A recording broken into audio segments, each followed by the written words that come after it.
We shall do best to think of life as a disengaño, as a process of disillusionment, since this is, clearly enough, what everything that happens to us is calculated to produce. Arthur Schopenhauer. When you woke up this morning, everything you had was gone. By 10:30, your head was going ding-dong, ringing like a bell from your head down to your toes, like a voice telling you there was something you should know. Last night you were flying, but today you're so low. Ain't it times like these that make you wonder if you'll ever know the meaning of things as they appear to others, wives, mothers, fathers, sisters and brothers? Don't you wish you didn't function, wish you didn't think beyond the next paycheck and the next little drink? Well, you do, so make up your mind to go on, 'cause when you woke up this morning, everything you had was gone. Love, Love, Love and the Doctor. From Woke Up This Morning by the Alabama 3. Prologue. The trouble with people like him is that they think that they can brush off people like me. like I was nothing. They don't understand the type of world we're living in now.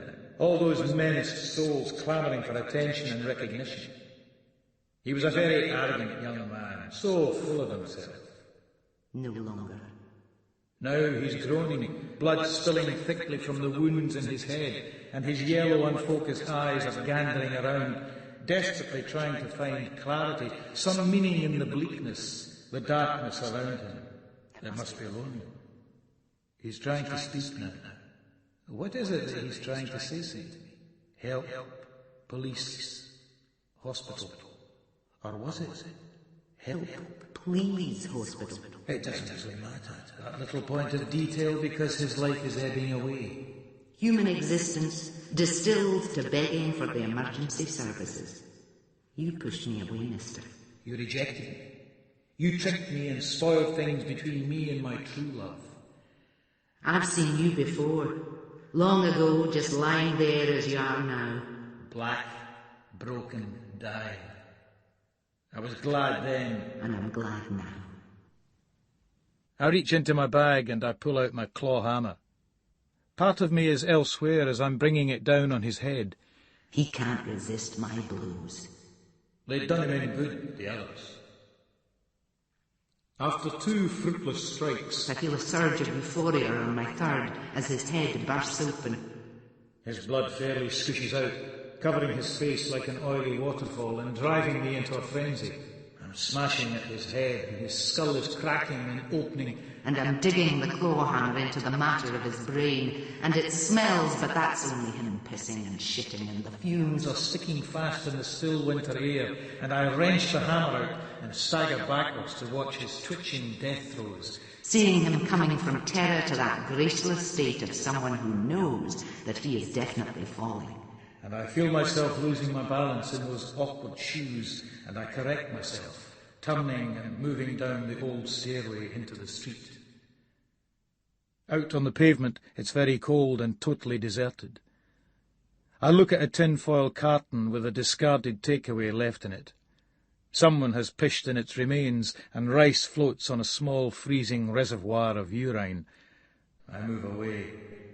The cold has slipped into my bones with every step down the road, jarring, making me feel like I'm going to splinter. Flesh and bones seem separate, as if a void exists between them. There's no fear or regret, but no elation nor sense of triumph either. It's just a job that had to be done. The games. Woke up this morning. Woke up into the job. The job. It holds you. It's all around you. A constant, enclosing, absorbing gel. And when you're in the job, you look out at life through that distorted lens. Sometimes, you get your wee zones of relative freedom to retreat into, those light, delicate spaces where new things, different, better things can be perceived of as possibles. Then it stops. Suddenly you see that those zones aren't there anymore. They were getting smaller. You knew that. You knew that someday you'd have to get round to doing something about it. When did this happen? The realization came some time after. It doesn't really matter how long it took. 2 years, 3, 5 or 10. The zones got smaller and smaller until they didn't exist. And all that's left behind is the residue. That's the games. The games are the only way you can survive the job. Everybody has their wee vanities, their own little conceits. My one is that nobody plays the games like me, Bruce Robertson. D.S. Robertson, soon to be D.I. Robertson. The games are always repeat, always being played. Most times, in any organisation, it's expedient not to acknowledge their existence, but they're always there. Like now. Now I'm sitting with a bad nut, and Toll's thriving on this. I've been fucking busy, and he's told me to be here. Not asked, mind you, told. I got it all from Ray Lennox, who was first on the scene with some uniformed spastics. Aye, I got it all from young Ray, but Toll, of course, needs his audience. Behind the times, Tolly boy. Behind the blessed times. He paces up and down like one of those fucking Inspector Morse type of cunts. His briefings are the closest to action the spastic gets. Then he sits back down in his arse, petulant because people are still filing in. Respect and toll go together like fish and chocolate ice cream, whatever the spastic deludes himself by choosing to think. I got 3 sheets last night, and this lighting is nipping my head, and my balls are as greasy as a whore's chuff at the end of a shift down the sauna. I fart silently, but move swiftly to the other side of the room. The technique is to let the fart ooze out a bit before you head off, or you just take it with you in your trousers to the next port of call. It's like the Fitbit. You have to time your runs. My friend and neighbour, Tom Stronach, a professional footballer and fanny merchant extraordinaire, knows all about that. Tom Stronach. Not a magic name. Not a name to conjure with. Talking of timing, Gus Bain arrives, red-faced fae Crawfords with the sausage rolls.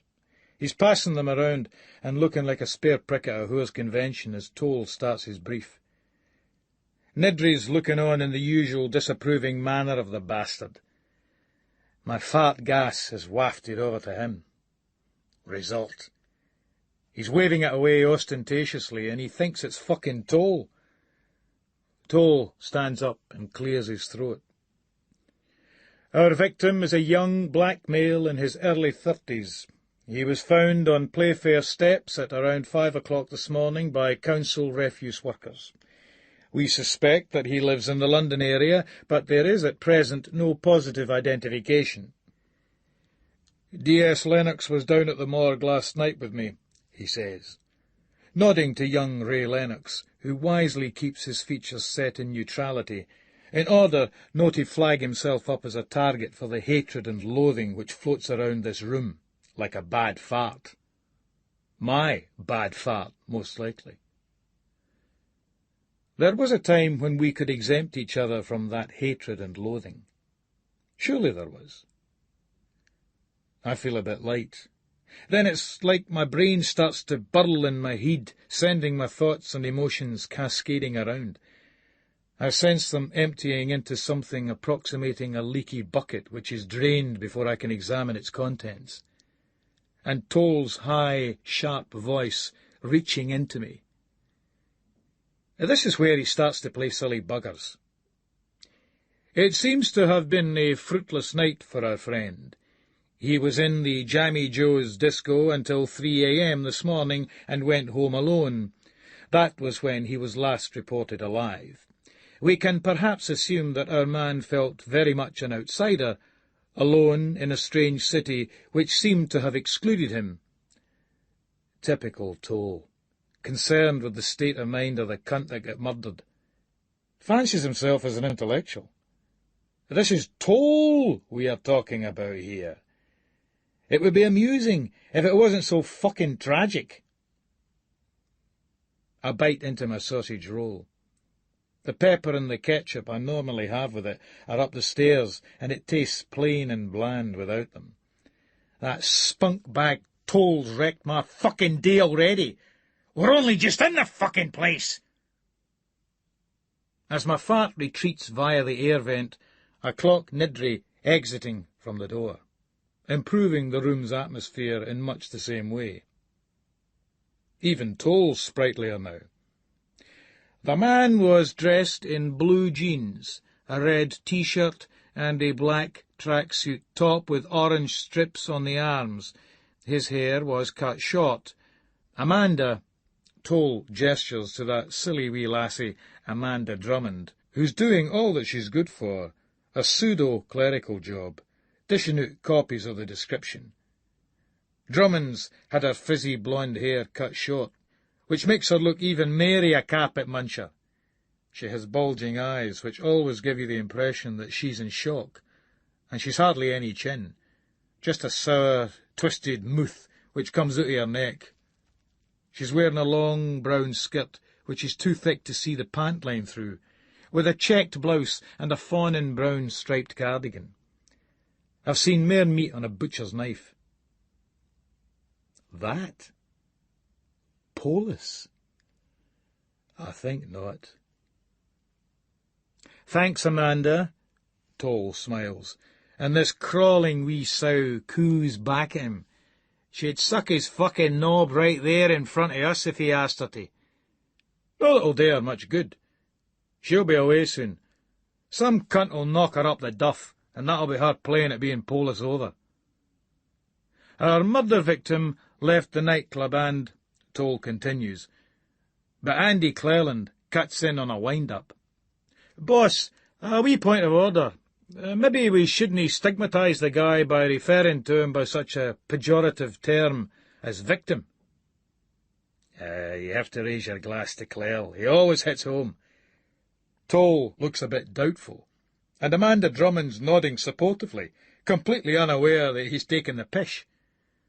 The cunt's fucking well deed, doesn't matter what you call him now, Dougie Gilman says under his breath. I chuckle, and Gus Bain doesn't know. Sorry, Dougie, care to share that with us?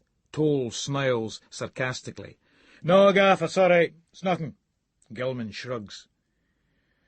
Dougie Gilman has short brown hair, narrow, cold blue eyes, and a big, powerful jaw you could break your fingers on. He's about my height, 5'8", but is as wide as he is tall.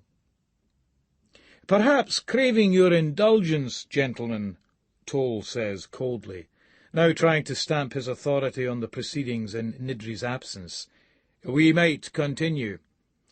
The deceased was probably making his way towards hotel accommodation on the south side of the city. We've a team out checking the hotels for someone of his description. Assuming that was the case, the route he took to get there was interesting. We all know that there are certain places you shouldn't go to in a strange city after dark. Toll raises his thick, straggly eyebrows, slipping back into his showboating mode. Places like dark alleys where the ambience of such surroundings might incite even a reasonable person to perpetrate an evil deed. The self-indulgent cunt's on one of his trips the day, all right. Thinks that we're a bunch of fucking bairns to be spooked by his fucking bedtime stories. Now, that twisting staircase, which is the city's umbilical cord connecting the old town with the new town, is one such place, he says, pausing dramatically. Umbilical fucking cord. It's a fucking stair, you fucking clown. Stair. I know that Spazwit's crack. The bastard wants to be a fucking scriptwriter. I ken this, because I got a sketch of what he had up in his VDU when he went to answer a private phone call in the quiet anteroom from his office. He was trying to write a telly or film script or some shite, and police time as well. Lazy cunt's getting out better today, and in his salary, too. That shitbag leads a charmed life, I kid you not. As he began his ascent, perhaps the victim pondered this. Did he know the city? Possibly, otherwise he might not have known of this shortcut. But surely, had he known about it, alone, and at that time in the morning, he'd have thought twice about climbing it. That staircase, too dangerous and urine-soaked for even the most desperate jakies to crash in. The guy must have felt fear. He didn't act on that fear. Is fear not the way of telling you that something's wrong, like pain? Toll speculates. People shuffle around nervously, and even Amanda Drummond has the good grace to look embarrassed at this. Andy Cleland stifles a laugh by coughing. Dougie Gilman's eyes are on Karen Fulton's erse, which is not a bad place for him to be. Toll's so into his ain shit, though. He's totally oblivious to all this. The ring is his, and he doesn't want to spoil his own fun by going for a knockout punch so early. Maybe he felt it was all paranoia, distortion of emotion. Then the voices. He must have heard them coming. At that time of night, you'd be bound to hear people on these steps. No, he wants us to throw in the towel. Sorry, Tolly, but it's not the Bruce Robertson style. Let's joust. Nae eyewitnesses, I ask, glad that I omitted that term, gaffer. That fucker's my boss in name only. Not as yet, Bruce, he says curtly, upset at having his flow interrupted. That's Toll. Have a wank in our faces. Never mind those wee practical details that might actually help get whoever topped this coon banged up. Then they were on him, and they kicked him down to a recess in the stairs where a savage beating took place. One of the assailants, only one, went further than the others and struck the man with an implement. Forensic already say that the injuries left are consistent with those that would be made by a hammer wielded at force. This assailant did this repeatedly, caving in the man's skull and driving the implement into his brain. As I said earlier, our friends in the council cleansing department found the body. Your friends in the council cleansing department, Toll. I have no scaffy friends. Left him lying like rubbish. Gus shakes his head. Maybe he was rubbish. Fuck. That slipped out. I shouldn't have said that. They're all looking at me. To the scumbag that did him, like, I add. Are you postulating that it was a racially motivated attack, Bruce? Drummond quizzes, her mouth twisting downwards in a slow, agonized movement. Karen Fulton looks encouragingly at her, then at me. Aye, I say. That starts them chattering, too loudly for them to notice that my teeth are doing the same. This fucking hangover. This fucking place. This fucking job. The crimes. I'm trying to shake off the bad taste in my mouth caused by the hangover in the presence of a certain Mr. Toll so early in the day. Aye, it can still be salvaged, but this necessitates getting the fuck out of HQ for a while. Ray Lennox is thinking along similar lines. Tolly's getting the hots about this topped Silvery, so it's best we keep out the road. I've more than enough to do at the moment. My paperwork's in a shocking state, and that needs rectified before I go off on my winter's week holly bags. Lennox is officially on drug squad duty, but he knows that high visibility is not an option today. It means that Toll's likely to press gang him onto the murder investigation team. So Ray and I are out in my Volvo on a roving commission. There's a bit of ground frost, and the air feels raw and sharp. Winter's digging in all right, and it's going to be a bad one. The car heater's warming up nicely when this spastic from control comes on the radio and asks us for our location. Ray tells them that we are proceeding west in the direction of Craigleith. Control then informs us that some old crone up in Ravelston Dykes has reported a burglary. "You want to check it?" I ask him. "Yeah. Keep out of Tolly's way a wee bit longer." Ray knows the score. "That's the way, Ray. Mind what I tell you about that cunt. He's got the attention span of a goldfish, so if you can keep out of his sight for a while—" "The cunt forgets all about ye." Ray grins. Ray Lennox is a good young guy. About 6 foot tall, brown hair and a side parting, a moustache that's a tiny bit too long and unkempt and makes him look a wee bit daft, and a large hooked nose and shifty eyes. Sound policeman. And now he's starting to take a more active role in the craft. This was really a commoner garden uniform spastics job, but we were in the area and it wasted time. One of my mottos about the job is, better you wasting some cunt else's time than some cunt wasting your time. "Calling Foxtrot." "Come in, Foxtrot. This is Z Victor 2 BR, over." "Foxtrot." The radio crackles. "Proceeding to address in Ravelston Dykes. DS Robertson and Lennox, over." "Roger, BR, over." We pull up outside the driveway of this big house. There's an old Escort parked in the street. It looks a bit run down for Ravi Dykes.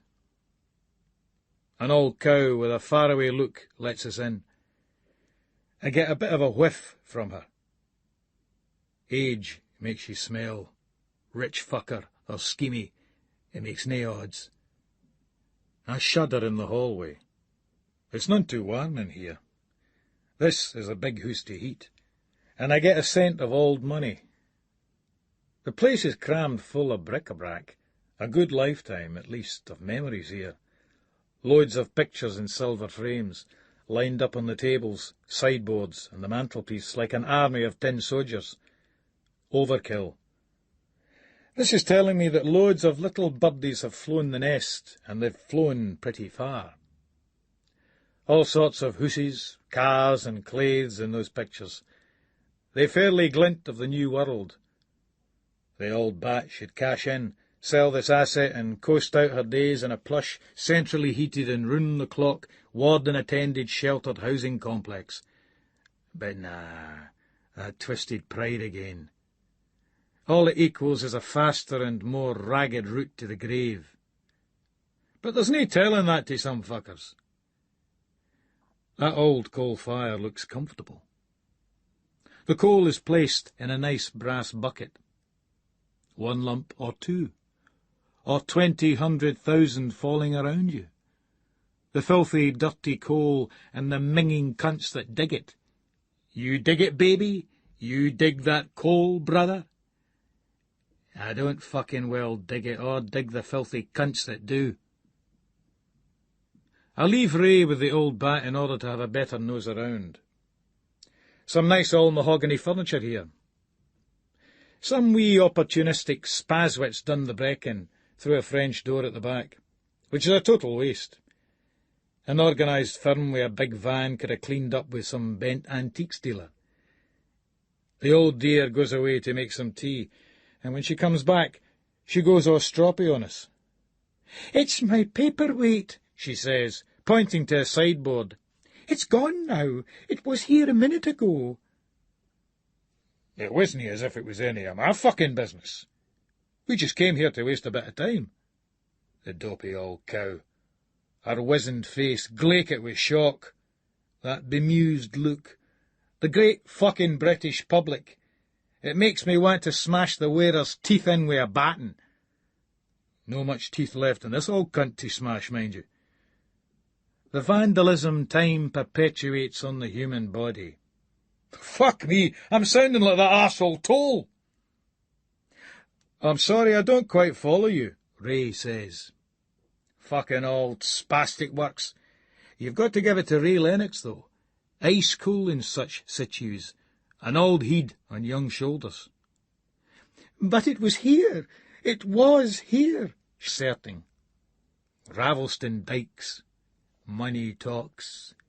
Tick-tock, tick-tock. Used to get in their own way. Those tones I know so well. But I'm a servant of the state. I'm in the business of law enforcement. Same rules apply. I take a deep breath and look her in the eye. She's feeble, frightened, and isolated in spite of her wealth. The dominant photo of the husband on the marble fireplace, top tin soldier, a wee bit rusty, though, all the more set off by the splendour of the frame. You can see cancer written all over him. A recent photo. She's still in shock, still vulnerable. I want you to fully understand what you're saying to me here, Mrs. Dornan. She looks like a cow being herded into an abattoir, just at that point where they know that something is up and that it's not good news. Den, den, den, den. Den, den, den, den, den. You're telling me that the paperweight was here after the appointed burglary, but has subsequently appeared to be missing, this coinciding with the appearance of the investigating officers, namely ourselves. I want you to be crystal clear about this. Well, yes, I mean... I move over to the window and look out into the garden. I notice that the escort I clocked is still there. The one which looked semi-abandoned. Semi-abandoned? What the fuck in the name of Jesus Christ Almighty is that? Some cunt's Jackie Trent here and no mistake. I clear my throat and turn back to the ancient cow. I want you to concentrate, Mrs. Dornan. I want you to be absolutely sure about what you're saying and the implications of it. Now, you've had a bad shock, I lecture her. Having an intruder in your home, not very pleasant. I want you to be sure about what you mean before I consider the ramifications.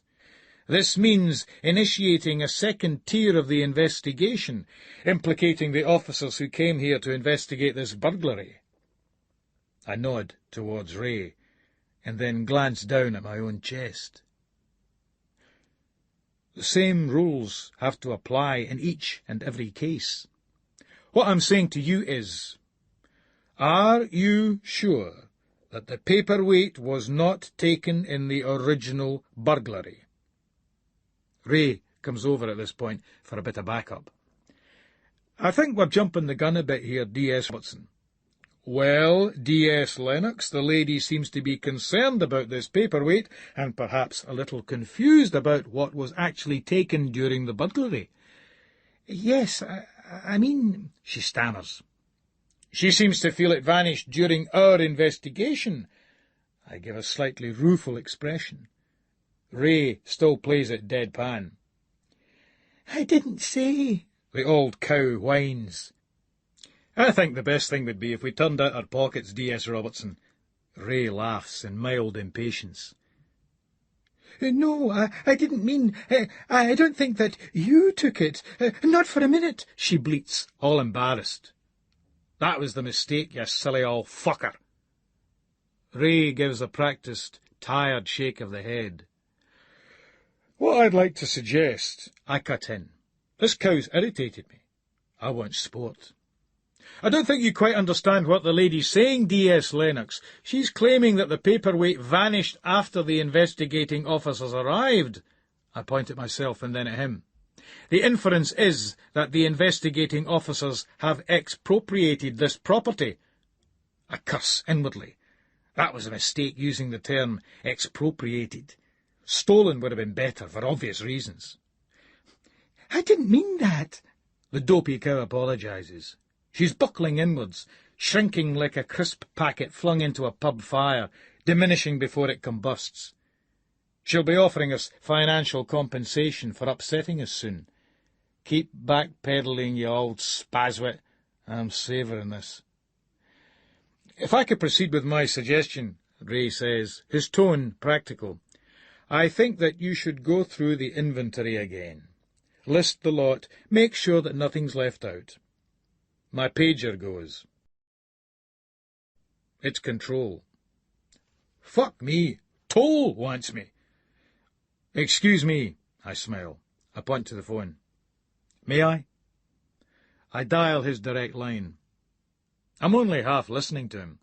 I'm half tuned in to Ray's performance, which I'm enjoying very much.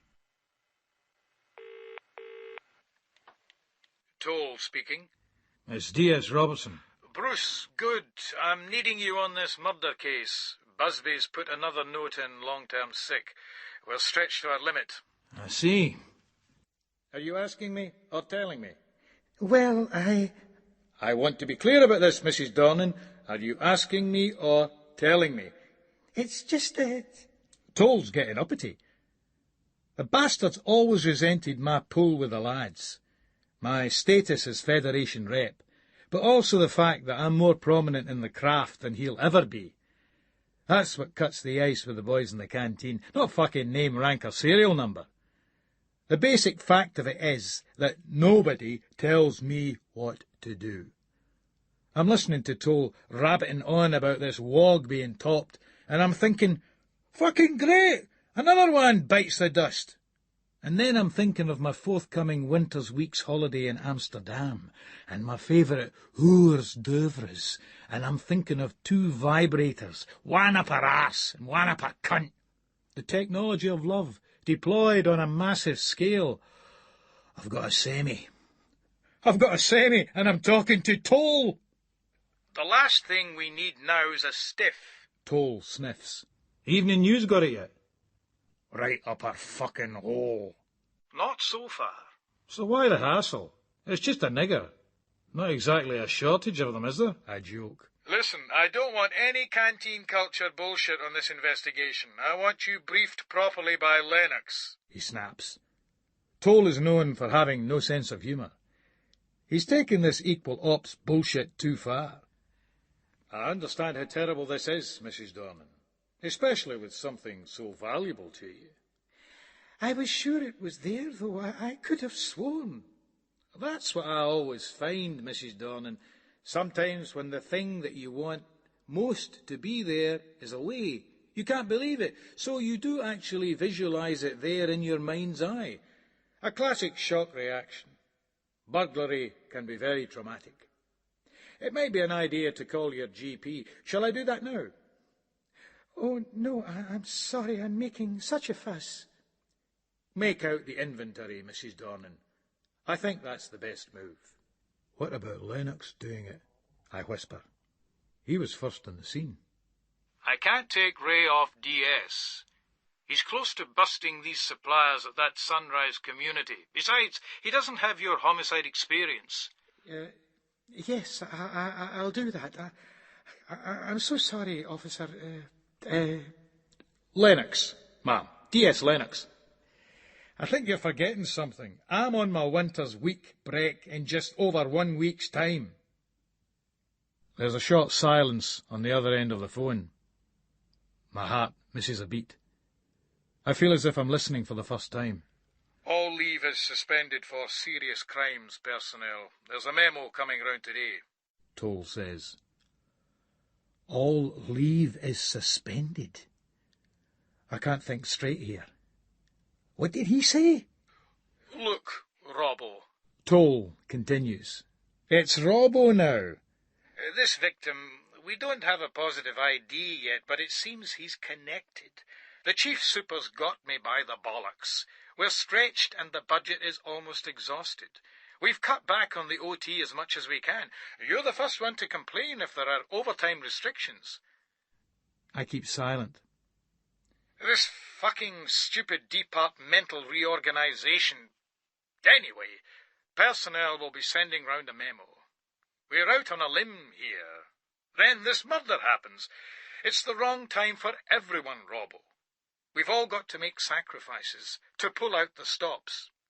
I'm on leave in 9 days' time, Brother Toll, I tell him. Look, Bruce. Oh, it's Bruce now, is it? Don't you be bloody difficult. Nidry's got my nuts in a sling. His voice breaks into a pedantic squeak, as if to emphasise what he's saying. Give me a break. My leave is booked, Brother Toll, I reiterate, putting the phone down. Ray has the dopey cow making up an inventory. I finger the paperweight in my pocket. He nods to the door, and we depart. As we go, the old boot screeches miserably. It wasn't as if the paperweight was worth anything. It looks expensive, but it's only a low-carat gold. It's just the sentimental value. Jim brought me it back from Italy after the war. We were as poor as church mice then. Ya fucking dirty, fanny, flat-faced old whore. A fuss our fucking knout. We'll do our best to recover all the goods, Mrs. Dornan. Ray nods sincerely as I turn away from the decomposing old bag of fetid garbage, so as that she doesn't catch me snorting in exasperation. Fucking old spastic. Ye can kiss my bacon-flavoured police-ass motherfucker. Her problem is that she's been too long without a good fucking nobbin. That always distorts a woman's perspective. Social services should pay some of they bored young studs on the dole a wee allowance to go round and gie these old cunts a good fucking seeing to. Then they wouldn't be such a drain on resources with their phony illnesses. Every time I go to see my doctor about my rash and my anxiety attacks, there's always loads of old cunts holding me back with their trivial complaints. In the car, I produce the paperweight. Worth fuck all. Totally US. Tight old cunt, Ray sneers, taking the wheel. Then he shouts at a guy who pulls out in front of us. Fucking spastic! Cunts on the roads these days, I muse, still looking at the dotty old boot's useless paperweight. I should follow that cunt, get his fucking number, run a check on him, Ray spits. Then he suddenly laughs and says, Fuck his arse! All set for the dam. You were saying you had booked up. Oh, too right I am. Me and my mate Bladesy. You ken Bladesley? A wee cunt for the craft. Civil servant. Registered General for Scotland's office. I took pity on the wee fucker, 'cause he's no got any mates. I think so. Wee joker with specs. Really thick lenses. That's the boy. I had a good crack with that cunt once. Not a bad wee guy, for an English cunt. Aye, we're booked up. Now Tolly's trying to play the fucking toss bag. He's got the shits about this coon that's been topped, trying to suspend all leave. Personnel are sticking a note around the day. Fucking spastics. Me give up my fucking holiday for some stiff nignog? Aye, right. I look fucking sweet right enough. As if I give an Aylesbury.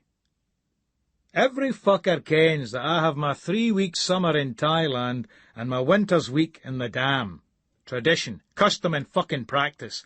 Nae pen-pushing cunts are stopping that. No siree. I'll be fucking well shagging for Scotland come the 10th of this month.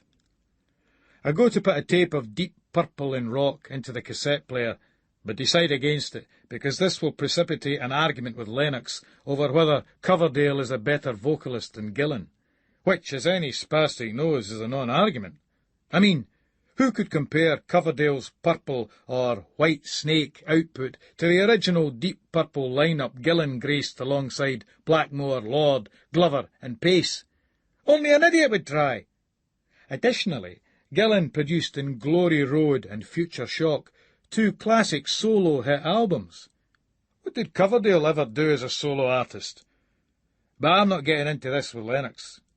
So I put on Ozzy Osbourne's Ultimate Sin. Lennox nods thoughtfully as the Oz struts his stuff. I tell you what though, Robbo, you've got a very understanding wife. If Mary had found out that I was off to Amsterdam with a mate... Ray's bird. She left him anyway. Probably wasn't gieing her enough. Of course, Ray could never give any bird enough.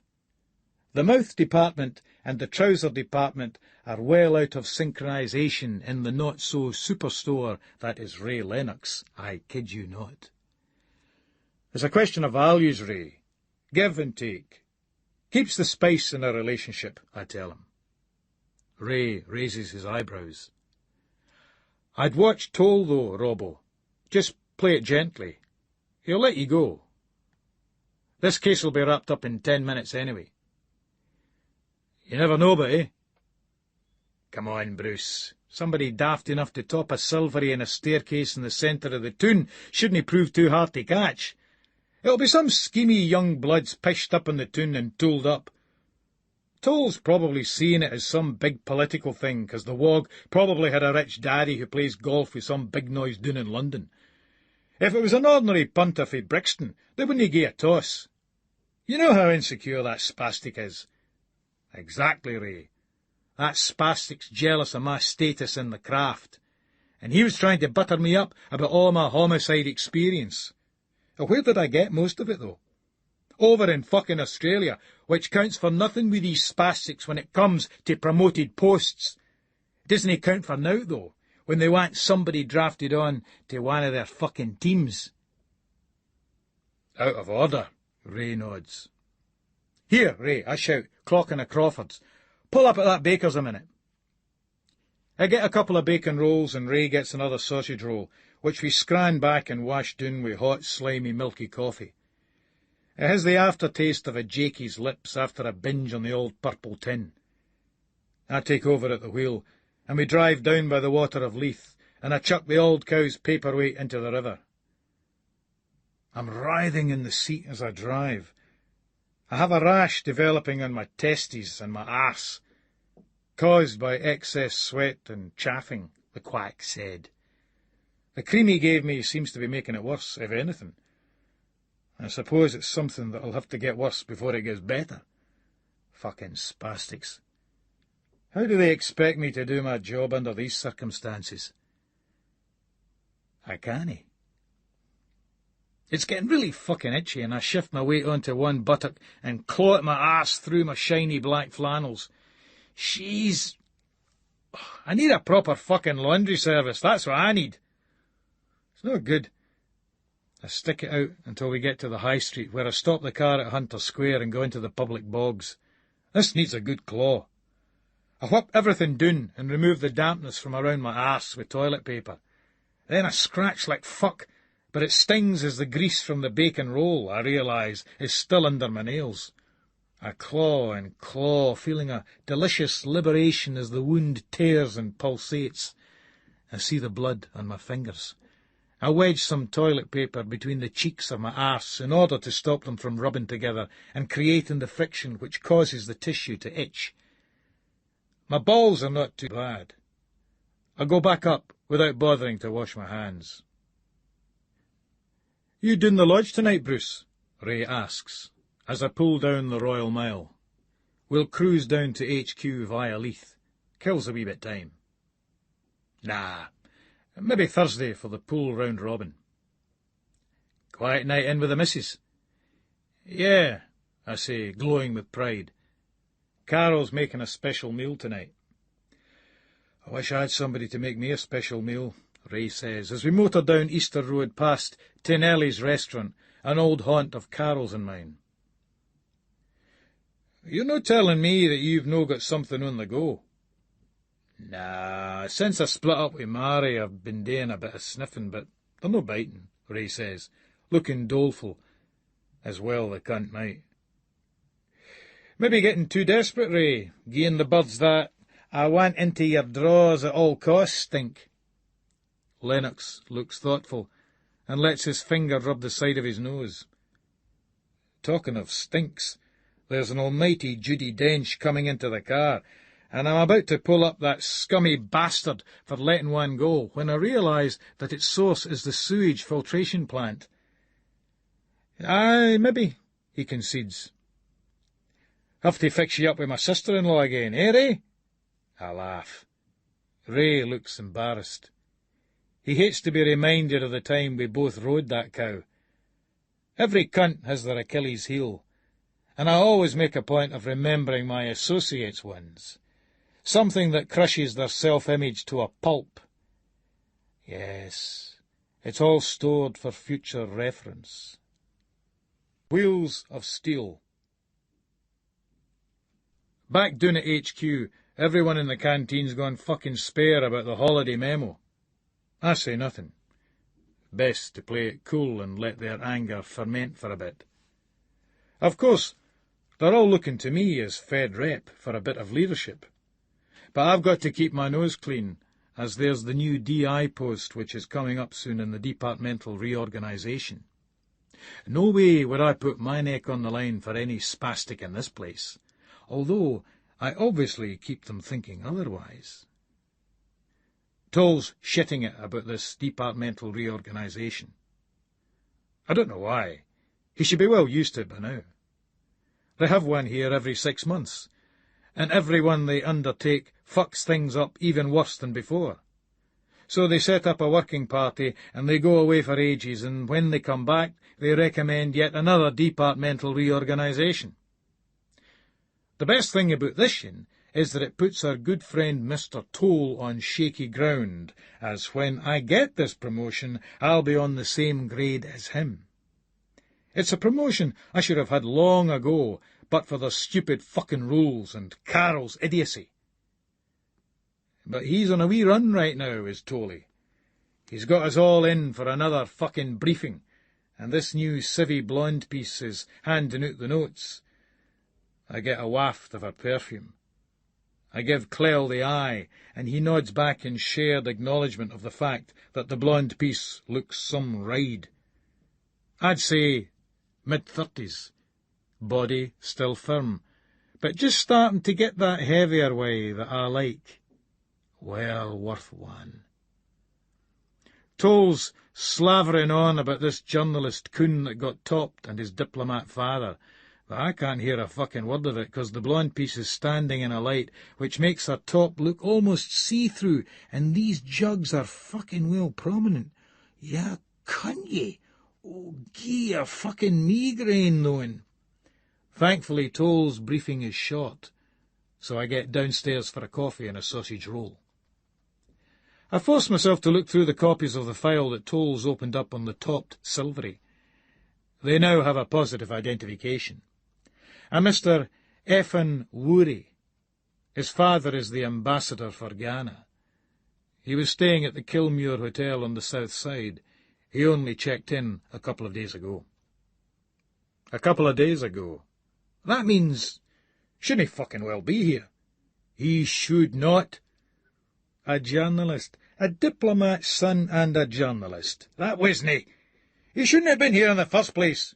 What sort of journalist was he? Only in some commie nigger mag that nae cunt reads, fit by fucking fanzine journalism.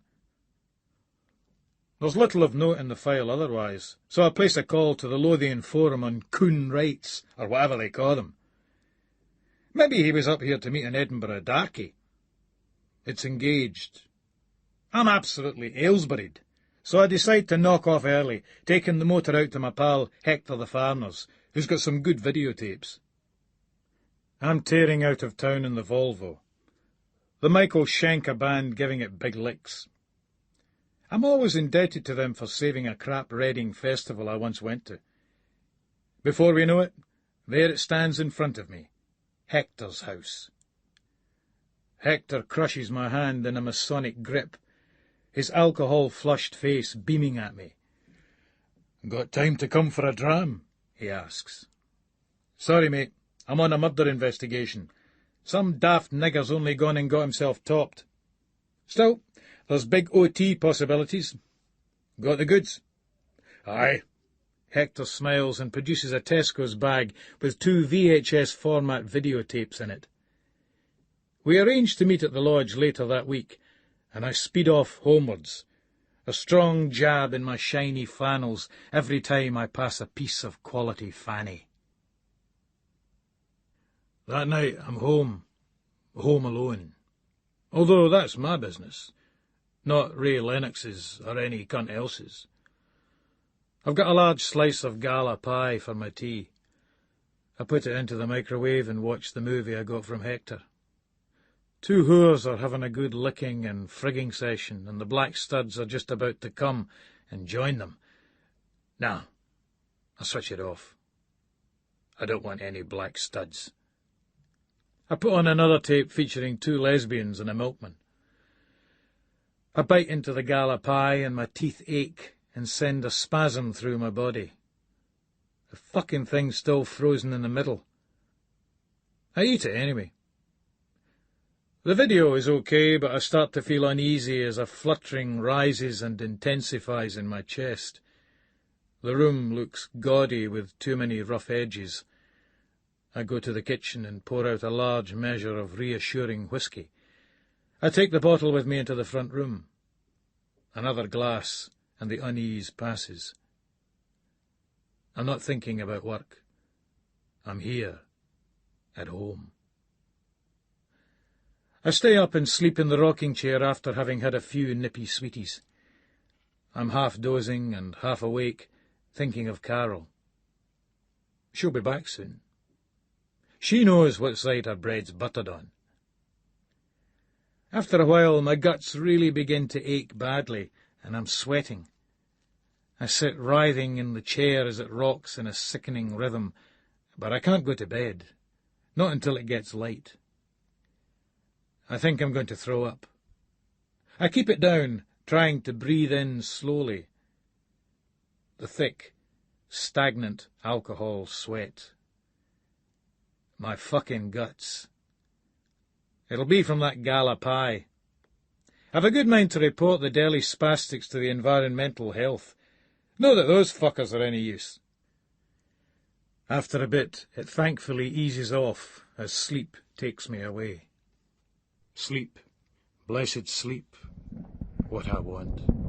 Really want are dreams, and pleasant dreams are mine. I am alive. I am alive. I am soft and I am weak. I must grow. I must eat. I must grow strong. Eat, eat, eat, eat, eat, eat, eat, eat, eat, eat, eat, eat, eat, eat, eat. Starving after all that grub. Big, still hungry as fuck, with my guts rumbling away. It's darkness, and I'm in bed. I don't remember going to bed. This is unusual for me. I sense the space beside me, and I grab at her dressing gown and hold it tightly. It still has her smell. I'd let it go in the night, and I had the bad dreams as a result. I've also been inadvertently clawing at my balls because they are nipping something terrible. My head feels broken and weak, like it's been smashed open and its contents spilt all over the pillow. Despite this, the tendons of my neck feel yanked to their tensile limit, seemingly unable to support its dead weight. The first sunlight is filtering insipidly through the blinds, making the room look washed out and blurry. With some effort, I get up and wash and go to have a close shave, but I've run out of blades and scratched the worn one over my face. I decide against the car and head for the bus stop with a strange mixture of liberation and despair, realizing that it's only 10:20 a.m., and I've already decided I'm going to be out drinking tonight. My stomach is still upset, and the stink of bodies on the bus seems overpowering. Too many skimmies. Can they not have a bus which runs from Collington into the city centre without having to pass through Oxgangs? When I alight, a jakey holds out a hopeful, grubby hand. I shake it and tell the cunt that Jesus loves him. He looks bemused as I move away, and I'm down the road by the time the growls start. If it wasn't coming up to the season of goodwill, I'd have gone back and had the cunt pinched. I go to the newsagent and buy a Sun.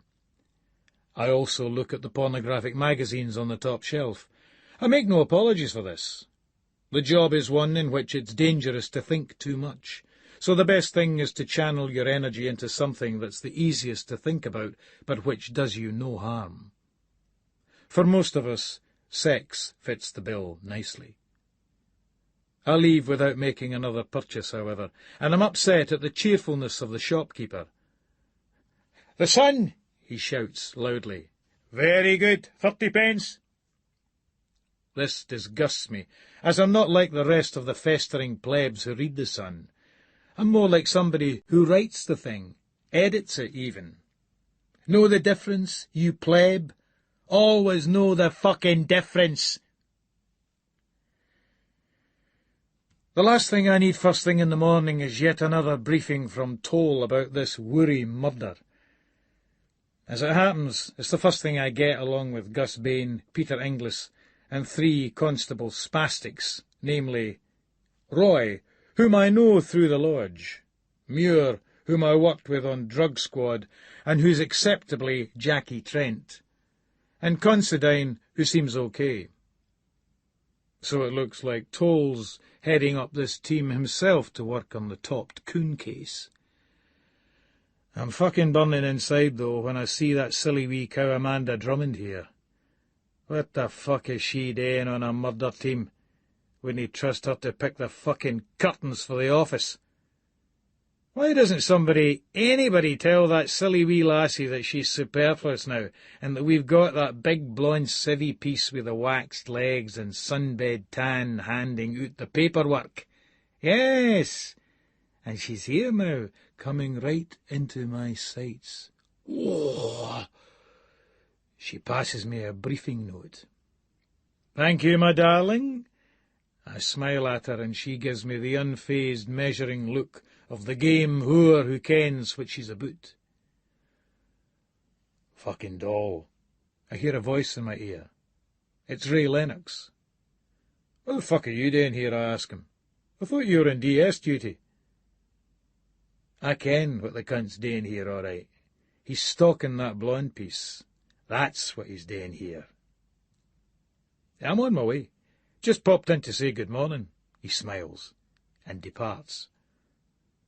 Lennox has trimmed his Mauser, but he's gone over the score. He looks like a fucking pansy now. I pucker my lips in the direction of the blonde piece's arse, gift wrapped perfectly as it is in that tight skirt. But the gesture, which was meant for Ray's matey complicity, is picked up by the ice-hearted hanger-on Amanda Drummond. I ignore the thin white puke's distasteful scowl.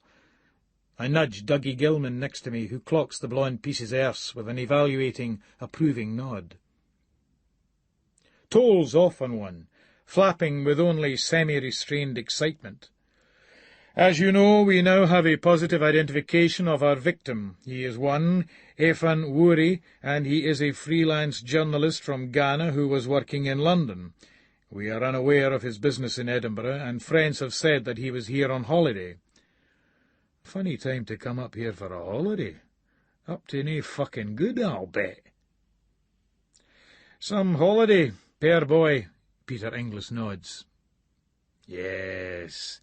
Vintage form is being displayed by a certain Inspector Robert Toll. Or, if you like, he's spraffing the same old fucking shite as the bastard's prone to do. We've heard from the Met that our man was recently the victim of an attack in Haggerston, London. On the 2nd of February this year, he left the bar with 2 friends. He was set upon by some thugs who came out the back of a van with baseball bats. This was reported, but no arrests were made." "You think maybe one of the racially biased mobs did the darky boy over?" Gus asks. Amanda Drummond winces. Toll looks tired. "We can't say. It might be coincidence. However, this incident must have been in the man's mind as he climbed the steps up to the North Bridge. That makes it even more surprising he wasn't more careful." Toll looks at us for a reaction, but nobody's saying a dicky bird. Then he turns and focuses on me. "Bruce, can I see you in an hour in my office?" I feel a shiver. I don't want anything to do with this case. "I need to make it 2 hours, gaffer," I couldn't stop myself from saying that horrible word which I try never to use in connection with toll. I hate myself for being so subordinate. Fuck 'em. I have a meeting with the Lothian Forum on Racial Equality. I thought it best from a comrel's perspective that we keep in touch, allay fears and what have you, this being a sensitive case and what not. Good thinking, Bruce. That's the ticket. Make it 2 hours then. I feel a rising glow in my chest. I've been out of sorts lately, but I've still more than enough gas in my tank to see off the likes of Toll. No way am I going to visit a bunch of jungle bunnies and their nursemaids. I need 2 hours for my lunch. Minimum requirement. I head out with Gus, but as we're leaving, I get pulled up by Amanda Drummond. Bruce, can I have a word? You, my darling, can have a word any time. I smile at her. A waste of time, that approach, with such a glacier-hearted dyke. But you have to remember that even glaciers thaw, just as long as you keep the heat turned up. And if there's one thing that Bruce Robertson knows, it's how to do exactly that. She scowls at me. It's just that I was speaking to Alan Marshall at the forum this morning, and he said nothing to me about a meeting with you. I rub my chin. I'll need to get closer with that razor. A real close shave. That's what's required. There must be some wires getting crossed somewhere. I'll get back to you on that one later, Mandy love, I say, winking and turning away. It's Amanda, and it's not love, she hisses. But I've already turned my back, and I'm gesturing at Gus to head off, totally ignoring the silly wee trollop's ineffectual bleatings. You are dismissed, girlie. We get into the car and head out to Crawford's. In the queue we see 2 uniformed spastics whom we know, but we can't place their names. Veteran PCs. Myself and Gus look down on them, going nowhere fast in the career structure of the force. When we're in choosing our food, this cheeky old cunt looks at the uniforms and says, "They'll no be breaking into this place anyway. Bakers and Chippies, the safest places in Edinburgh." The constables get a big red beamer up the side of their faces. I count my blessings on occasions like this that I'm in a plain-clothes job. The spastics blush and head off, while Gus and I get back into the motor. That Drummond lassie needs a good fucking ride, that's what she needs, I tell him, starting up the Volvo and feeling a testosterone rush as I shunt the beast up a gear. Come on, baby, take it. Gus smiles. He's a nice old cunt. A bit churchy, but he doesn't push it down your throat. You're an awful man, Bruce, he says. Looks the type that's been disappointed by a man. Probably frigid, I speculate, as we turn into Rayburn Place. I could go a pint in one of these steak pies from Bert's Bar, better than that Crawford shite. But in second thoughts, 1 pint might lead to a dozen, and I'm with that old cunt Gus who won't piss it up on duty. I'll have to tough it out. Nice lassie, though, says Gus, mildly challengingly. Oh, aye, she's a nice enough lassie, I agree. Best to back down at this stage. I'll put Gus right about that whore soon enough. I switch on the radio. There's some quiz programme on Radio 4th. So, Malcolm, you have 3 chances to win the jackpot prize. Ready? I think so. Right. What continent is Paraguay in? Is it Europe? Oh, sorry, Malcolm. It is, in fact, in South America. Never mind. Try again. The capital of Hungary is... Transylvania. Oh, I'm sorry, Malcolm.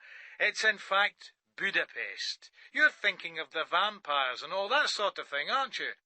Yeah, Bobby. I was just thinking of Count Dracula and all that stuff. Not to worry, you still have 1 more chance to win the jackpot prize. Ready? Yeah. OK. The sexy singer, Tony Ferrino is played by which comedian? Oh, I should know this. Is it Steve Coogan?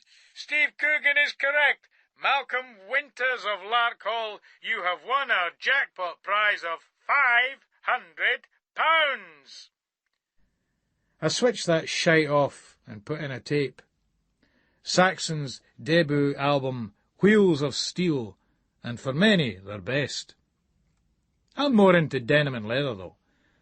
I watch Gus's rubber puppet face twist in distaste as the boys crank up.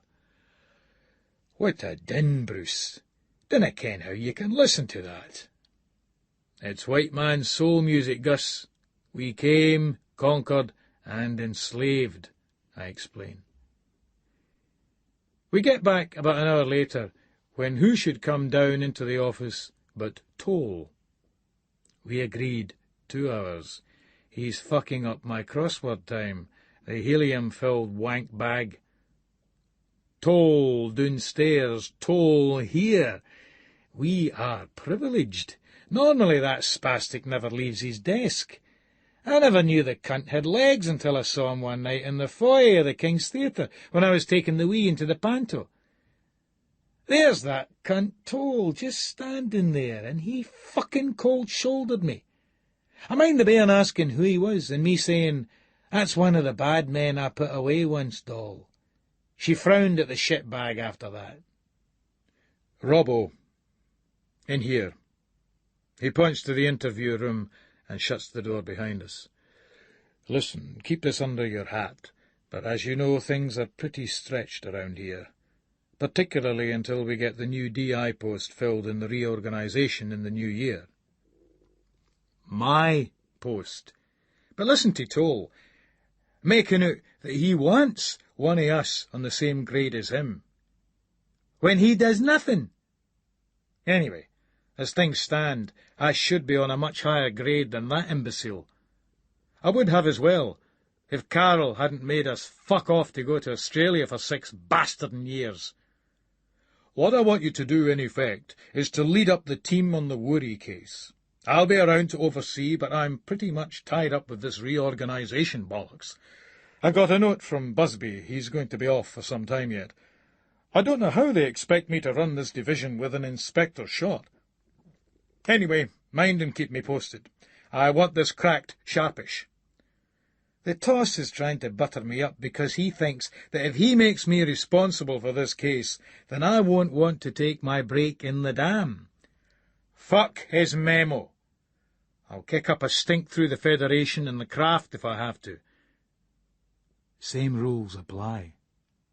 I then have to listen to his smarm about how good an officer I am, and I suppose it's true. I want that fucking promo, all right, that inspectorship. It's mine, my entitlement, in terms of experience. Any cunt in the service will tell you that. Fuck me, I couldn't be any worse than the last waster they made up. Nobody could. Busby, suffering from so-called stress.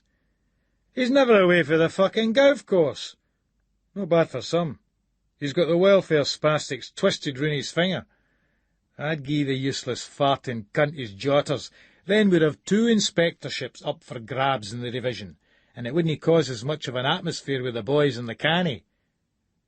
But me, 8 wasted years.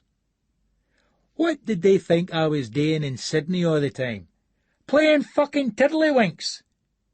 Counts for now, overseas service, under their stupid rules. And 'cause of her that doesn't know her own mind. Edinburgh Carol. I want to be out there beside my mother. Sydney Carol. I can't settle. I miss my sister. Her sister? The only thing I missed about her sister was getting my hole off her. I decided that with your homicide experience, Toll confirms, you were the man to lead the team. Effectively, then, you'll be acting inspector. We can't do anything about the remuneration, but if you get a result here, it'll stand you in good stead for the future. You'll have Inglis, Bain and Drummond on the team with uniformed officer support. I detest Toll, but he knows his job. You have to give the cunt that. He slaps me on the arm and I just nod. We leave the room. It's settled then, Bruce, he smiles. In the short time it takes to exit the interview room and stick on the kettle, I realise that the cunt's almost got away with his flattery bullshit. Toll kens fuck all about the job. Promotion or no promotion, I'm offski to the dam. I note that Amanda Drummond's been hanging around, making out she's talking to Gus, but really waiting to pounce on Toll. She comes over. "Excuse me, Bob, can I have a quick word?" "Bob, is it now?" "Sure," Toll says, then turns back to me. "Mind, Bruce, what I said." "Aye," I mumble. I move across to Gus, watching Toll's chunky frame and Drummond's matchstick body recede down the corridor. Fucking Laurel and Hardy, right enough. If he thinks I'm busting a gut about solving this case, he's fucking mad, I tell Gus. The way I see it, this is all politics. Gus shakes his head wearily. I like Gus. He looks like a Jim Henson puppet, and he's yesterday's man, but I like him. I can afford to like the cunt. He's in for the promo as well, though. The odds against him? Too high to calculate. Damn fucking right it is. I give up my winter's week in the dam, which the cunt knows I have every year at this time, just so as I can find out who topped this coon and get brownie points for a certain Mr. Toll. I do look sweet. I look very fucking sweet indeed. No thank you, Mr. Toll. No thank you, Mr. Nidry. He's got us out of a barrel, though, Bruce. That inspector's post for the reorganisation. That's nowt to do with it, I snap too loudly at Gus, who looks fretful. I'll have to watch this temper. I backpedal. He's got fuck all to do with who gies what. You think Nidry or any of they cunts on the promotion board will listen to that tube? What does he ken? He kens fucking nowt. Some total. The big fucking zero. I tap my head. I leave Gus to think about that. The old cunt really thinks that he's going to get the job. Wrong. Sorry. He got too soon, old, and too late, smart. I got on with my crossword in the sun. Across. 1. Spider's trap, 6 letters. 4. Recontinue, 6 letters. 7. 3 wise men, 4 letters. 8. Obvious, 8 letters. 9. Stain, 7 letters. 12. Shilling, 3 letters. 14. Lubrication applier, 6 letters. 15.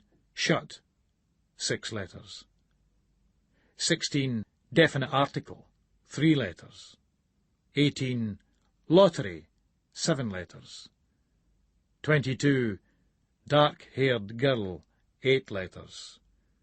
23. Inactive, 4 letters. 24. Made fun of, 4 and 2 letters. 25. Zodiac sign, the bull, 6 letters. Down. 1. Happen, 4 and 5 letters. 2. Trifle, pinball, 5 letters. 3. Muscle, 5 letters. 4. Cables, 5 letters. 5. Certain, 4 letters. 6. Tropical fruit, 5 letters. 10. Respond, 5 letters. 11. Greeting, 5 letters. 12. Onlooker, 9 letters. 13. Gradually, 2 and 7 letters. 17. Crowd, 5 letters. 19. In the ascendancy, 2 and 3 letters. 20. Sheep cry, 5 letters. 21. Fastening, 4 letters. Nope, it's not coming today. I turn back to page 3. "Hey, Bruce," Gus says, passing over a bag of Crawford's chips to Peter Inglis. "Want to hear your stars?" "Aye, all right then." He's distracted me from Alicia from Hull. Fucking built that in. "What are you?" "Taurus." "Right. You've bitten off more than you can chew, and you are having to muddle through as a result." "That's fucking right enough. And we all know whose fault that is." I point at the ceiling. "Not to worry. This week's solar eclipse should have cleared away some of the uncertainty surrounding your future." Ray Lennox has just come in. "Sounds like promotion, Bruce," he laughs. "After that, you're more inclined to relax and enjoy yourself." "Ho-ho! The winter's weak." Peter takes over. "That must be Amsterdam they're talking about." I rub my hands together, just as the big blonde piece comes in. She's passing round some notes. "The mild elation doesn't last long. A fucking memo fae Nidri." Internal memo. From Chief Superintendent James Nidri. To all Divisional Inspectors, see attached mailing list. Racism Awareness Training Modules. As you will be aware, concern has been expressed regarding the handling of racial issues within the department. Senior management has been aware of this for some time, but following on from recent criticisms, it has been decided that all staff will undertake racism awareness training modules, run by our personnel and equal opportunity staff. Priority will be given initially to senior staff and all officers involved in cases deemed to be racially sensitive. This course will be run by Amanda Drummond and Marianne San Young. I can't believe this. Toll and Drummond. I was up there this morning and fuck all was said to me. Me, who's supposed to be the number 2 man on this investigation, which, as Toll's formally heading it, means number 1. This is back of a fag packet thinking. She went behind my fucking back with another one of her coon-arse-licking girl guide projects. Waste of fucking time, Peter Inglis moans, looking over at me. See who's fucking running it and all, I say. That fucking silly wee lassie. What the fuck does she ken about police work? I look at Ray Lennox. He's been sniffing around that daft wee tart. He looks a bit guilty and tries to change the subject. Dinna ken how we're going to solve this murder case if we're all going to be on a course. He shrugs. Bloody nonsense, Gus agrees. The boys are not amused about this. They're looking to me as Fed Rep to take the lead. What do you reckon, Bruce? I think we should just go along with it. As you said, Ray, I turned to Lennox. We're not going to solve this case sitting talking to silly wee lasses, but that's their decision. I shrug. Toll just wants to look good with all the cunts on the police board. All the forum bastards, Peter Inglis complains. Too thin for a policeman, over 30, is Inglis. Fucking AIDS victim, if you ask me. I'd play it cool. Just gie the cunts enough rope to hang themselves with, I nod. Later on, I bell my wee civil service mate Bladesy and tell him to meet us later up at the lodge. Then I nip out to Crawford's for an egg roll. It's fucking well freezing out here, although the cold can't block out the acrid Dame Judy Dench which rises up from my flannels. I'll have to get them dry cleaned. I open my overcoat and flap it to see if the Ming is as steadily rancid as I imagine it to be, but it only comes in the odd wafting wave. Those flannels are good for a couple of days yet. I see a dog-eared envelope protruding from the top inside pocket of my coat. It's the letter to Tony from Chelmsford that I've had in my pocket for a month. Could do with getting down there again for a bit of rumpy-pumpy, maybe in the new year. I'm thinking about that Diana cow and her big bare ass sticking in my face, and my flannels again stretch, and that familiar bulge is once more in evidence. I button up my overcoat as some women come past. Sorry, girls, you don't get a flash of quality meat like this without putting the readies on the table. That Diana, she's fucking well getting it again, though. I can't wait to get back down there. It's those wee breaks that keep you going.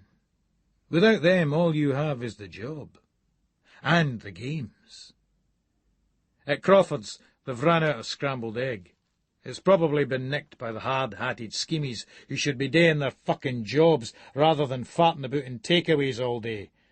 A waste of fucking police time. Investigations. It was a good night at the pool round robin. I won the tournament, grinding down Lennox's resistance and emerging 4-3 victor after losing the first 2 games. The sad cunt took the hump and fucked off.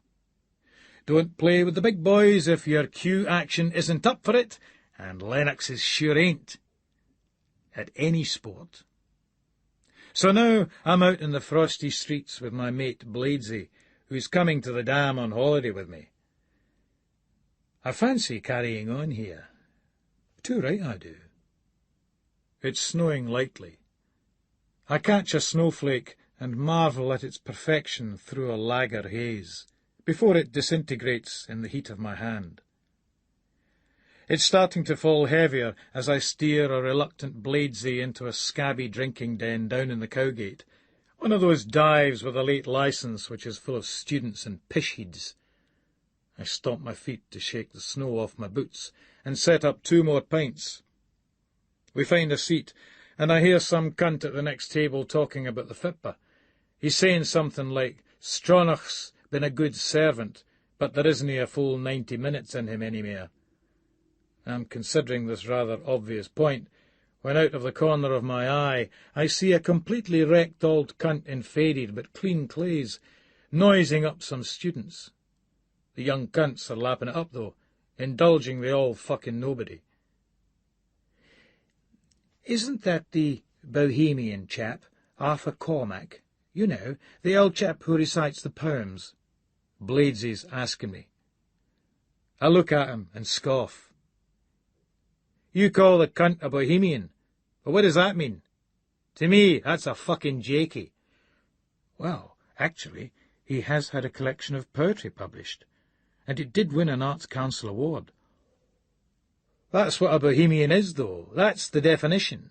A sponging alcoholic Jakey cunt who manages to con rich liberal wankers into believing that he's some fucking intellectual. He's a fucking Jakey. He lives in the fucking doss house. You can call him what you fuck you like, but to me he's just a fucking sponging Jakey cunt. I look across and note that some shaggable wee student birds are making a fuss of this stinking bundle of rags, and I detest him even more.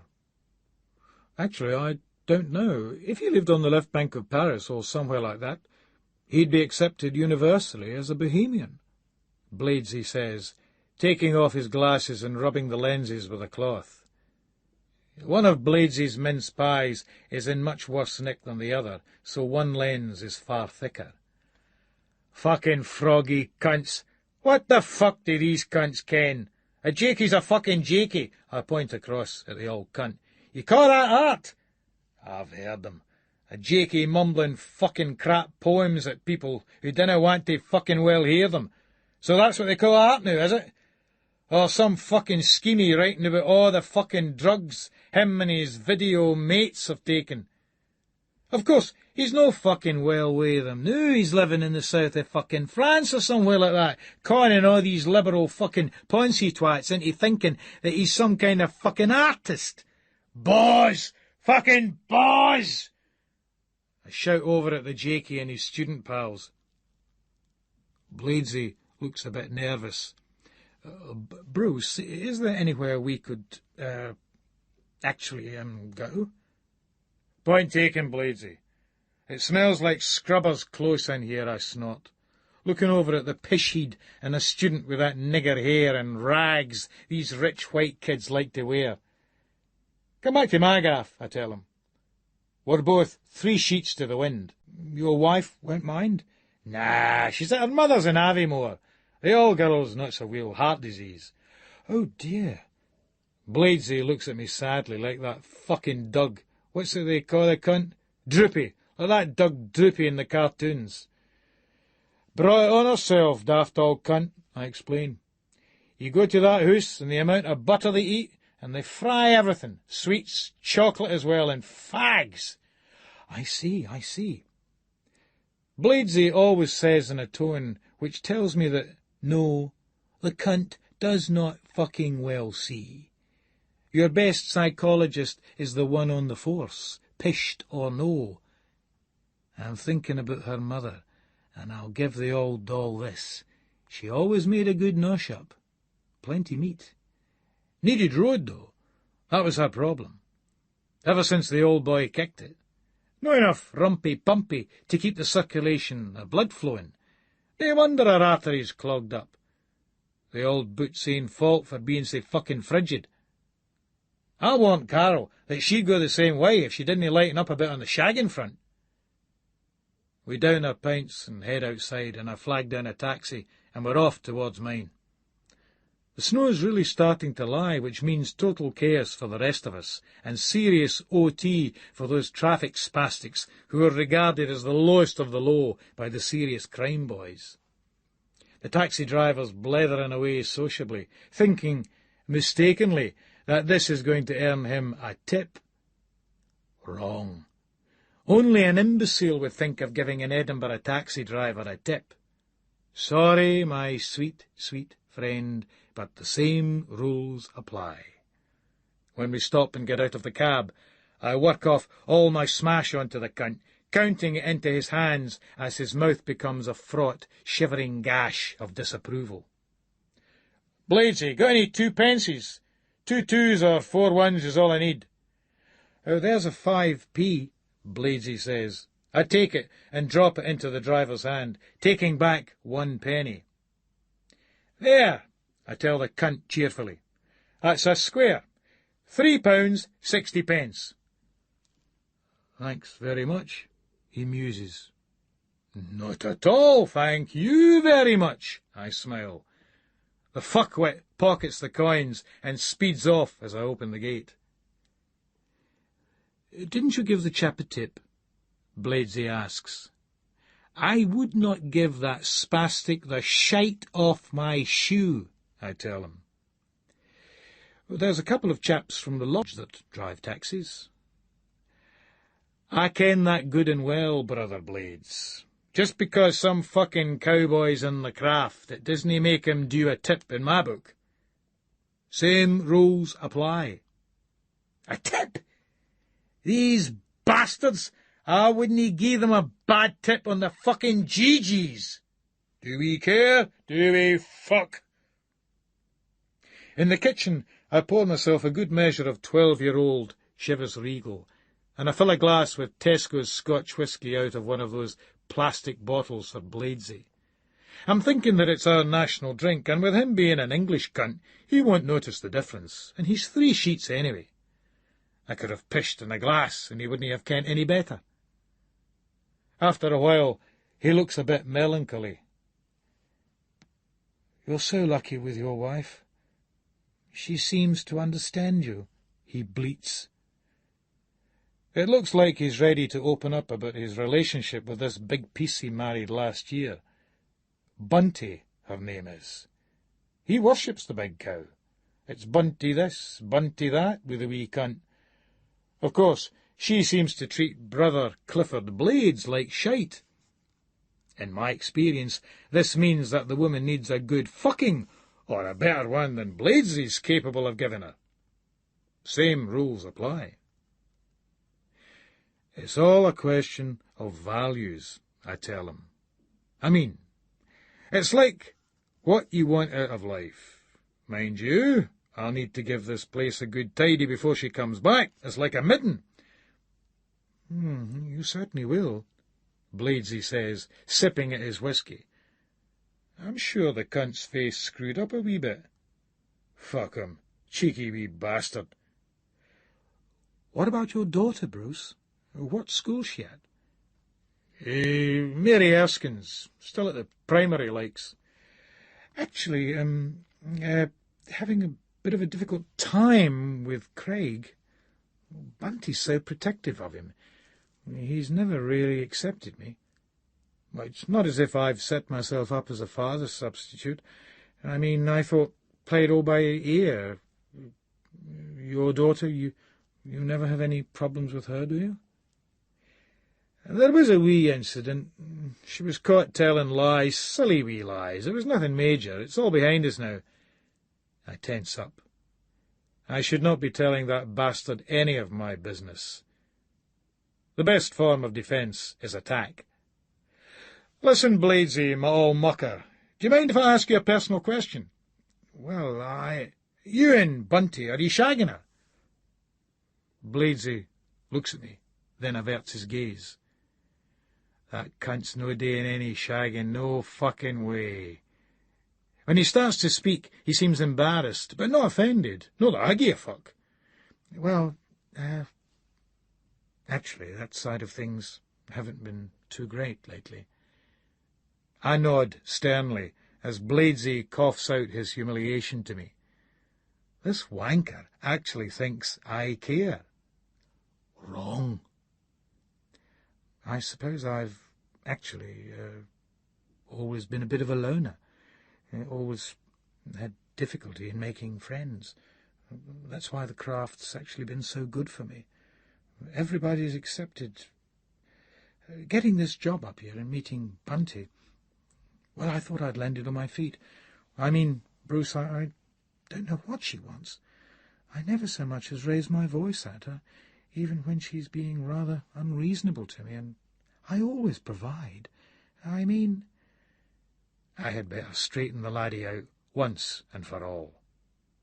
Listen, mate, a bit of advice in the affairs of the heart department. With women, what you have to do is shag them regularly. Keep them well fucked, and they'll do anything for you. Well shod and well shagged. That's the old phrase. You actually believe that? Of course I do. All these stupid spastics at the marriage guidance counsellors, load of fucking shite. The root of a marital problem is always sexual. Women like to get fucked, whatever they make out. If you ain't fucking the woman you're supposed to be with, then that creates a vacuum, and nature abhors one of them. Sure as fuck, some cunt will come along and fill the gap. Fill it with several inches of prime beef. And if she's no doing it for you, you go and get your hole somewhere else. I know that I could just go out now and get my hole like that. I snapped my fingers in his face, causing him to recoil in his chair. If I wanted it, likes. You really think it's that easy? Course it fucking well is. There's Fanny Ganton on it, I kid you not. In this toon, in every fucking toon, right across this big wide world, I sweep my arms across the room. All you need to know is where to look. Now me, I'm a detective. I'm police. A good policeman always knows where to look, and I'm good at my job. I'm maybe not the best policeman in the world, I tell him, waiting for him to nod empathetically before snapping in dead seriousness. But I'm certainly one of 'em. Well, I'm looking forward to Amsterdam, I must say, he says, looking flushed. A sad wanker, no self-confidence. It'll be fucking magic, Bladesy, I kid you not. Whores of all colours, shapes and sizes. Slange. Carol. The problem with Bruce is that he keeps it all in. I know that he's seen some terrible things in his job, and I know that whatever he says, they've affected him deeply. He's a very sensitive man underneath it all. His hard front fools a lot of people, but I really know my man. They don't understand what a complicated person he is. To know him is to love him, and I certainly know him. What I know, for instance, is that Bruce has an effect on women. I know that they find him attractive. I know because I'm aware of the effect I have on men. If you're a sexy person, I think you're always very much aware of the sexuality of others. The sexual aura, if you like. It becomes a common currency, a code, an unspoken language. Yes, some people just have that sort of glow around them, and I know that Bruce certainly does. I spend a lot of time getting myself ready because I always like to look good for him, and for myself too. There are some women who say that you shouldn't dress to please a man, but when you love someone, you revel in their pleasure. And I'm guilty of that, and always will be. I look at my own naked body in front of the mirror. I think, yes, Carol, you've still got it, girl. I think I'm losing weight. I put on my bra, clipping it at the front, then sliding it round and putting my breasts into it. I take a silky cream blouse from the wardrobe and I put it on and button it up. I love the feel of this particular blouse on my skin. There's a navy blue skirt here which goes well with it. I put on the skirt and look at myself in the mirror. Yes, definitely losing that bit of weight I put on. The skirt is hanging well. My face has a wide forehead, but this effect I can neutralise by wearing my fringe long. I admire my full mouth and nice big lips. Bruce always admires my lips, and my small nose and large brown eyes. I dig out some blue velvet effect shoes from the bottom of the wardrobe. I'm thinking about Bruce all the time, about how we play these break-up, make-up games with each other, how these wee absences we take from each other are just a tease, which only make our hearts grow fonder. I feel a need and an aching for him. I'll have to get back to him soon. I wrap my arms around myself and imagine that we're together. In a sense, we are together because nothing, space, time, distance, whatever, can break the delicious communion between us. Equal opportunities. It took me ages to get ready this morning because I couldn't think what to wear. It's Carol's fault. If she was going to shoot off, she could at least have arranged a fucking laundry service before she went. I came close to just wrapping it and leaving it till the afternoon to go in.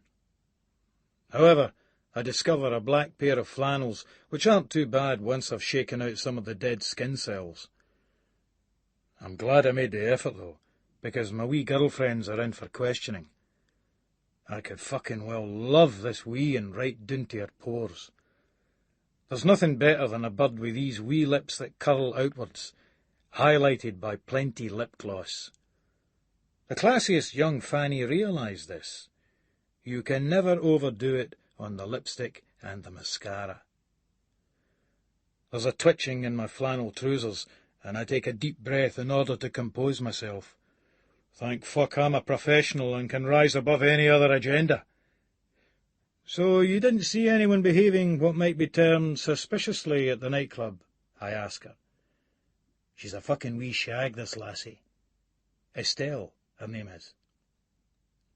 Nah, she says distractedly. The wee cow's mind's on something else. Gus has her mate next door. I'd like to see how he gets on. I'm about to turn up the heat on this cocky wee slag when I remember that Amanda Drummond's in the same room as us.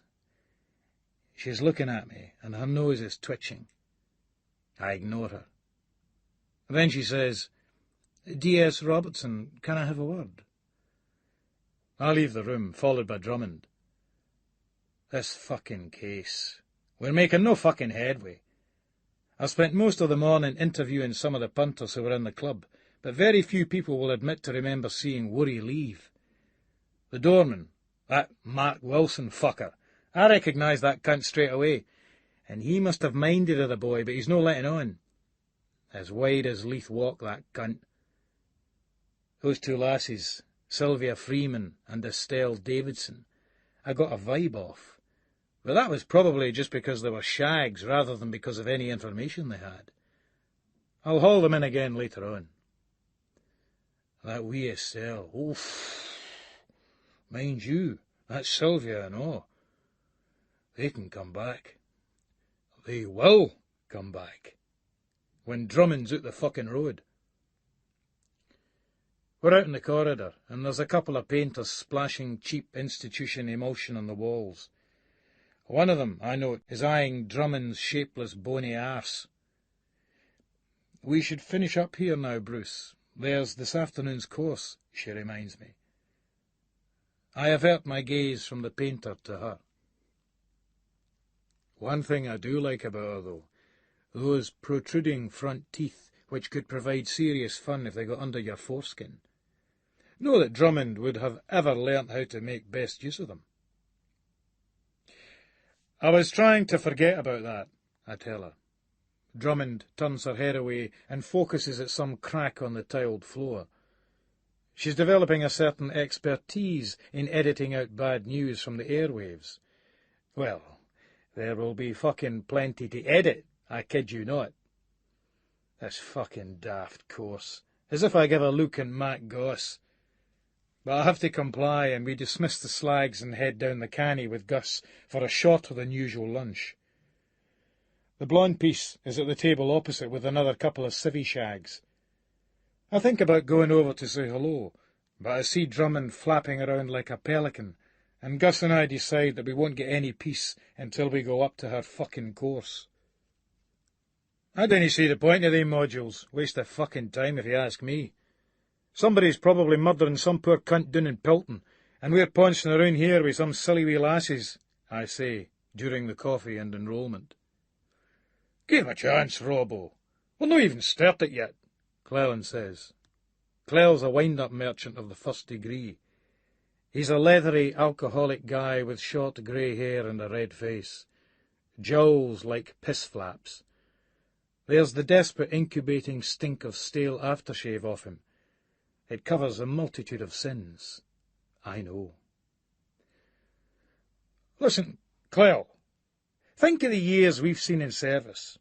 Some silly wee tart goes to college and gets a degree in fucking sociology, and then does some DAS coupon certificate in personnel management and joins the force on this graduate accelerated programme, and she's earning nearly as much fucking dough as you or me, who are pitting ourselves on the fucking line trying to stop schemies killing each other. She's never seen past a fucking desk without a real policeman chaperoning her everywhere. Then she writes this fucking stupid policy document saying, be kind to coons and poofs and silly wee lasses like me, and everybody gets the fucking hots. Then they get this posh wee chinky bird with an American accent to come in and tell us how to do our job and how to relate to the public. We, surprise, surprise, another set of forms to fill in. Aye, right, we do look sweet. That reminds me, I've an OTA 1 to 7 to fill in from overtime. Aye, says Gus Bain. Scotland's a white man's country. Always has been, always will be. That's the way I see it at any rate. And I'm too long in the tooth to change now, he chuckles cheerfully. A good old boy, Gus. Precisely, Gus. I mind when I took Carl and wee Stacey to see that Braveheart. How many packies or spades did you see in the colours fighting for Scotland? Same with Rob Roy. Same with a Bruce. Aye, says Andy Cleland. But that's a long time ago now. Precisely. We built this fucking country. There was none of them at Bannockburn or Culloden when the going was tough. It's our blood, our soil, our history. Then they want to waltz in here and reap all the benefits and tell us that we should be ashamed of that. We were fucking slaves before these cunts were ever rounded up and shipped to America. Inside the session, the wee chinky bird, this wee San Young or whatever they call her, she's standing up with that business suit on and she's saying, All right, I want to do a free association brainstorming exercise. Just call out at random any responses you can think of. She turns and writes a heading on the flip chart. What does racism mean to you? Clell shouts out first, discrimination. The wee chinky bird goes all hot and focused and eagerly writes it down on the chart. Gilman steams in. No like the cunt, I'm sure. Conflict, he snaps. As she's writing this down, Clell says, might no be conflict, might be harmony. Gilman ignores him. Gus Bain says, you're thinking of the hairspray. I chip in and say, that girl's not wearing Harmony hairspray.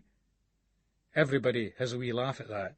Well, the boys that are old enough to remember the ad do. Even Dougie Gilman smiles. The chinky bird raises her voice and says, I think, is it Andy? Cleland nods. I think Andy made a valid point here. We in police work tend to be conditioned into seeing a conflict-based society due to the nature of our jobs. But in fact, race relations in Britain is characterized much more by harmony than anything else. It's the leading brand of hairspray, I tell her. Nobody laughs this time, and I'm feeling isolated, like a daft cunt. At least the whore seems upset, which is what it's all about. She looks directly at me and asks, what does the term racism mean to you? She looks at my name tag. Bruce? It doesn't mean anything to me. I just treat everyone the same. Bain claps slowly and emphatically, his eyes glazed and his chin jutting out. Okay, very laudable, Chinky Girl says. But do you not recognize racism in others? Nope, that's their lookout. You take responsibility for your own behaviour, not other people's, I tell her. I'm chuffed. That was a good point to make. Straight from these cunts' daft interpersonal skills training jargon. I can see that it almost strikes a chord with this kitchen sink's fucked-up way of thinking. Then Amanda Drummond jumps in with, but surely in our professional role as law enforcement officers we have to accept responsibility for society's problems. This is implicit, I would have thought. You are a silly wee cunt. That is explicit, I would have thought. No way are you rocking BR, spastic fanny. The same rules are applying to the fucking maximum here, girlie. I was speaking as an individual. I thought this was what you wanted. No hiding behind professional roles. I think we were told at the pre-course briefing we were to respond as human beings. Of course, as a law enforcement officer, I accept that we have these responsibilities. The dopey dyke looks fazed by this and deflects the question. Standard tactics. She's acting like a fucking criminal. Polis? That? Ha ha! Good point, Bruce, she says patronizingly. Anybody else got anything to add? The biggest problem, Gus starts up, and you'll no like me for saying this, but it has to be said, the biggest problem is that blacks cause the mace crime. Then he's turning to me. You worked in London for the Met, Robbo, tell them. Well, I can only speak for my time in the Stroud, I say non-committally. I look over at Ray Lennox. His face is impassive, but there's a tension in his eyes. I'll bet the cunt's suffering. Been on that nostril shite again. I'll wager 4-1 on. Chinky Draws comes in. What about Stroud Green? I think it would be inappropriate to get into the particular problems that one area may or may not have had, I tell her sharply. Fine, she says hesitantly. She didn't like that rebuff. But of course, it's no real problem. If we won't talk, then these fuckers are never shy about filling in the gaps. So we listen to a dull lecture, marking time until the coffee break. The heat from the radiator almost making us doze off. Finally, we adjourn for coffee. Shitey wee fucking biscuits. That's all they give us for the coffee. I usually get a roll from the canteen or something from the baker's for my piece, but nah, that's all forgotten about with this disruption for their coon-loving course. They think of no other cunt's routine but their own. I take a coffee and stand over beside Clell. I deliberately keep away from Gus. A nice cunt, but he's given far too much away. Too far into that 70 to learn a new script. Careless, and that's food and drink to these cunts. Lennox has the right idea. He's too wide, though, that fucker. We're waiting on our young Mr. Lennox. Fucking sure we are. Clell, Gilman and I are joined by the wee chinky bird with the toff's English Yank accent. It keeps fucking well changing. Probably been to posh schools all over the world. I hate those privileged cunts. They think that you're fuck all, that they can just use you to clean up their shite, and in fact, most of the time they are spot on. What they don't know, though, is that you're always lurking in the shadows. The opportunity to pounce usually never comes along, but you're always lurking, always ready, just in case. Chinko's been gieing it loads of fucking mouth, all right. The particular problems of the inner city. Aye, right you fucking well are, doll. You didn't get an accent like that in any fucking inner city. She's rabbiting on trying to get us to open up. Standard tactics, but we're keeping it tight. Clell's expanding a wee bit, saying what the cunt wants to hear, but he's on a wind-up. He's jousting with me and Gus. It's just the bastard getting in roll. I think the best way to handle these cunts is just to keep stump. The best cons ken that and all. Just say fuck all. She's rabbiting on, though, and I'm nodding at her, looking at her eyes and lips moving, and I start to think of her fanny. I'd fucking well gear one, all right. No much in the coupon stakes, but a tidy body on it. High marks in curvature of arse. Never mind the mantelpiece when you're poking the fire. That's my motto, and it stood me in good stead. Same rules. It's as if she can read my thoughts, 'cause she sort of blushes and looks at the clock. Well, she goes, we'd better be making a move back. I'll fucking well make a move on you in a minute, you cunt. Probably game as fucking all. Lennox is talking to Amanda Drummond. Most likely trying to slip her a length, the dirty fucker. Although with Lennox, it wouldn't be much of a length. Drummond catches me staring at them and looks away. I'd gie her one, if only to pass the time of day.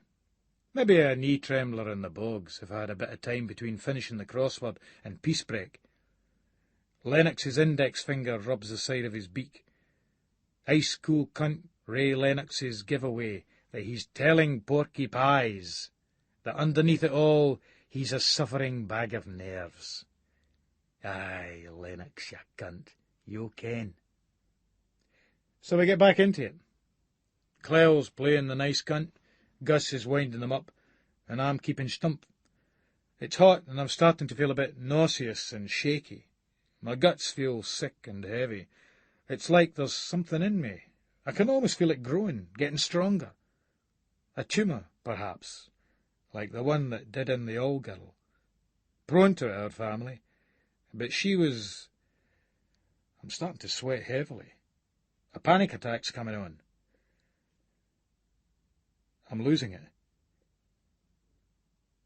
Fuck that. I'm not like Busby or any of those long-term sick-through-stress saplings that can't handle the big time. The cunts here'll never fucking know. They'll never fucking ken, 'cause I'm better than that, better than all of them, stronger than the fucking lot of those cunts put together. I excuse myself and go to the bogs. Inside the lavvy, I'm shaking, and my teeth are hammering together. I sit on the toilet seat. My arse is itching really badly. I want to sterilise those piles. Some boiling water, a sharp pain, and then that's it. The bog paper is just that harsh council-issue garbage. Fucking cunts! How do they expect me? I give my piles a clawing until my eyes water. The pain is something to focus on. My breathing is slowing down and the shaking's subsiding. I try to have a wank, attempting to picture the Chinky Bird, then Amanda Drummond, in the buff, but nothing's coming to me. I should have sneaked out the paper. I don't know who the shag was on page 3. I haven't seen her before. When I get back in, I'm still a bit jumpy. All the eyes are on me. You don't look very happy, Bruce, Amanda Drummond says. Are you okay? Are you feeling okay? Attack is the best form of defence. I look her in the eye. I'd be a lot more okay if I knew what I was doing here. Like several of my colleagues, I've been involved in a murder investigation. I'm trying to solve the murder of a man from an ethnic minority group. I've been taken off that to spend time here. I say this in such a way as to let her know that I don't consider her to be on the case. Answer me this if you can. What advances racial harmony most, this course or solving that crime? 'Cause we sure ain't going to solve no crime sitting here, sister, I tell her. Hear, hear, Gus says, and starts clapping, and some of the other boys follow suit. Peter Inglis whistles. This gies the whoer a beamer and a half. It's not a question of one or the other. We need to do both, she says weakly, then adds with a bit of gusto, as the strategy paper makes quite clear. Oh, the strategy paper, is it now? I wondered when we were going to get on to that particular pile of fucking pish. Well, I've done my homework, dyke face, thank you very much. I'm glad you mentioned that, because if I could quote a circular from personnel relating to the strategy paper, and I quote, "There are no sacred cows in a modern organisation like the police force. Everything is up for grabs. Everything has a priority value." Exactly.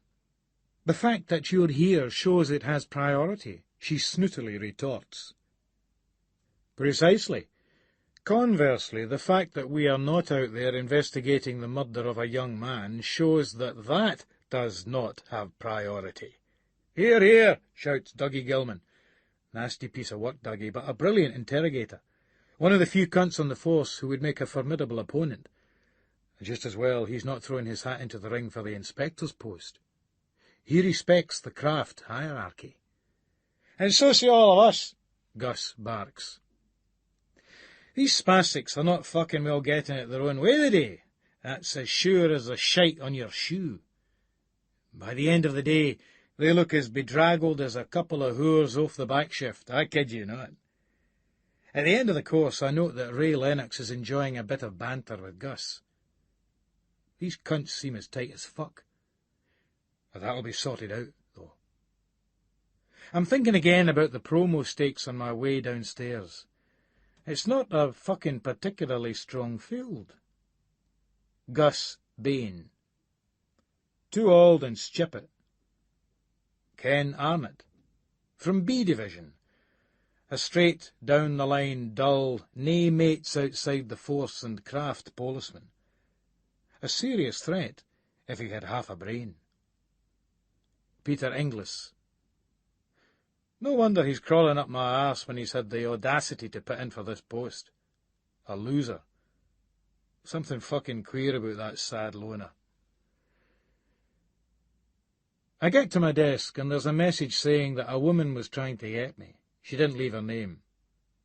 It'll be Carol, nothing surer. Seeing the error of her ways.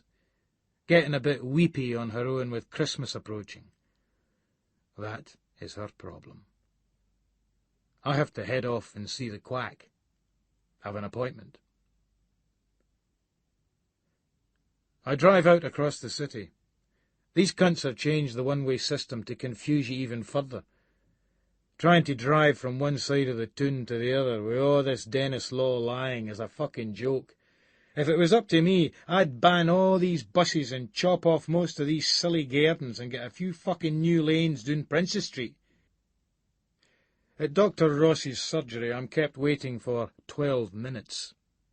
I'm here at 5:25 for my 5:30 appointment, but it is 5:42 by the time I get seen, probably thanks to some dopey old cow who smells stale and just wants to waste stamp payers' money by talking all day to a doctor, the only person who will come near her on account of the whiff coming fae the cunt. It's okay, you fucking minging old bastard. It's only a fucking murder investigation I'm on. Carry on, don't mind me. When I get in, Rossi makes no apology for keeping me late. Instead, he asks me to drop my kecks. "Well, Mr. Robertson," Rossi says, inspecting my testicles and my inner thighs, "this looks like eczema." Eczema? But here, I mean, people get eczema on their back or arms or face, but not there. Rossi's eyes widen balefully, and a flicker of distaste is evident in them. Eczema can occur anywhere. There's no evidence to suggest that you might have something additional. Certainly, it's not an STD. There's me fucking well disintegrating here, and this cunt's just passing it off like it was now. I've never had this before, even when I've just never had this before. Were your parents prone to it? It can be hereditary. No. Parents, fuck off. Parents, fuck off. It's some aggravated skin disorder, probably a form of eczema. I can't emphasize strongly enough that you should keep that area clean. I'm going to prescribe a cream. I take a deep breath and let the sterile air of Rossi's surgery fill my lungs. I try to remain focused on Rossi without making eye contact. Look at the brows. That's an old con's trick. Focus on the policeman's eyebrows rather than his pupils. Haul in a Fife, a Begbie, a McPhee, a Wiley or a Doyle, and those criminal cunts always adopt the same approach. Eye contact without eye contact. Always fucks the baby police up, that one. Just formulating a strategy, getting back into the notion of the games feels somewhat empowering, and I inquire crisply of Rossi, "What's brought this on?" Rossi is climbing down a bit. His tone's less haughty now. After all, it's just two professional men chatting together in a diagnostic mode. Identify problem and suggest possible solutions. Well, you may be allergic to a certain foodstuff. It may be part of the stress and anxiety-related condition you've been experiencing. Stress. That figures. A fucking job. Tolls caused this. He's fucked Busby, and he thinks he'll fuck me. Wrong. I take Rossi's creams and head away home. Home is not a good place for me. It never was. I prefer to work all the overtime I can.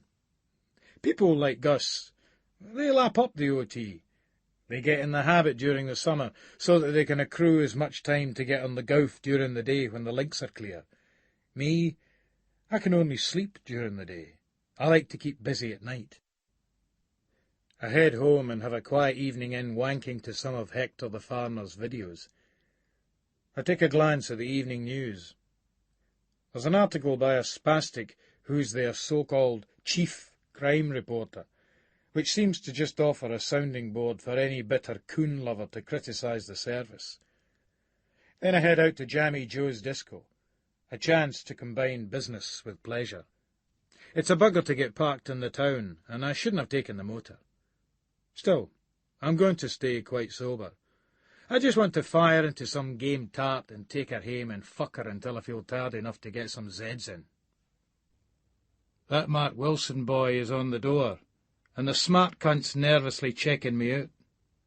Yes, I'm almost positive that cunt used to run with the CCS back in his day. If that's the case, he's bound to back up all those swine. Always eating. Bruin. feet, my host. Cunts, they basically fucked me over 100 times, 1,000 times. There's some tidy fanny in the place, so I decided to settle. I travel through the inside of this vessel growing, filling its cavernous voids to utilise its space and become one with it. Thank you for the home, my host. Thank you. Thank you for the life. And use my old trick of trying to get in her knickers. What do you do? Are you polis? She asks. Nah, it's just that I never ate mutton when I was a wee boy. I like the look of you, son, she says. Eat more. Eat, eat, eat, eat, eat, eat, eat, eat, eat, eat, eat,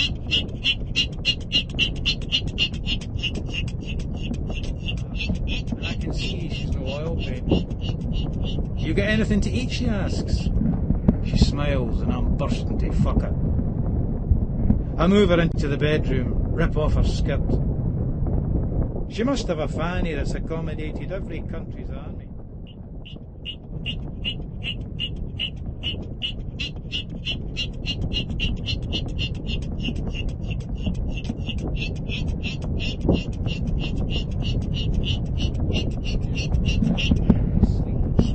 Take me off to the land of Nod.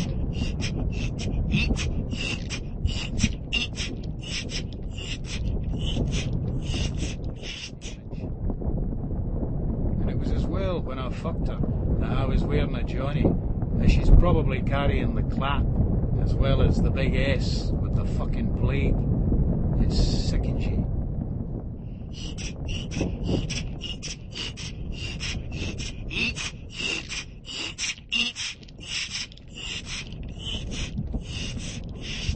Bread and jam and donuts before I fall asleep in front of the telly. Nobbing the whore was the business, but I had to get away without having to see her again, or having to phone her again. If last night was about emptying the bag, tonight, thank fuck, is lodge night. The Masons is the only place that you can go to meet cunts that aren't polis. It's different up here to down in England. There are, of course, some fat cats and professional types, like down south, but in the lodges up here it's mainly tradesmen. It's like the golf. In Scotland you have schemy golf clubs like Silver Nose. Just you try being a fucking tradesman and joining a golf club in England, though. I personally think that aprons are for silly wee lasses to wear in the kitchen, and no for grown men on a night out. The ritualism of the lodge has its uses, however. It's made me far more sexually inventive. This helps with the games. I make myself some toast on the grill, but I burn the first lot and I have to try again. I open the back door to let out the smell. Outside in the back garden I see that Stacey's bike hasn't been put into the shed. It'll rust to fuck. I stick it inside and then go to the bottom of the garden on the pretext of pottering, but I want to get a good nose into Stronach's hoose. He'll be at training today, and I could do with a sketch of his bird. See what that wee cow's up to. She doesn't seem to be at hame, though, and it's nippy out here. The second batch of toast is fine. It's midday, and I fill in my overtime from last night at Jammy Joe's on the OTA 1-7 form, and head up to HQ in the Volvo, accompanied by a tape of Iron Maiden's self-titled debut album, the offering where Paul Di'Anno, rather than Bruce Dickinson, is at the mic. The recent snows have frozen over. Of course, this means chaos on the roads with the highway cunts unable to cope. As if they weren't used to bad weather. There's a bottleneck stretching from Collington to fucking Aberdeen or the likes. This happens every fucking year. I feel like getting out of the car and choking the living shit out of any spastic whose face offends me, which, in this case, is just about every cunt. Fucking police force here. Fucking emergency services. Cunts. Fucking... I park the car outside the shops before Napier College. It's a so-called university now, but every cunt knows it still is Napier College. The punters know a real uni when they see it, and this fucking place for trainee basket weavers in no way fits the bill. Same rules. There's a decent bakery here, and I radio in and tell them that the traffic's scandalous, and I'll see them when I do. When I finally make it in, I start going through the papers on the Woorey case. I'm interrupted by a call from Gus Bain, who's up in records. If I didn't ken that bastard better, I'd say that he was sniffing round the big blonde piece up there and all. But he's been married to the same old boot for 70,000 light years, the churchy old cunt. Bruce, Gus here. Have you opened your internal mail yet? A wee present for the funny felly up the stair. I rip open one of the pile of sealed envelopes in my in-tray, the one with the Nid's name on it. Internal memo. To DS's Gilman, Stark, Robertson, McKinley, Thomas, Inglis, Cleland, Noble, Phillips, Lennox and Bain. From Chief Superintendent Nidri. Date 3rd of December 1997. Equal Opportunities Module. Racism Awareness. The course tutors have brought to our attention cases of inappropriate attitudes and behaviour on the course, of which you were a member. With this in mind, it is intended to hold a series of individual debriefing sessions with course members, the tutors, and members of the core team of which myself and Deputy Chief Constable Matheson are members. With this in mind, please report to my office on Friday, the 4th of December, at 2:15 p.m, the scheduled time for your debriefing. I'm sitting digesting it, and snapping open another Kit Kat when Inglis and Gilman come in moaning. "That's the fucking moan," Gilman snorts. "What kind of notice is that?"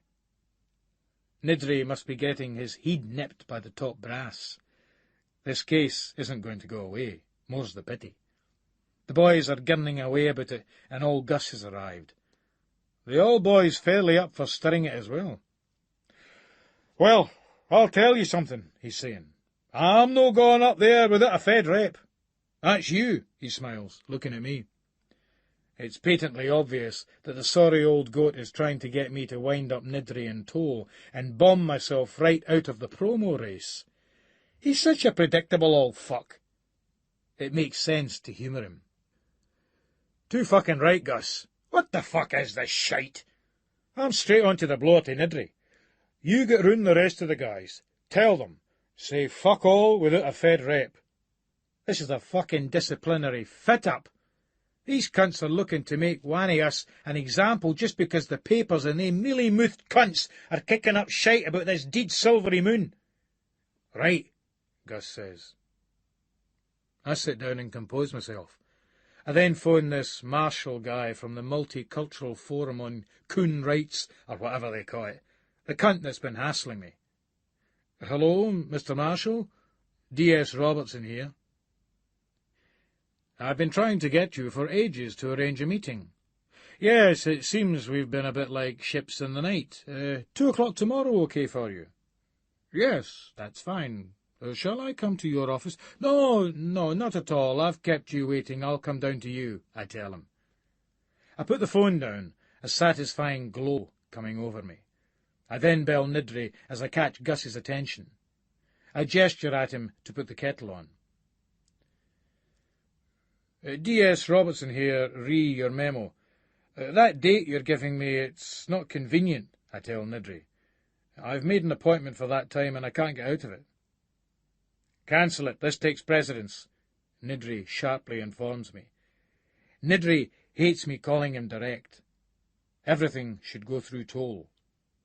Nidri believes in the strict hierarchical division of the organisation's reporting structure, the chain of command.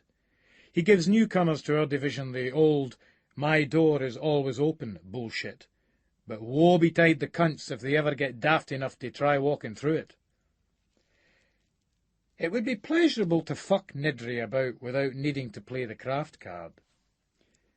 I know that those new Labour wankers up the city chambers have been intoxicated with their election victory, and are strutting around like peacocks and coming down hard on Nidri and Co., and one of their beefs is equal ops. I'm meeting people from the Forum on Racial Equality and Community Relations, I tell him. There's a silence on the other end of the line. Shit. Listen, you'll have to go to that one. We'll need to make it Thursday afternoon, 3:30. Nidri puts the phone down on me. I keep the receiver to my ear, and then I bell toll, noting that Gus, busying himself with the coffee, hasn't seen me redial.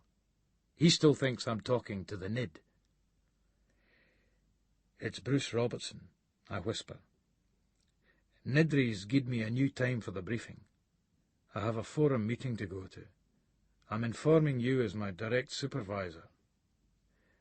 I raise my voice for Gus to hear. I'll come along, but I'll have a Fed rep with me. Drysdale from the south side. Gus raises his eyebrows. He puts a cup of coffee and a Hearts mug in front of me.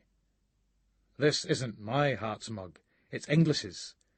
I'll fucking catch something off that cunt. I think you've misunderstood the memo, Robbo, Toll says. Aye? This is an exploratory debriefing session. There's no question of anyone being reprimanded or disciplined at this point.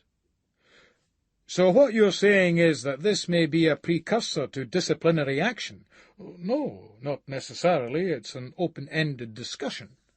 So it's a counselling session, then? Well, yes, but not a counselling session in the sense of it being related or even potentially related at this point in time to the disciplinary systems of the Edinburgh and Lothians Constabulary. But my attendance is compulsory. Everyone must attend. You're asking me or telling me? Robbo, what I'm hoping from you and the rest of the team is your willing cooperation. If this isn't forthcoming, then I'll be forced to introduce a disciplinary element. I see. I let the silence hang. Eventually Toll says, I don't have time for this bullshit.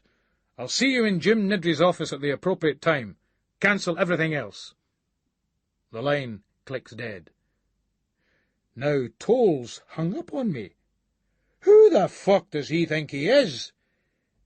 Nidri's fucking office boy, that's who. I shout into the mouthpiece. I don't have time for your fucking bullshit, Nidri. We've got a fucking murder case to solve. I slammed the phone down. Gus Bain raises an eyebrow. Oh, Robbo. Oh, you gied Nidri it tight there, did you know?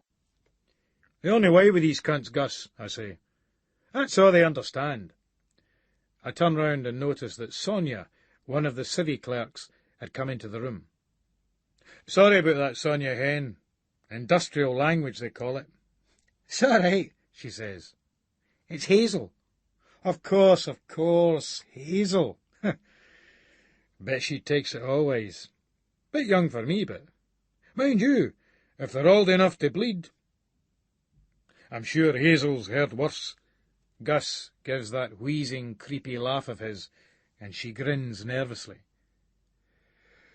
What you could do for me, Hazel, is to gie the people at the forum a phone. I had a meeting with them tomorrow at 2. Tell them I have to cancel out, but I'll get back to them. Right, oh aye. There was a woman on the phone for you while you were out, she tells me. Oh, Gus laughs. Mr. Popular. Aye?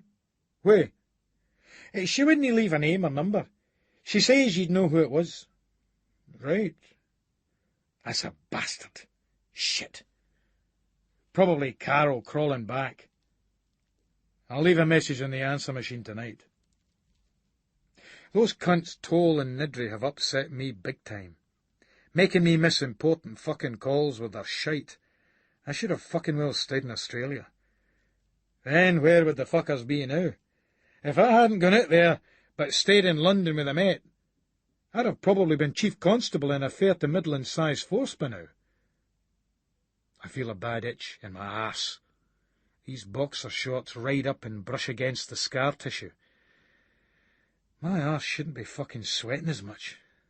Stress, that's what it is. As Rossi said, and it's caused by these personnel cunts who wouldn't ken what police work was if it was to suck their cocks or lick their fannies.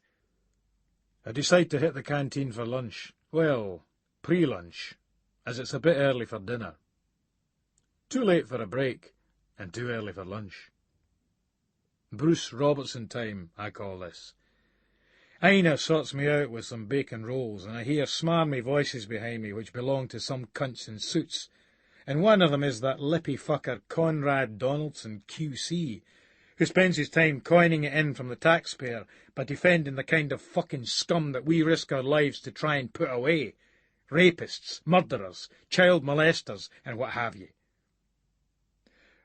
Practising cannibalism, Bruce? He nods at the plate and smiles. I'm looking coolly at the cunt. I'd love to have him. Just him and me. Just 20 minutes in an interview room together. Hello, Conrad. I force a smile back. I want to punch his face and deck him and then stomp that smirking posh face into the ground under the heel of my boot and keep doing it until his skull explodes over the lino, sending its fucked criminal-loving contents squidging across that tiled canteen floor. I'd eat my dinner after and keep it down as well. I kid you not. Remember what I told you that PIG stood for? Pride, integrity, and guts. He smiles and turns to his pals. Detective Sergeant Bruce Robertson, one of the force's leading reactionaries. Comes from a mining family as well, I hear. You hear wrong, I say softly, looking him hard in the eye. You must be getting me mixed up with someone else. Donaldson mumbles, raising his eyebrows. My knuckles are white on the tray as I depart. I hear Donaldson muttering a consensual goodbye through a ringing in my ears. I feel sick and dizzy. I sit in a corner and devour the rolls, ripping and rending the stringy meat in my sharp teeth, wishing that it was Donaldson's scrawny neck. New Labour rising star, Conrad Donaldson. By the time I get back upstairs, I've composed myself. But whenever I think of Donaldson and his ilk, a savage rage crashes inside my chest. At one point it gets so bad that I'm shaking and my teeth are hammering again. I need a drink, so I knock off early and hit the bar at the social club downstairs. Just feeling the thick carpet under my feet composes me. It makes a change from the other rooms in the building with their thin, harsh, cheap Berber flooring.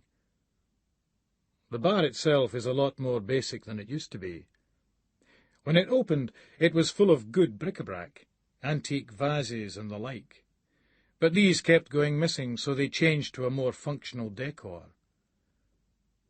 A couple of baby police are playing pool, but I see Bob Hurley at the bar. I arrived just in time, I see. I smile at him. All right, Robbo? He turns to the barman. Another pint of lager, Les?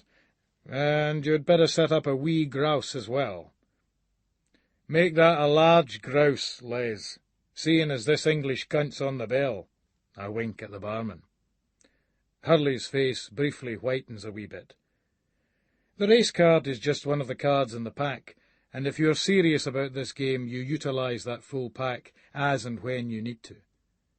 That wee aside is just to remind Hurley of his status as a barely tolerated guest, not just in this country, but in this life. Hurley and I sit down in a corner, and a few rounds later on we're still there. Toll, of all people, has just come in, but I'm ignoring that arsehole. He sits in the next booth to us, reading the evening news. Fuck him. The sad nay-mates cunt. Only tries to socialise with the boys when he wants something. It's Hurley I'm more interested in. He's still melancholy about the split with his wife. What fucked it up with me and Chrissy was her family. You know what it's like being a polis. He sings in that Tony Newley voice that makes the word polis sound so funny. What's he on about? Polis, daft cunt. You tell them all, our friends, family, the neighbours, what you do for a living, and you get treated like a leper. They sit in the house, their pals and their spouses, and they say nothing. It's like they're in an interrogation room. The conversation's full of awkward silences, and they can't wait to make their excuses and go. Then they always put off coming round again. You get treated fucking... He gasps, seemingly in pain, his breath catching. Like a fucking leper, he repeats. That's what you feel like, Bruce. A fucking leper. Yeah. Hurley pulls a bit of wax from his ear and rubs it on the underside of the seat. So I went through a phase of telling them that I was a plumber or that I sold insurance. Then they start telling you everything about themselves. It's like, I do this on the side, or I don't put that through the books.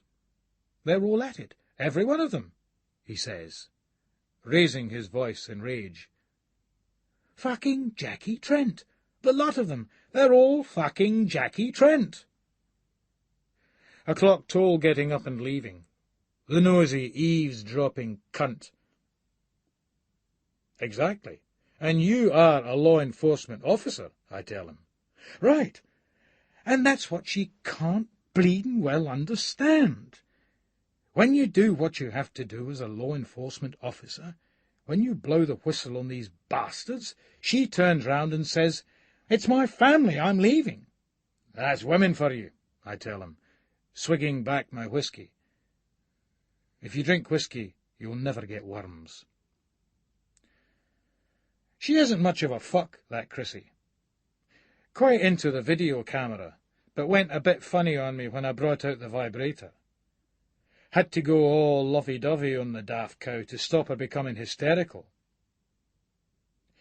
I just find it hard to switch off sometimes. The thing about being a polis is that you get used to seeing things in a certain way, looking for things that are going wrong. It's the way you are. How some people behave. It makes you so suspicious. I just can't stop running routine checks on them. That's what wound her up, the questions I would ask a family. I didn't even realise that I was probing. I couldn't switch out of role. You can't be any other way, Robbo. That's what you do. Take it or leave it, eh, mate? I smile. I'll be taking your missus again, that's for sure, you stupid cunt.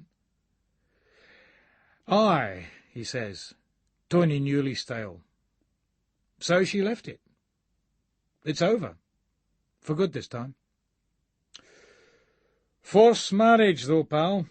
May the force be with you, 'cause sure as fuck the fanny won't stick around. You're lucky, though, Robbo, he says, almost accusingly. Oh, aye, me and Carol. Well, she's a wee bit special. No doubt about that. Steak on the menu tonight. She can cook as well, Hurley says. Is there no end to this woman's talents? The fucking lecherous cunt's wanting me to tell him about Carol and I's sex life. No wonder his wife's getting fucked by everybody in sight. All mouth and nae trousers, that prick. It's a question of values, I say, draining the whisky glass. Gus Bain comes in and we have a scoop. I'm trying to watch myself, but Gus likes a good jag when he's clocked off. Hurley fucks off back to his miserable life. Hurley isn't liked much on the force. I don't know why. There's just something about the cunt that makes you fucking detest him and savour everything bad that happens to him, of which there is lots, I kid you not. You learn to sniff out a loser in this game. The worst kind of losers are the ones who think that they are winners and have to be reminded of the facts. Like a certain young gentleman by the name of Raymond Lennox, for instance. Young Ray Lennox didn't have much to say for himself on the course, I tell Gus. Aye, still waters. Gus smiles with a bit of affection. Listen, Gus, I say, dropping my voice. Dinna take this the wrong way, but watch what ye say in front of Ray. I'm no saying nought against the guy. In fact, I'll lap him up. But watch what ye say around him. What do you mean, Robbo? Gus looks alarmed. What I mean is that he's typical of they young cunts. He'd drop ye in it in a minute if it suited him. You ken the way it is, Gus. 5 minutes on the force, and they want to be the chief fucking constable. Thinks he kens it all. The thing is, they young cunts are totally ruthless, and they certainly aren't above a bit of backstabbing and character assassination to get on. Surely no Ray. Seems such a nice young felly, Gus says, bewildered. I sense doubt through his antagonism. Time to hit hard. Listen, Gus, where's Ray Lennox the now? He's no in here drinking with us, is he? No. I'll major 3-1, no, make that 4-1 on, that he'll be drinking with these silly wee lasses in some fucking wine bar up the toon, just like he was after that fucking course. But that's up to them. They're young, and they dinna want to be doing here with the likes of us. Yes, Gus, fair dues and good luck to the boy. I hope he rides them both. I hope they make a fucking sandwich out of him. 1 slice white, 1 slice yellow, and young Lennox in the fucking middle. You're an awfy man, Bruce, Gus chuckles. But the thing is, who do you think will be the main topic of conversation during this touching little tete-a-tete?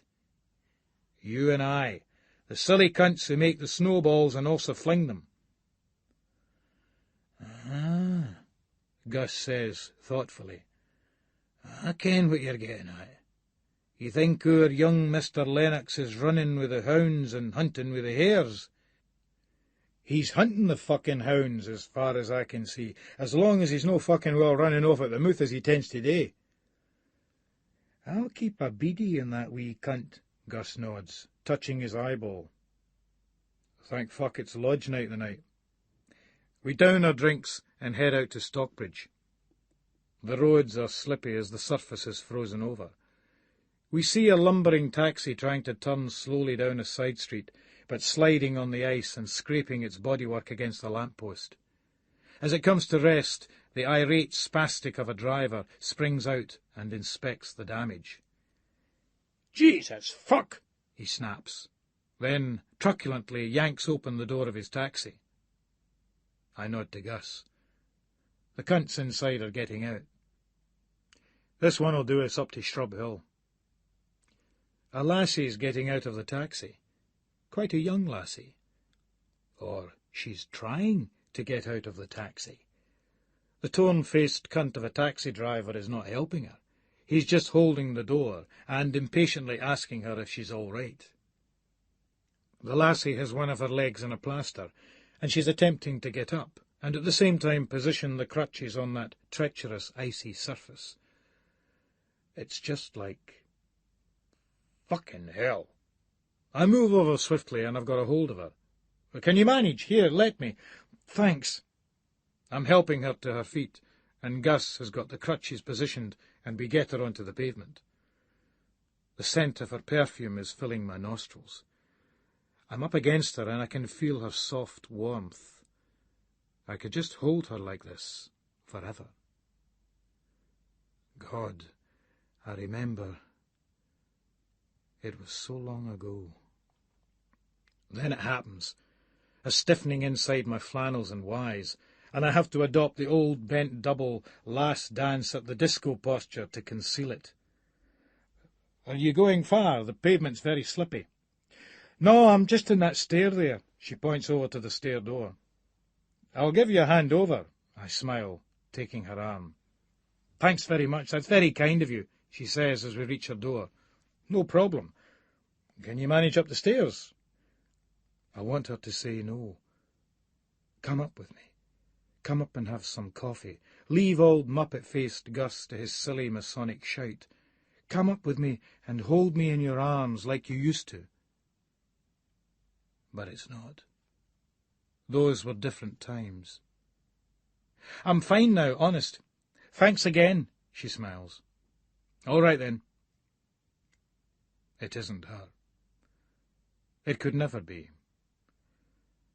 But I wished with all my heart that it was. Ah!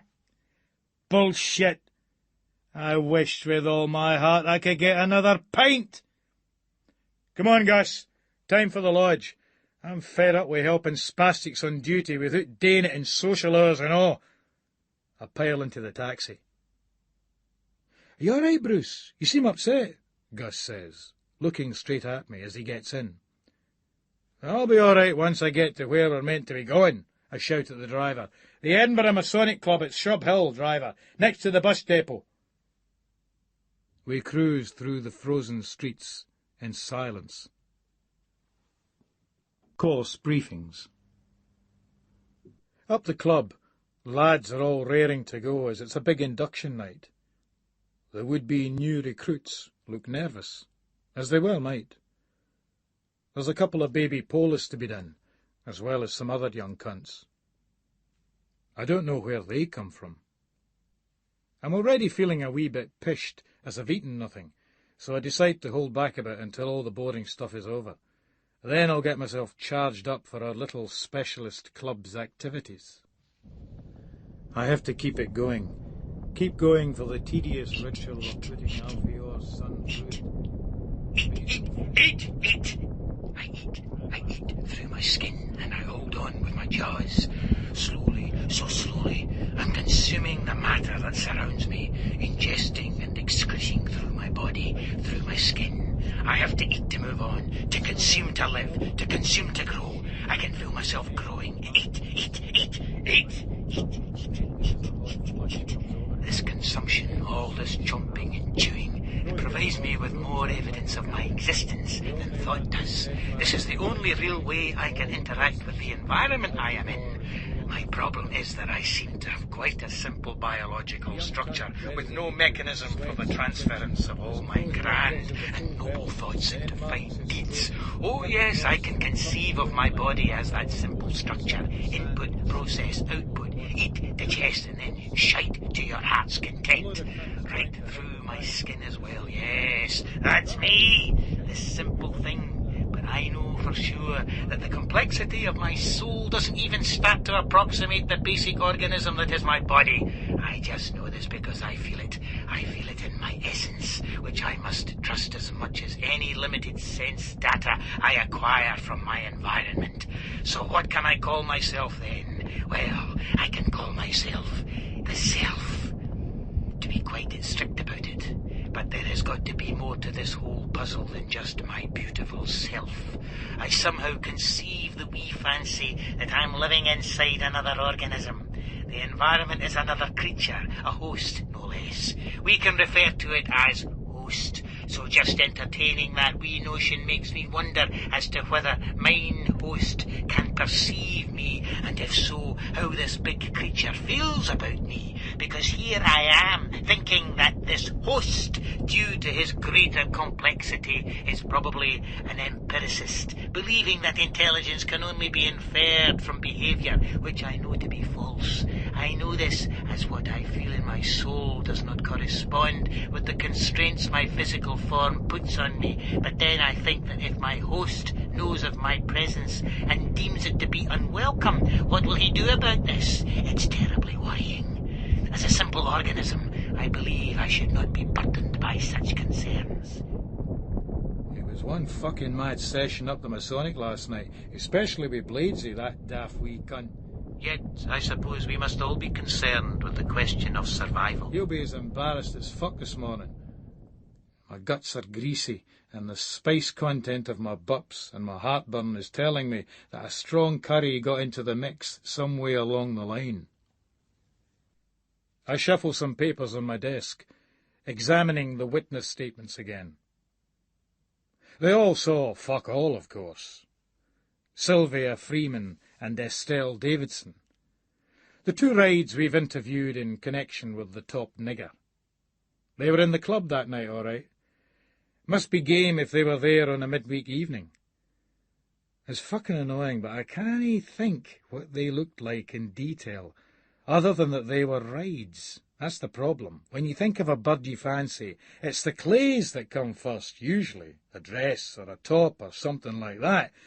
When what you want is arse, tits, eyes, mouth, hair, etc.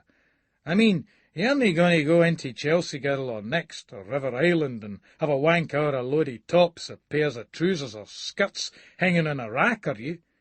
No, unless you're some sad cunt like my wee mate Bladesy. Anyway, I'll pull in these wee slags for some of the special Bruce Robertson interrogation.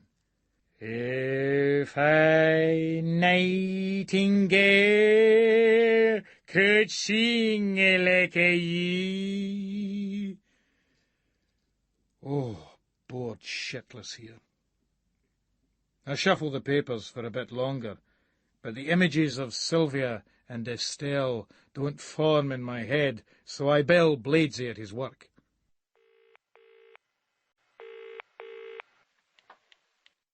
Extension 4017, Cliff Blades speaking. How can I help you? You can stop talking in that puffy English accent for a start. Oh, hello, Bruce. How are you? Right as rain, Bladesy boy, I reply, as a wave of nausea crashes through my body and my hand starts to shake uncontrollably on the receiver. I want to go home. I want my bed.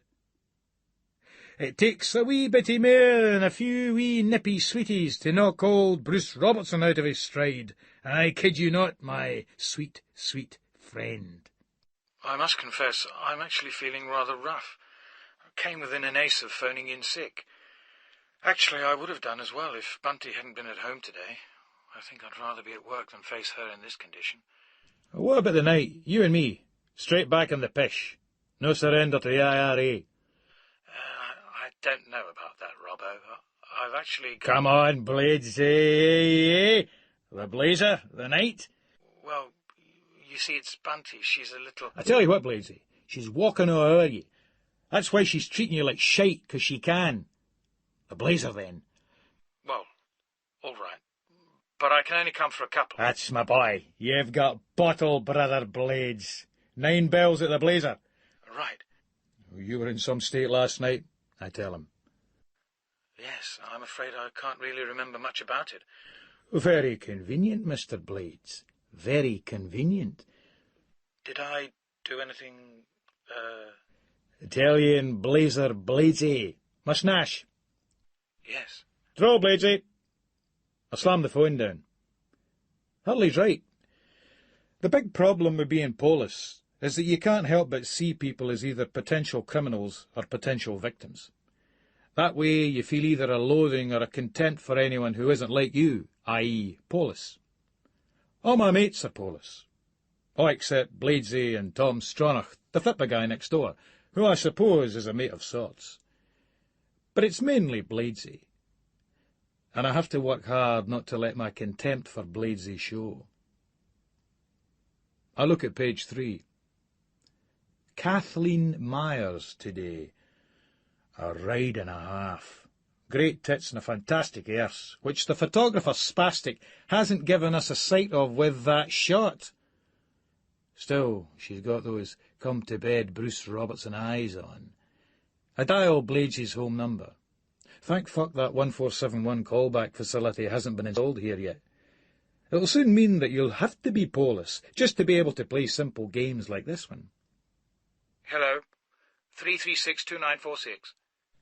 It's Bunty's voice. I've never met her. I let the silence hang a bit. Hello, who's there? I try to picture Bunty. I think of Bladesy. He reminds me of Frank Sidebottom, the comedian with the big false head. A Manchester accent, you can do it by holding your nose. Hello. Who's this? I got your number from a friend. Who are you? What do you want? Let's just say I've heard all about you and them services that you provide. Listen, I think you've got the wrong number. This is 3362946. Yes? Then I haven't got the wrong number then, have I? Who gave you this number? Someone who spoke very highly of you. He told me all about you, said you were a brilliant fuck. My cock stiffens at Kathleen's face and Bunty's silence as the line clicks dead. The problem with my game is that we're not great thinkers. We do. You have to keep doing, to find things to do. We're the law enforcers of this society. I think of what that means. It means we are paid to do a job we can't fucking well do because of all these snidey little cunts, the politicians, lawyers, judges, journalists, social workers and their ilk. Take the city of Edinburgh. Arm me, and I would delve into the little black address book I keep at home in the top drawer of my bedside cabinet. I'd pay a few house calls, leave a little lead, and you just watch the crime figures drop over the following few months. The Robertson solution. Real zero tolerance. It's an internal call, and it's tolly. Come up here straight away, Robbo, he says, not waiting for a reply before hanging up. Cunt. Does he think I'm just at his beck and call when I've got fucking work to do? Real fucking work. Work of the kind that spazwit would never understand. He's taken root in that fucking chair. He probably wants another motherfucking progress report. I hope we don't go on for too long, as I've arranged to do other things. You can kiss my bacon-flavoured police ass, motherfucker. I head up the stairs, cruising past Central Admin to see if I can get a glimpse of the big cock-teasing blonde civvy piece, but no fucking joy. Lennox was sniffing around it in the canteen earlier, the dirty cunt. Tolly looks stressed as I sit down beside him. You can tell. He's never very animated, but Brother Toll's giveaway gesture is the bending of his lips over his teeth. You could put a head square in the cunt and he'd look like your old mother. We need to get our heads together, Robbo, he tells me with urgency charged through his squat frame. The hammer's been found. It was buried under a hedge at the top end of Princess Street Gardens. Forensics managed to trace microparticles of blood and tissue in the grain of the metal, which matched the victim's. Just found it there, under the bushes. Bushes. Thick, black bushes. Chewed lips from Amsterdam. If I had a hammer, Hammer House of Horror.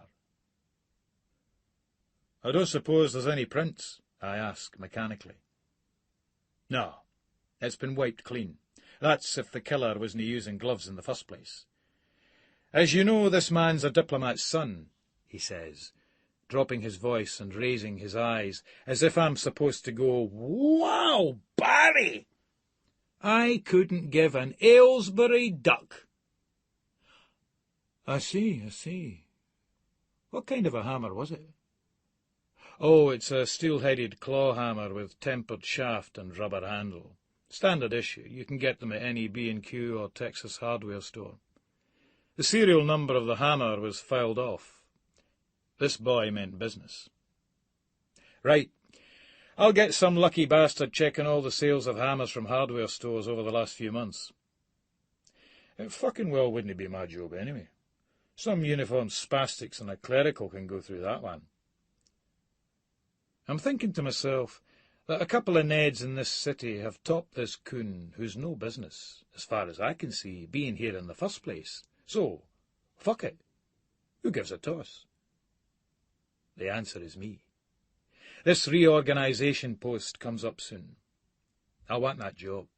So I'm going to ferret out that murdering, schemy bastard who topped our innocent coloured cousin.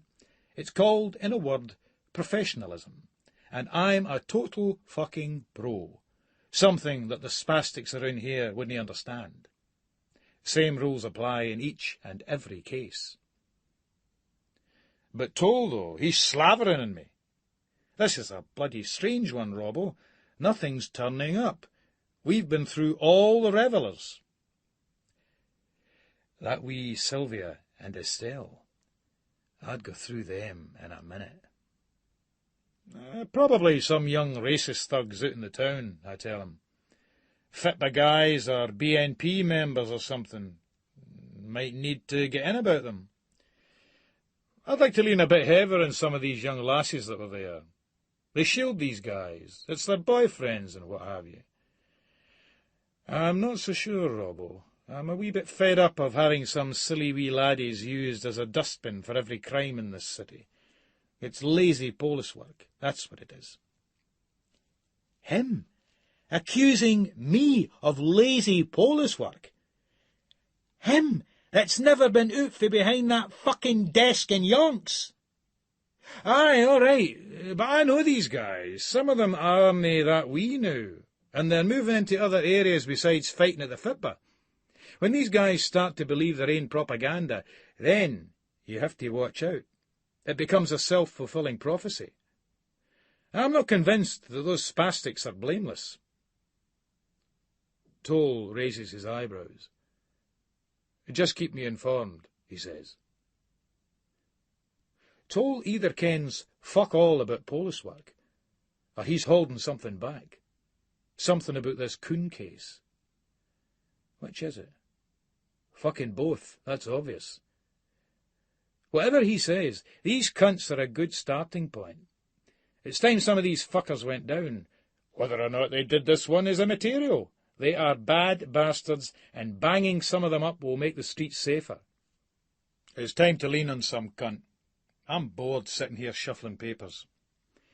It has to be Ockie, the weakest of weak links in the chain.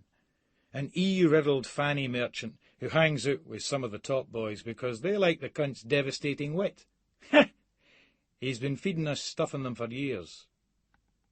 Of course, we still let them go about their business. Their antics mean newspaper headlines, which means big-time OT, and a cry out for extra police resources. That's the way it works. Let them not fuck out each other, but always be ready to pounce when they threaten commerce. I go back past the central admin unit, but there's still no sign of the blonde piece. At the downstairs bogs, I weigh myself on the metric scales. My weight is still going down. I hope I've not got AIDS or something from some fucking whore. I must eat more. I can't put on weight, I never could. Fast metabolism. Not like some of the blobs in this place. If it was up to me, I'd weigh every cunt on the force annually, and whoever didn't make the required weight would be out in their fat arses. Weightist? You fucking well bet your sweet ass. I get a whiff from the canteen. I investigate, and there's fish pie, which looks interesting. All right, Aina, I ask the old girl behind the counter. You're early the day, Bruce, she says. I was tempted by the fish pie. With chips. Magic, Aina. And bung on some beans as well, I tell her, savouring that big, gorgeous, congealed mass of sludge. The fish pie isn't too bad either. I sit down and enjoy my meal. Ray Lennox comes over and joins me. All right, Bruce. Seen the paper? He thrusts it in front of me. There's another headline about local coons criticising the police. One of them's that forum cunt Marshall, speaking, of course, in another capacity. They get in far too many capacities, shitbags like that. Shite.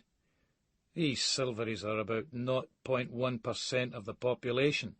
They've got far too much to say for themselves. They should call that paper the Coon Poof Silly Wee Lassie Schemy and Communist News. I only read it for the FITBA and Andrew Wilson. He's the only one that talks any sense in that fucking paper, even if he is a hibby-leith bastard. It gets in my fucking tits, Ray says, shaking his head. His eyes are staring. The cunt looks a bit manic. Listen, Ray, I wanted to speak to you about something. I ken you're no officially on this investigation, but I think we should pay our pal Ockie a wee visit the morning. It being Friday, it would be nice to fuck up the cunt's weekend fine style by getting him to keep his ears open on our behalf. You might get some info on the collies if we shake the fucker down. With Christmas coming up, the law wants sorted out with gear. The spunk bag's been a bit remiss lately, forgotten who his real mates are. His mates on this side of the divide. Ray smiles. Say what you like about Ray Lennox. He's Polis through and through. Time we reminded him, I smile. So what's been happening your end, young Raimondo? The usual bollocks. I'm still stalking those cunts from that Sunrise community. We're supposed to be cannabis suppliers. It's a fucking waste of time, but what can you do? Anything other than posh is a waste of time for that cunt. But I can see his point. What's the point of being on DS duty if you can't get access to any decent collies? Listen, Robbo, he whispers. I'm on these benzodrines. They'll do the biz in the meantime. They keep you going when you're a bit fucked. Do you want a couple? Aye, I tell him. He slides me a plastic packet of pills. I got them in a bust. The Charlie situ should improve tonight. Good, I smile, pocketing the pills. What about this fucking EO's briefing? Ray asks. Shouldn't he take more than an hour, I say, shuddering, as the big blonde whore from Central Admin comes past. I give her the eye, but she's not biting. Probably lesbo tendencies. Ride though, eh, Ray? No half. Only luck. I saw ye sniffing round at Dunlecanny this morning. Nah. She shags on recommendation only. I heard that she's a size freak. She finds out for the other lasses, likes Karen Fulton in that crowd, who the guys with the really big packets are, and she'll only fuck them. Oh, that's you at the running then, eh? I laugh, thinking about the time we had a session with my sister-in-law, Shirley. Cheeky cunt, Ray says, a slight beamer in his face. Listen, we'd better nash to this briefing. Aye, right. In the event, the EO briefing only takes half an hour. I even get on Nidri's good side when I hit a note with the cunt on politics, much to Amanda Drummond's distaste. Equality is a lot of nonsense, I say, goading Drummond, who expects me to hang myself by saying something stupid like the black man isn't the equal of the white man. Think again, dafty. How can you say that? Easily. It's a philosophical point. I believe in justifiable inequality. Example. All that lot we put away, criminals, child molesters, they're no equal with me. No way, I say, as coldly and dispassionately as possible. That struck a chord with Nidri. He's an impassive bastard, but I ken he thinks like me. Anyway, the gig finishes early enough for Ray and I to hit the canny, so we can have an afternoon break and practice our routine before we go and sort out Ocky. We are intercepted by Amanda Drummond in the corridor, and she tells us that she's going to talk to Sylvia and Estelle, and would I come along? I'm annoyed that the cow has pulled them in without consulting me, but chuffed at the prospect of being able to put a face, arse, and a pair of tits on those two rides. Sure. I turn to Ray and raise my eyebrows. Give us half an hour, will you, Ray, mate? That's cool, Ray nods. See you up in DS. I'll have to pull up Lennox about all this that's cool and this is cool bullshit. We're no running a fucking youth club here. I get into the interview room and Drummond's got the two wee whores in there together. This shows her total cluelessness as Polis. You never put them together. You always split them up straight away, the first thing they teach ye. Not that I'm complaining. It's wall-to-wall fanny in here, and it's fucking marvellous. Those bennies are kicking in, so I'll have to watch my gob. And my fucking arse. Shite coming out every orifice. Settle, Bruce. Settle. Estelle. Sylvia. It's funny, but the last time I was talking to them, I was sure that Estelle was giving me a funny look. Now I'm positive. I'm sure I've seen you before, she says. She's a fucking hard wee cow and no mistake. But that fringe hanging just above those club mascara eyes and that scarlet red lipstick. Yeah, cunt that you fucking well are. I realise that I'm staring at her, and that Drummond might be clocking my leer. But no, that dyke's looking just as penetratingly at her. Probably fancies her as well. Aye, I'm sure I've seen ye, she repeats. Well, as you were in here the other day being questioned by me, that's highly likely, I sniff. No, before bit, she says. I'm sure I'd have remembered. A lovely young lady like yourself. I hear Drummond's front teeth smacking off her lips. Spotted. Imitation toll gesture. Her fucking mentor. No wonder she's such a fuck-up. She put some pictures in front of the lasses. 2 puss bags known as Setrington and Gorman amongst them. Did you see any of these men at the club? They look phased, especially Sylvia. I'd gie her one in a minute as well. Looks a natural blonde. Talk to Brucey, baby. No, she says, too quickly. Even Drummond notices this. Do you know these men? She asks. They're too intelligent to lie. Know of them. Seen them about, Estelle replies. Who are they? Dunno, just guys that hang about the clubs and that, Estelle says. She's much tougher, that one. A seasoned casual moll, if ever there was one. Those lipstick marks around that fag. So you don't know their names? Drummond probes. I'll fucking probe, all right.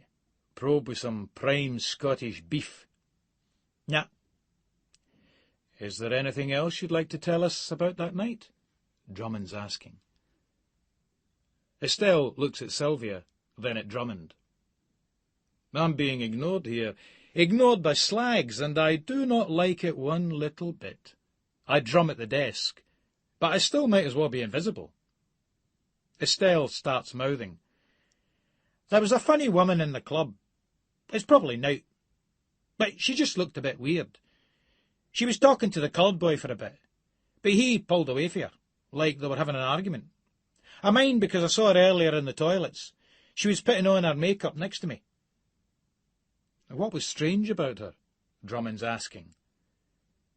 I don't fucking well like those fluorescent lights, all that 70s shite. Can we no get a fucking decent office? The Met. Sydney Polis. A decent office. But that was New South Wales. I don't know. No, you fucking well don't know. That's the fucking problem, you daft wee schemy trollop. You know fucking nothing, nothing at all. Was she young, old, big, small, dark, fair? My head's fucking well splitting, and I'm going to start shaking here. She was a bit of a dog, Estelle says. I'm wasting my fucking time with these slags. They ken now. That silly wee Roger Moore Drummond should realise that. Same rules apply. Polis? Huh? That'll be the day. I rise and leave. Drummond follows me out of the interview room. Bruce, we need... Yes, I raise my voice to silence her. We need to follow this up, but I've something I need to follow up, and I'm running late. Is there something I should know? Drummond's irritated look is chilling me out. She's as fucked off as I am. The only thing I can think of that she should know is the obvious one.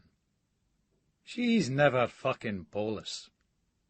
Moving backwards, I point at her and smile. We do need to talk, Mandy, my darling. Later, though, I'll give you a thorough briefing. Ciao! I leave the flustered dyke farting and shiting in the corridor and head up to Ray's office in the DS. When I get up to DS, Clell's there with a bottle of champagne, and he's pouring it into paper cups. He hands me one. What's the celebration? I got my best ever Christmas present, Bruce. A transfer from serious crimes to traffic. Anticipating what I'm going to say, he carries on. Yes, I'll be a pen pusher in a dull, no-risk, no-fun job, and I can't wait. I've had it, Bruce. I'll leave the Sweeney-type stuff to you cowboys. I'm hanging up my baton and cuffs and getting to know the simple beauty of this little felly here, he smiles, holding up a pen. If that's what you want, nice one, I say, raising my cup and loathing the smugness of the spastic. I drain it and turn to Lennox. Ready, Ray? Cool, Lennox says. I get a raging anxiety attack. I've got to get out of this place now. I'm bounding downstairs and out towards the car park, and Ray has to get a bend on to keep up. I get a little sentimental over you. I'm happier by the time we've started up the motor. Just getting out of that shithouse restores your perspective. We take a slow drive down Leith Walk. I've got the radio on, as I'm reluctant to start an argument with Ray over rock. He's a pedantic fucker when it comes to music, and he kens nowt about it. Lynn Paul, formerly of the New Seekers, is singing I Get a Little Sentimental Over You. Lynn's solo career never really took off. I think about mentioning this to Ray, but decide that it would be pointless. I mean, why bother? I'm feeling better, though, more focused. My anxiety attack has abated, as it tends to do when the scent of the hunt takes over. We pull up outside Auchie's flat, and I get out and ring the bell. No reply. I hope we've no missed him with Drummond and her dykey casual mall pals wasting our time. We go back into the car and wait for a bit. There's a baker's on the corner, so Ray nips over and comes back with some sausage rolls with vanilla slices for dessert, washed down by strong coffee in a styrofoam cup. It gets rid of the taste of Clell's cheap champers, which merged with the bicarb of Lennox's pills to form a corrosive, acrid bilge in my gut. A burp. Looks like we've got those jakies in that New Age crowd bang to rights, Robbo. That fucking Sunrise Community, or whatever they call themselves. Ray's telling me. Fucking well timing, Ray. These things are springing up everywhere. It's a threat to the great British way of life, and it has to be stopped before it gets a toehold. Cunts think they can live just by looking after each other and dancing to fucking music.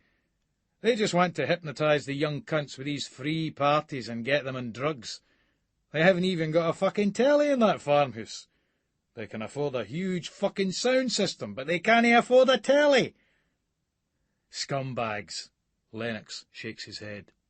Mind you, I admit, they made a good job of doing it up. It was derelict before they got it. I'll need to get the cunts round today up my house. It'll be fucking derelict well again soon. One of the guys that lives there, that Colin Moss, white, male, 6'1", thin, filthy brown blonde, dreads, bad skin, green combat jacket, ripped jeans and boots. He's been seen coming in and out of the flats in Leith, where Alan and Richards live. We'll do the cunts. Turn out the flat, then the farmhouse. If there isn't any collies there when we arrive, there will be when we turn the place out. Tip me off when the action takes place, Ray, I tell him. I'd like to be in on that one. The job can be satisfying.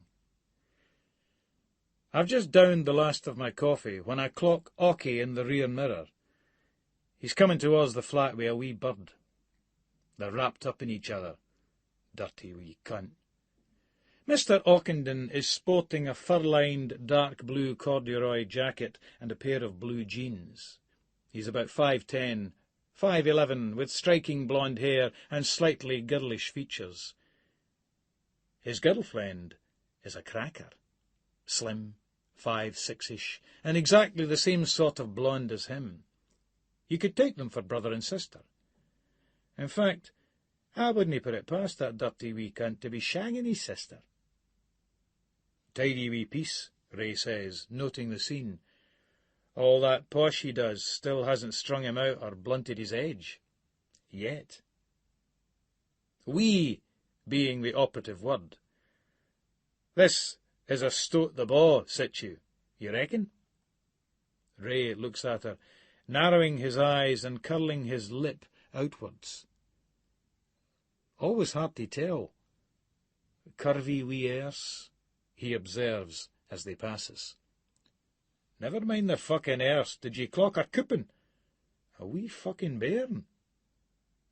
Possible, Ray agrees. A borderline case. There or thereabouts. Nae question. 40 sheets at 5 to 1, I'd gie ye. Lennox shrugs and starts to crap his breeks. Come on, Ray, double score, 5 to 1, Arge. Nah, maybe you're right, he concedes. Too right I am. When it comes to money doon, he's no bottle. Doesn't trust his instincts. That's why, as smart as he may be, the Lennoxes of this world will never oust the Robertsons. What do you want to do? He asks. Steam in, Ray, I tell him. Just what these cunts do. Only nae cunt steams in like the Polis. We're the hardest firm in this toon, and it's time these scumbags realised it. We have to watch here, Robbo. Ray's bricking it. Boys, same rules apply, come on. We use the beast routine. That'll spook the cunt. I know the beast routine off by heart. I should fucking know it. Aye. Ray raises his eyebrows doubtfully, but he's getting out of the car with me, and by the time he hits the stair, he's all fired up, bouncing with adrenaline, taking these steps 3 at a time, almost squashing a stunned cat which jumps out from under his feet. It's knocking on, this old cat, getting slow. The stair fairly reeks of its pish. We halt outside the door to get our puff back.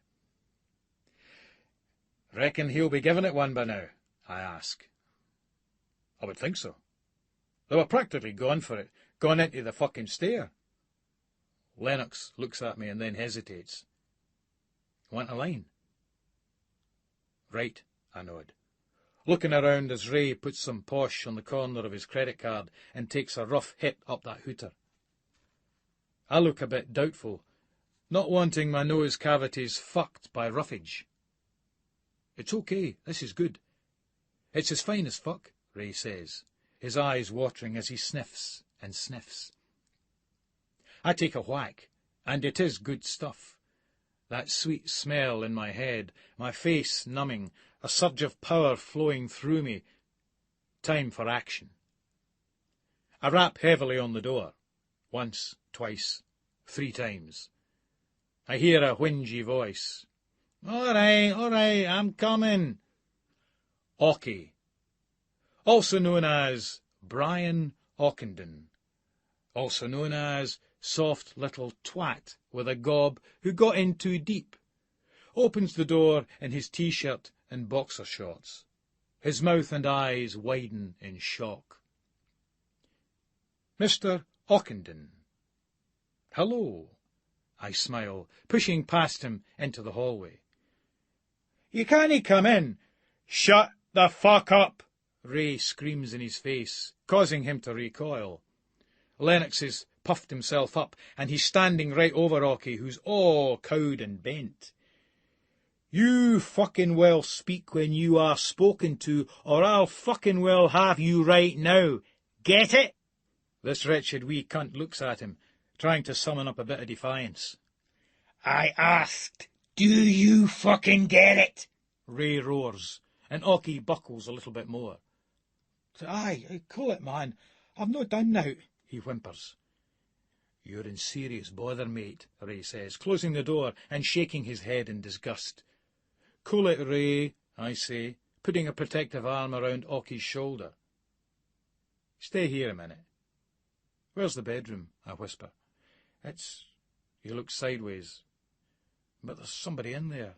It's all right, I tell him with a matey grin. I open the bedroom door, and the lassie's sitting up in the bed with her T-shirt on. I go in, shutting the door behind me. What's this? She asks. Who are you? Police, I say, whipping out my ID. "Do not attempt to leave this room. Do you understand? What is your name?" "I don't have to say anything to you." She's a wee honey.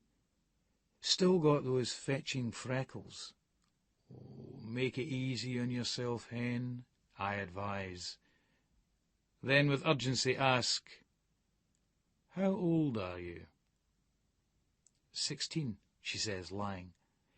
"Any ID?" I look towards a shoulder bag on the bedside locker. Her cool's blowing. Her eyes are like the satellite dishes on Tom Stronach's outside wall. 15, but I'll be 16 in September, she says hastily. Too hastily. Too quick to admit it. I wonder why she doesn't want me in that bag. "Your boyfriend's broken the law if he's had intercourse with you." "Has he?" I ask, moving closer to get a wee scan of those titties under that tee. Not large, but certainly firm enough. Yo-ho-ho, and a barrel full of fun. She moves back against the headboard a little and pulls the duvet up over her chest. The colour fairly drains from her face, though, as I reach over and grab the bag, pouring its contents out onto the bed. This unearths a small plastic bag with what is obviously ecstasy tablets in them. I didn't... She's stammering. She's lost it now. "D.S. Lennox!" I shout, and Ray comes through. I hold the bag of pills up to him. "Looks like MDMA tablets to me. Note that they were found on this girl's person, at least 600 milligrams. Please also note that this girl is under the legal age of consent." "Check," Ray says, exiting. "You stay here," I say, pocketing the pills. "You're in very serious trouble. What did you say your name was?" "Stephanie," she says sheepishly, hugging her knees up into her chest and letting her chin rest on them. Her hair tumbles forward. She pulls one side back and secures it behind her ear. "Stephanie what?" "Stephanie Donaldson." "Well, Stephanie Donaldson, I'll leave you to think about how silly you've been. You're going to have to give us a wee bit of cooperation here, my girl." "A whole fucking lot of cooperation. Stephanie Donaldson. She sits stiffly up in the bed, and I go through to see how Ray's doing. He's got Ocky in the front room. "Judges are coming down hard as fuck on Stoat the Baw," Ray's telling him. "I thought she was 16. She told me she was." Ocky protests, then smiles at me, and all lads together smile. I give him a hangman's smile in return. I run my finger across my throat and make a crackling, slavering sound. "Sorry, mate, but as Ray here says, this isn't the time to be done for Stoat. No now, no with all that paedophile stuff in the papers. It's fair got the magistrates on the warpath, all that palaver. Stoat, man, they're daying time for it right now. Only about a year or so, which means 6 months. Nae real bother to you. Mind you, this is posh Fanny, so add on a year, which makes it a whole year inside." He's no looking too happy. Ray chips in. "Oh, aye, Ocky here could handle 12 months inside. After all, every cunt loves a Stoat the Baw. A wee bit of tackle, puts on some make-up. Oh, the red-blooded males in Saughton understand the score. A standing prick hath no conscience." Ray smiles, a cold, ghostly grin. "They always ask about the ride, the other boys inside. What was she like? Did she have big tits? Schoolie's uniform?" Lennox laughs, a dry cackle.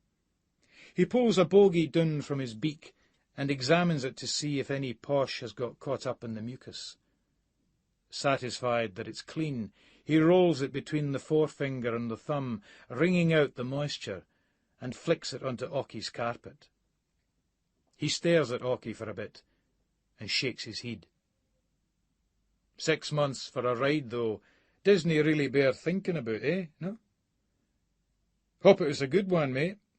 Be your last for a while. No necessarily, I chip in.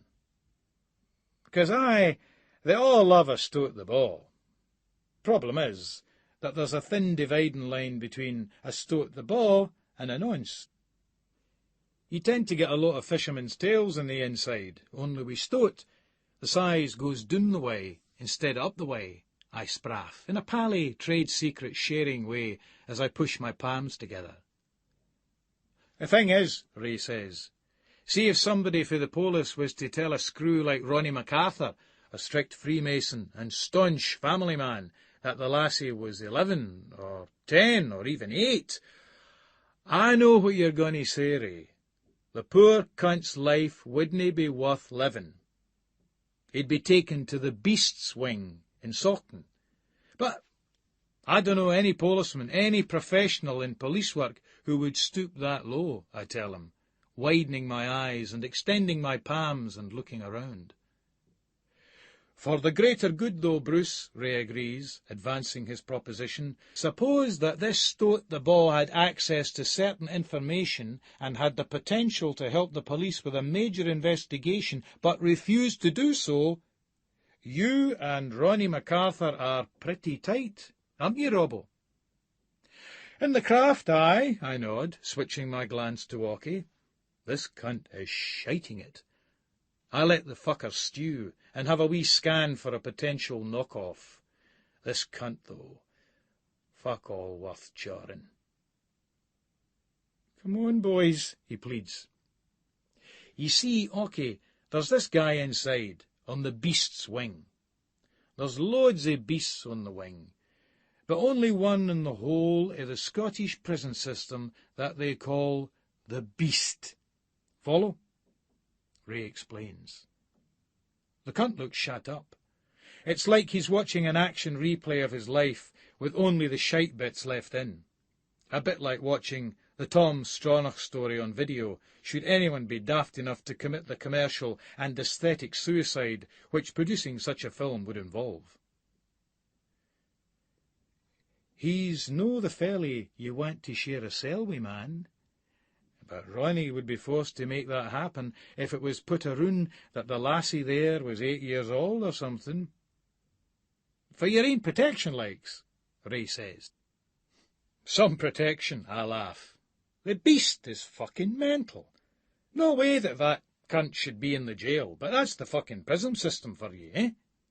They did have the cunt in Carstairs for a bit. He escaped, though. That was a fucking big joke, that, eh? Ray coughs out another dry, humourless cackle, then rubs that hooter again. He's been in the sniff, all right, and no just that one wee bit outside there. Just as long as he's no hodding out on old Robbo here, his mentor. You're telling me.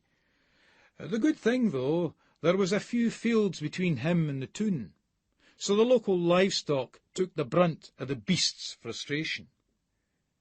They had to put 4 cows down after he'd finished with 'em. Big-time OT for the vets. Peter Savage, fae Strathclyde, told us that in all his years on the force he'd never seen anything like it. The thing is, they've got the beast back in the mainstream prison system. The only way that they can keep the cunt quiet is by putting a new model in his cell every few weeks. I looked down at this silly wee fuck. There's a faint noise coming from his throat. He's trying to say something. Ray coughs and makes a wee comment, which I didn't catch. What was that, Ray? Models, Ray goes. What's all this model shite? Oh, that's what the local screws call the laddies they send him. Usually young, pretty boys, early 20s, like this one here. I swivel and point at Ocky, who's now just a quivering wreck. No such a smart cunt now. I'd say that you were an identikit model, I tell him. See, the boys that get put on the beast's wing are usually rapists rather than stoat the boys. They get a wee bit too carried away and can't hear the word no, fair lassie. Well, they get plenty of opportunity to practice that word with the beast. They can try out all the permutations of pitch, tone and volume, but see the beast? Well, he's got that selective deafness and all. In fact, he's got it bad. Ray smiles at the young tube. Betty enjoys the resistance, likes to see the boys struggle. 6'4" is solid muscle, hung like a fucking horse. Legendary. Always splits them the first time. Even they wee Calton Hill rent boys, they feed him. And these boys are used to taking loads of hard meat. Makes my eyes water to even think about it, Ray gasps. But the wardens indulge the beast to fuck like. They've got a selection of wigs, dresses and make-up so that he can dress the models up as he likes.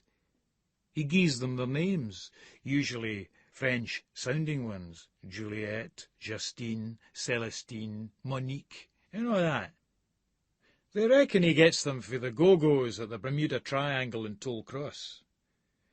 This in here, though, I pucker my lips at Ocky. He'd be a Christine. How's that? Ray goes, letting his mouth go moronically loose. And I realise that I am too, as we're enjoying the twisted but undeniable sexuality which is part and parcel of the complete dominance over another human being. This is one of the things which makes police work such a satisfying career. Blonde hair, I say, slowly and softly. Oh, aye, Ray picks up. I heard about that. When he gets a blonde, he always calls them Christine. They say it was to do with his wife. They tell us that he's much more possessive towards blondes. It's fucking out of order, really, but that's the system, eh? This is the perennial problem with the system, Robbo. A dustbin for society, for everything it cannae or willnae deal with. The thing is, but you'd find out a lot about yourself in that situ, like, banged up with the beast. Ooh! I can't imagine a worse fate. Might find out things about yourself you'd rather no find out, Ray notes somberly. Ocky's done. We've broken him. We just need to rub his face in it a little bit more before reassembling him with several modifications in the psychic specification, in order that he does our bidding. Well, one thing's certain. You do a stint in there with that monster, you come out a changed man, I smile. That's if you come out at all. They tell us he's chalked up a couple of suicides over the years. Aye, and another young laddie went and hung himself after a few months on the outside. That experience changes a cunt.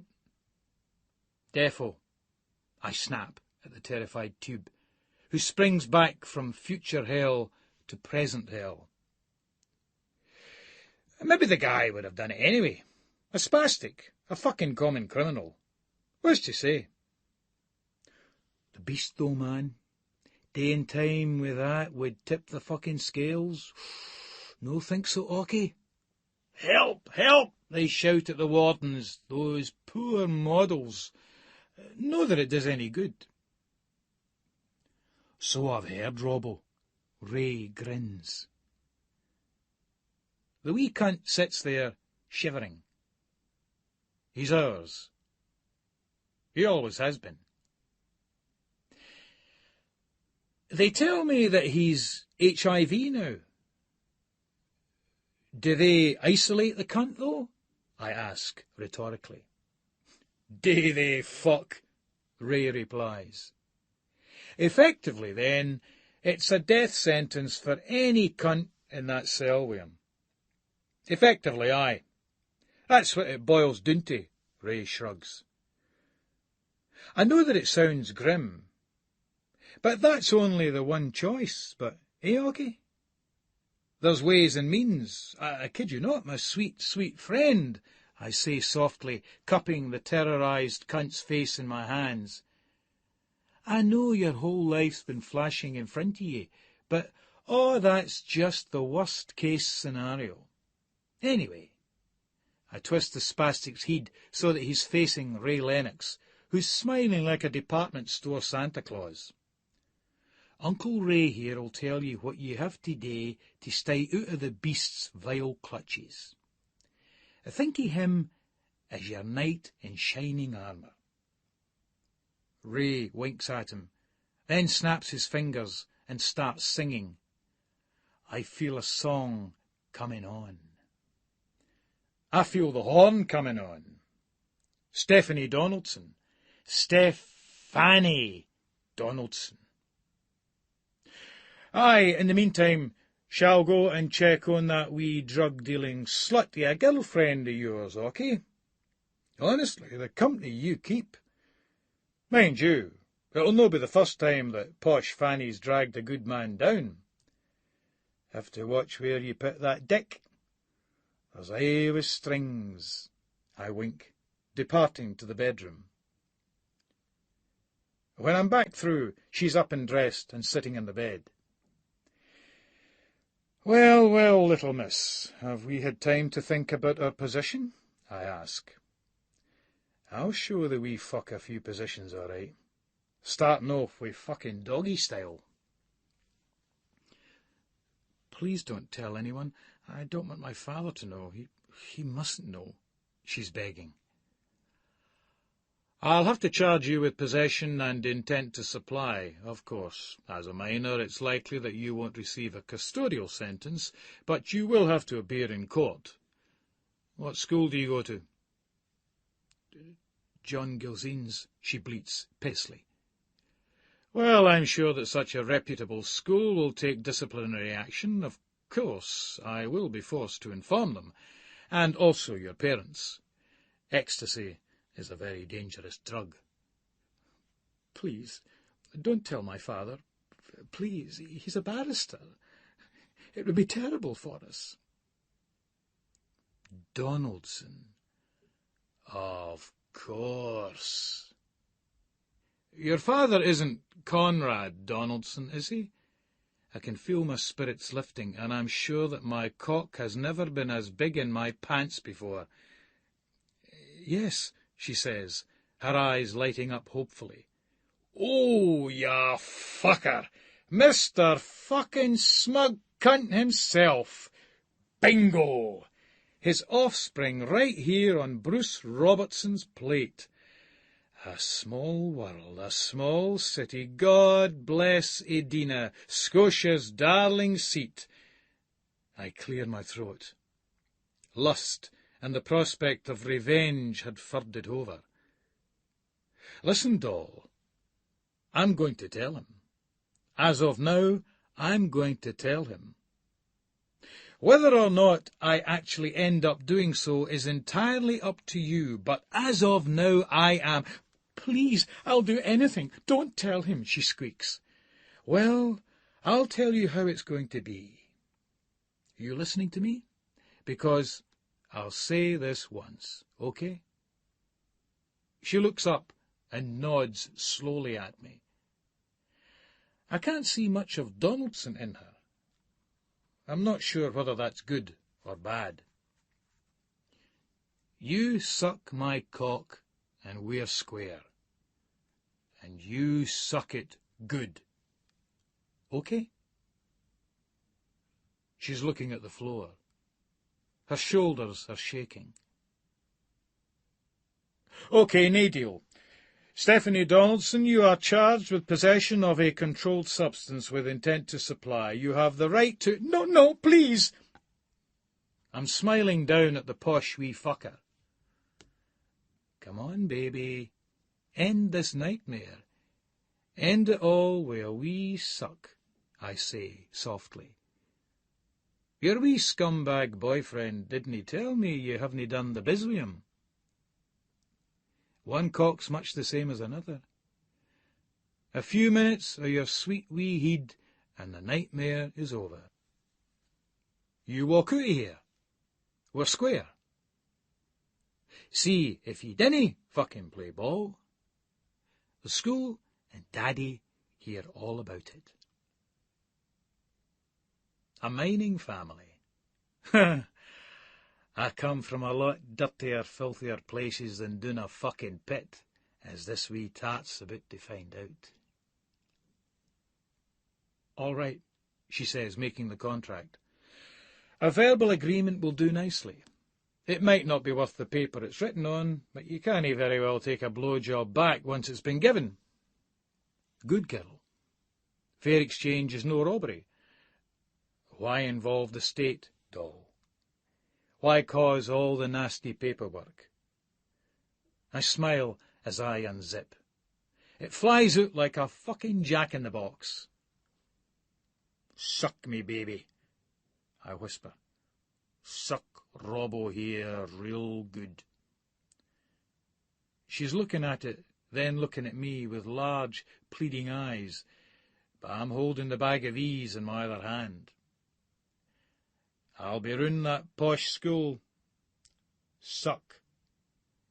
I'll be sure Daddy Conrad QC gets to know the whole story. Suck.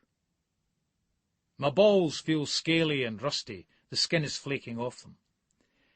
My eczema's getting fucking bad all right. Too many dirty thoughts. Too many bad places. But not now. What a lovely wee gob on it. She puts her mouth slowly around the tip of my cock and winces. That's it, baby, that's it. Suck me like you suck your boyfriend. Get that tongue working. You're a beautiful wee lassie, you ken that. Touch my boys. Touch my fucking boys with your hands, I command. Daddy's girl. Grip my boys. Harder, baby, come on. Grip my fucking boys harder. She's gagging and retching and greeting her eyes out. But by now I've got a hold of that golden hair and her head is mine. Daddy's fucking girl. Cannibalism, eh, you cunt? Well, your wee lassie likes the taste of that bacon. She fucking loves that meat, all right. Loves it right to the back of her fucking throat. Suck, you wee fucking whore, or your old man'll ken you're a fucking drug-dealing wee hangout. Yes. She's sucking, she's fucking well sucking all right, the wee angel. Yes, swally. I'm farting out loads of gas. It's burning my eyes. Oh, the power of that Lauriston Place curry-hoosie's vindaloo. She's swallowing rather than spitting. I feel like I'm going to pass out as I pump it into her. There's a tense pounding at the back of the neck like my head was being lifted off with a shovel, but it's ebbing, just like my spunk against the back of her throat and down her gullet. She's choking, but I hold her head steady until I'm ready. Then I withdraw my cock from her miserable, torn face, stuff it in my trousers, zip up, and leave her to her tears. That's us square then, Hen. Till the next time. Keep away from this stuff, I smile, waving the pills at her and pocketing them. And tell your old man that Bruce Robertson was asking for him, I wink, brushing a few flakes of dead skin from her shoulders. I was asking for him, but I got you instead, doll. I go through to the lobby, leaving the wee slut to soak up that distinctive curry, Guinness, and spunk atmosphere. Ray Lennox is warning Ocky to keep us posted on the movements of yobs like Alex Setrington and Ghosty Gorman. Poor Ocky. It was a bit of a large hammer for such a small nut, but it's the sport that counts, and it passes the time of day. As we prepare to leave, Ray turns back to Ocky. You should leave they pills alone. I never touched them. Tried them once, but they didn't go with the job. Make me feel too good about everybody. No use in my game. The Charlie bit, that's another story, he laughs. Ocky just nods fearfully. You want to teach her how to give a fucking decent blowjob, I laugh, pointing through to the room and shaking my head in a mixture of laughter and disgust as we depart. Outside the door, Ray and I give each other the high five. Sound cunt, Ray Lennox. If every fucker in the force was like him, the job would be so much easier. It's the weekend. Early knock-off after that, and no way am I going back to the HQ to hear Drummond bleating on about two silly wee cows who know that Setrington and Gorman's mob were there, but are trying to divert things by flagging up red herrings. I'm hame, and it's on with my Frank Sidebottom salutes the magic of Freddie Mercury and Queen and Kylie Minogue. Kylie Minogue. Say what you like about her singing and her acting, but she's a wee doll. Things would be easier if we had birds like that in the force, instead of dogs like Drummond. Or even these wee birds that Stacey likes. Them that go, tell us what you want, what you really, really want. The wee un goes, which one's your favourite, Dad? Carol just looked over sarcastically and said, ask a silly question. I practice Frank's Mancunian accent for another small while. Then I give Bladesy a bell to check that he's still at work, which he is, and he tells me that he's coming straight out to the pub at 9.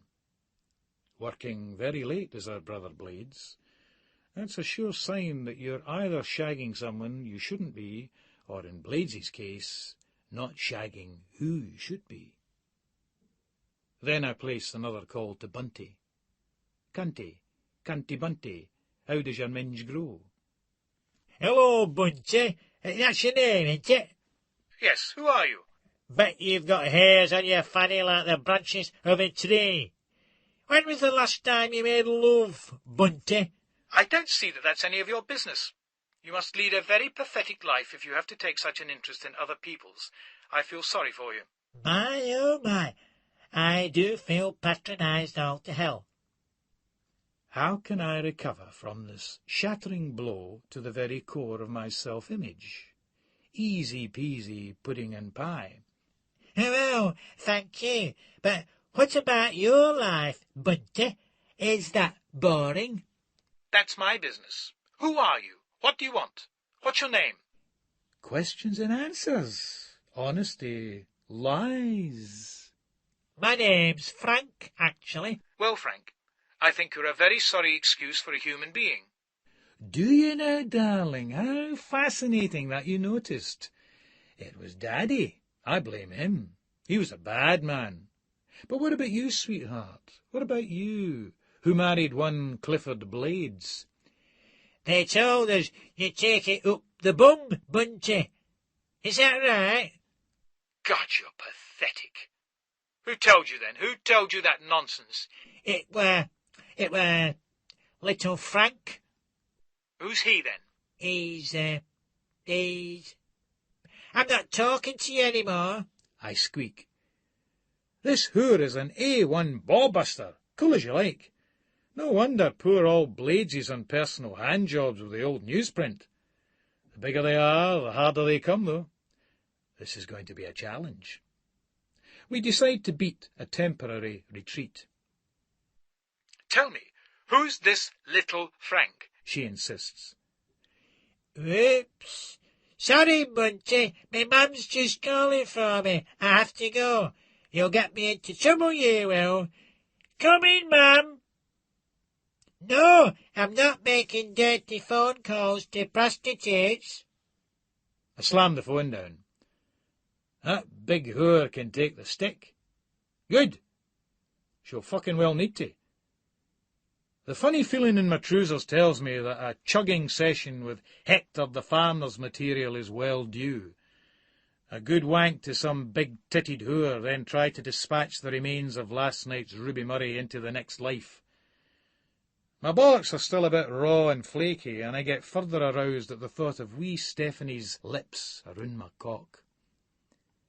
It gets too much after a bit, so I head down to Maisie's sauna, also known as the Fish Factory.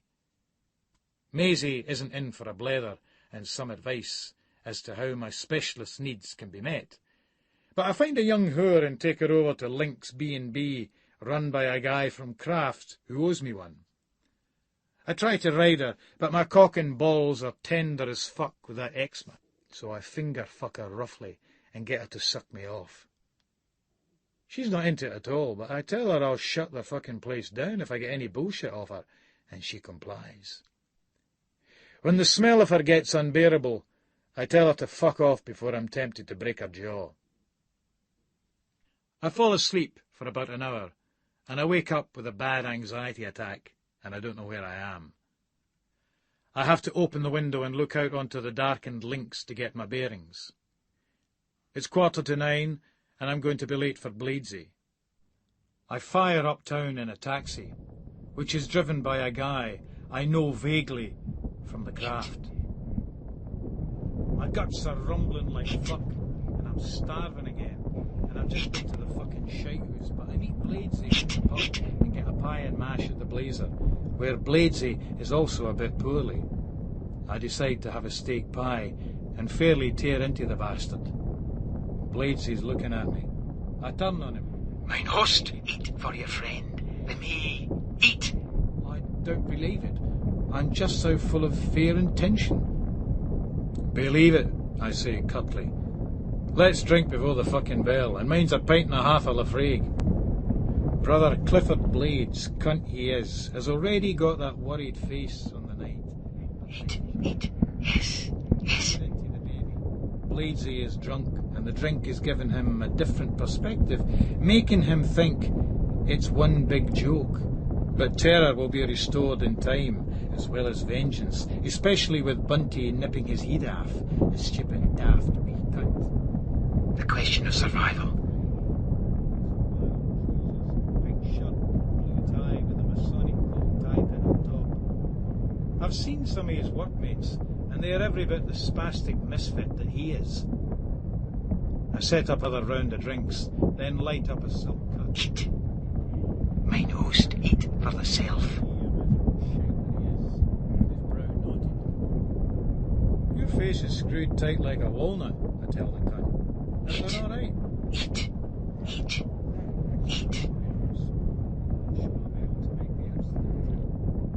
I'm sorry, I just know that Bunty will have a heart attack.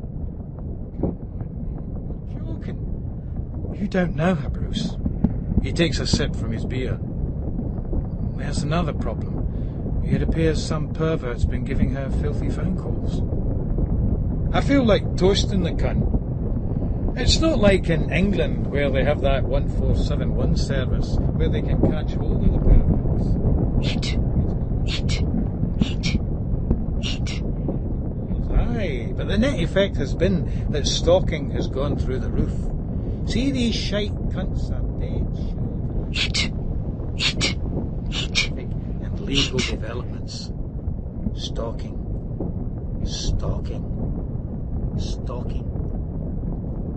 Listen, Bladesy, why don't I come over to your place and have a wee word with the both of you?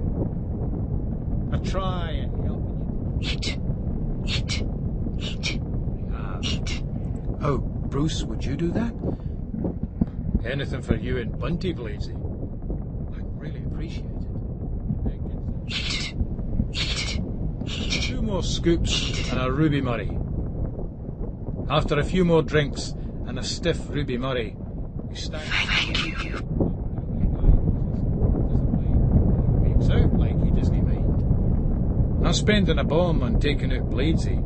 His bitch is a problem, and although I've had a good old drink, I can feel the resentment gnawing through the alcohol. Thank you from the self. Eat. This morning, I'm having to take some of those Benzedrine tablets that Ray Lennox found on a binge. I'm farting like a trooper, because I was 3 sheets last night, and in such a condition, you always go one strength up in the curry steaks, just so as you can taste it. I think those Benny tabs have a high bicarb content, so that's not helping either. I'm not working this Saturday morning. No. I've promised to visit my friends, the Blades. At home with the Blades.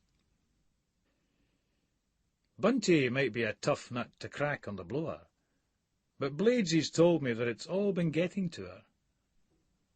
This is as it should be. Right now there's a lump in my flannels, and I feel charged up with a sense of my own power over her. It's time I met up with this big hooer, as I promised Bladesy. The snow'll be starting up again soon. It's going to fall heavily. You can feel it in the air. The decorations are up in the city, and the lights are on. They finally buried the worry guy in London. There was a piece about it on last night's television news, as expected. It was critical of the investigation. Fuck it. The coon's well out the way underneath the earth and frost. The most important thing is that the roads are clearer, and I get out to Carricknell in no time. Bladesy's shiting his pants. Possibly with good reason. Bunty's looking pretty severe. And he got in 3 sheets last night. I saw to that. She's a big woman, a hefty woman, but press the right buttons and that big whore would go off like an alarm clock for all her superior ways. I know the type. Same rules apply. She's as straight as they come, though. No knock-off in this Habitat John Lewis furnished gaff. No tick, and not a smidgen of dust. Make a good policeman's wife. Or fuck. About 5'5", but 11 stone plus, on the voluptuous side of fat, black hair curled and twisted into ringlets, a younger woman would wear. Bunty must be mid-30s, and quite a bit of flash jewellery, necklace, earrings, bracelets, which giving a tarty hint, which is out of sync with her haughty tones. The sum total of the particular equation that is Bunty adds up to far too much woman for brother Clifford Blades. He's nearly stammering. This is Bruce, my friend I told you about. Actually, he's the one I'm going to Scarborough for the Masons' Beano with. I tried to stifle a laugh. Scarborough. Catch me in a pleb resort like that? I think not, my sweet, sweet friend. Pleased to meet you, Bunty, I smile, extending my hand and letting a full, wholesome grip linger.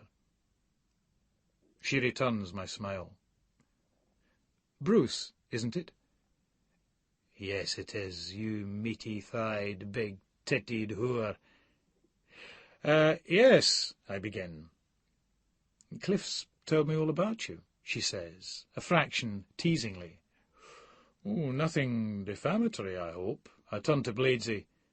For your solicitor's sake, that is, I quip. Not at all. On the contrary, says this big tart with the huge earrings. Grab a hud of these and yank, and she'd have to go down on ye, nae choice, although her fanny might be like Murrayfield ice rink the minute ye did. But perhaps not, because this cow respects power. I ken the type. I snap into professional mode. I understand how unsettling this must be for you, Bunty. However, try not to worry unduly. I've dealt with creeps like this one before. Most of them, if you'll pardon the expression, are all mouth and no trousers. Slamming the phone down only goes to show them that you're frightened. They feed off that fear. Stay as cool as you can and talk to them. That's when they start tripping themselves up, getting careless, running off at the mouth. Your officer said not to get into it with them, she says, slightly quizzically. Yeah, we generally tell our younger, less experienced officers that. And yes, I find that works if you want them to stop. If you actually want to catch these bastards, though, if you'll pardon my French, you have to use different tactics. Oh, I want him caught, don't you worry about that, Bunty says, in an almost low growl. I want him to suffer. I feel my cock stiffen at the emphasis this big whore puts on the word suffer. Whoa. Well, Bunty, I say, it comes out in a soft wheeze. Excuse me, a bit of a throat, I cough. The best thing you can do is offer a bit of self-disclosure. What do you mean by self-disclosure?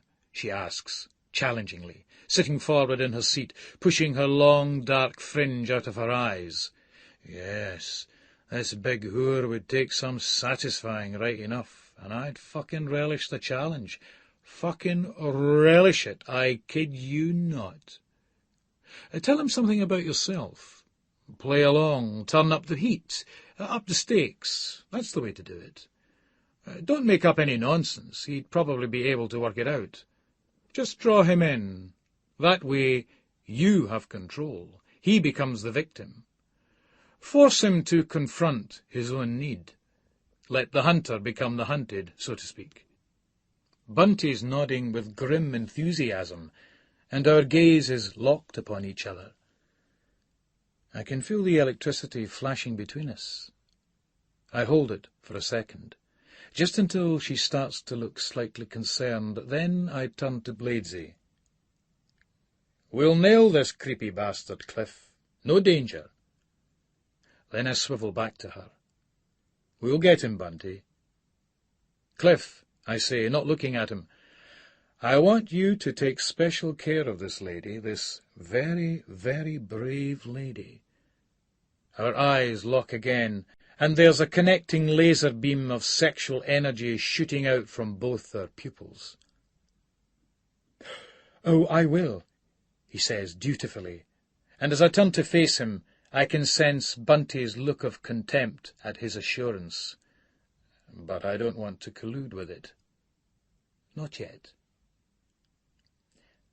"I feel so much happier now. Thank you so much, Bruce." She smiles. The big cow stands up to move to the kitchen, allowing me an inspection of the goods. There's plenty of buttock meat in those black leggings and a pair of tits you could lose yourself in. "Not at all, thank your good hubby here, my pal Cliff. Low friends in high places. What would we do without them, eh, Bladesy boy?" "Very true, Bruce." Bladesy tries to come over all sage, but only sounds insipid. I look out of the window behind this wearying, unsubstantial figure, and sure enough, the snow is starting to fall. I make my excuses and leave. It's Saturday, but hearts are away today, so I elect to go into the station and get some more OT on the board. Time and a half. Can't be sniffed at. In fact, looking at my diary, I see that I told the investigating team to be there for a briefing. I don't know why. I think it was because I overheard Drummond saying to Karen Fulton that she planned to do her Christmas shopping today. Think again, dyke face. Turning off the gas. HQ is the usual fucking waste of time. I head to my office and force down 2 cups of black coffee before my briefing. Tolley has started to really fucking mess up my head big time with this inclusion of Amanda fucking Drumstick in my investigating team. I'm trying to brief the cunts and all I can hear is that high whine in the background. She's obviously nipped at being dragged in here today. So the situation we have is that on the night of Effin Woory's murder, we've established that Gorman and Setrington, 2 known thugs with a record for organised violence, and I stress the organised, were in the vicinity of Jammy Joe's disco. Nobody saw them in the disco, of course, but then they wouldn't. You know the reign of terror these thugs have imposed on the social life of this city. The best approach is to keep them in our sights and see what they're getting up to. We know their M.O. So, what are they doing differently? Who are they seeing? We should also be leaning on the witnesses more, the people who were in the club. Mark Wilson, the doorman. Phil Alexander, the owner. Those 2 girls, Sylvia and Estelle. I disagree, she's saying. Who the fuck cares what you think, you fucking silly wee whore? Just let me do my fucking job, please. Really? And why, might I ask? I smile. Well, I remember at Tayside, she says, and then starts rumbling on about some unconnected, irrelevant shite which happened in her last job at fucking Tayside. Tayside. Whatever fucking well happened there? A sheep got shagged or something. That's big-time crime up there. Besides, she was only there for 10 minutes as an apprentice T-boy's part-time assistant or something like that. She's going on about how this investigation presents an ideal opportunity to build bridges with the WOG community and all that shite. It's fucking banana boats we want to be building for these cunts, to send them back to where they fucking well came from. I'm not having any of this shite. To reiterate, I think the correct approach in this investigation, I begin. With all due respect, Bruce, that approach has hardly been fruitful so far, she challenges. Thank you for that helpful comment. I've been given the responsibility for heading up this investigation. Until this arrangement changes, this is the approach we'll be taking, I frostily inform her. Cheeky wee whore. Needs a good fucking seeing to that cow. Anyway, she starts whittling on again. Daft cunt as she is. So at the end of the briefing, we've agreed that she'll build the bridges with the WOG groups, which is fine by me, because I've got no intention of fucking listening to some jungle bunny giving it loads with her chip in the shoulder shite. I head off downstairs, thinking about calling Bunty. But Gus comes in. Bruce, I just had an anonymous call, male, young. Tells me that Settington, Gorman, Liddell, and one other guy were in the club that evening. I know that, you fucking muppet. That'll be Ocky, the cowardly wee rat-bag, worse than useless unless he grasses up in court, which he won't do, as it would mean the end of the cunt's sorry life. Right, Gus. What do you want to do? It's the old story, eh, Gus? Nae cunt saw them. Nae cunt will stand up in court and say that they were there. I think I'll check out that wee whore that works in the floor shop, that Estelle Davidson. She's a tough wee cunt, but she's the yin to lean on. I don't get the impression that Sylvia knows much. Drummond gies them the soft soap, though. It's no a women's support group for silly wee lasses we're running. It's a fucking murder investigation. Yep, I'll do that. Then Ray and I will check on Ocky.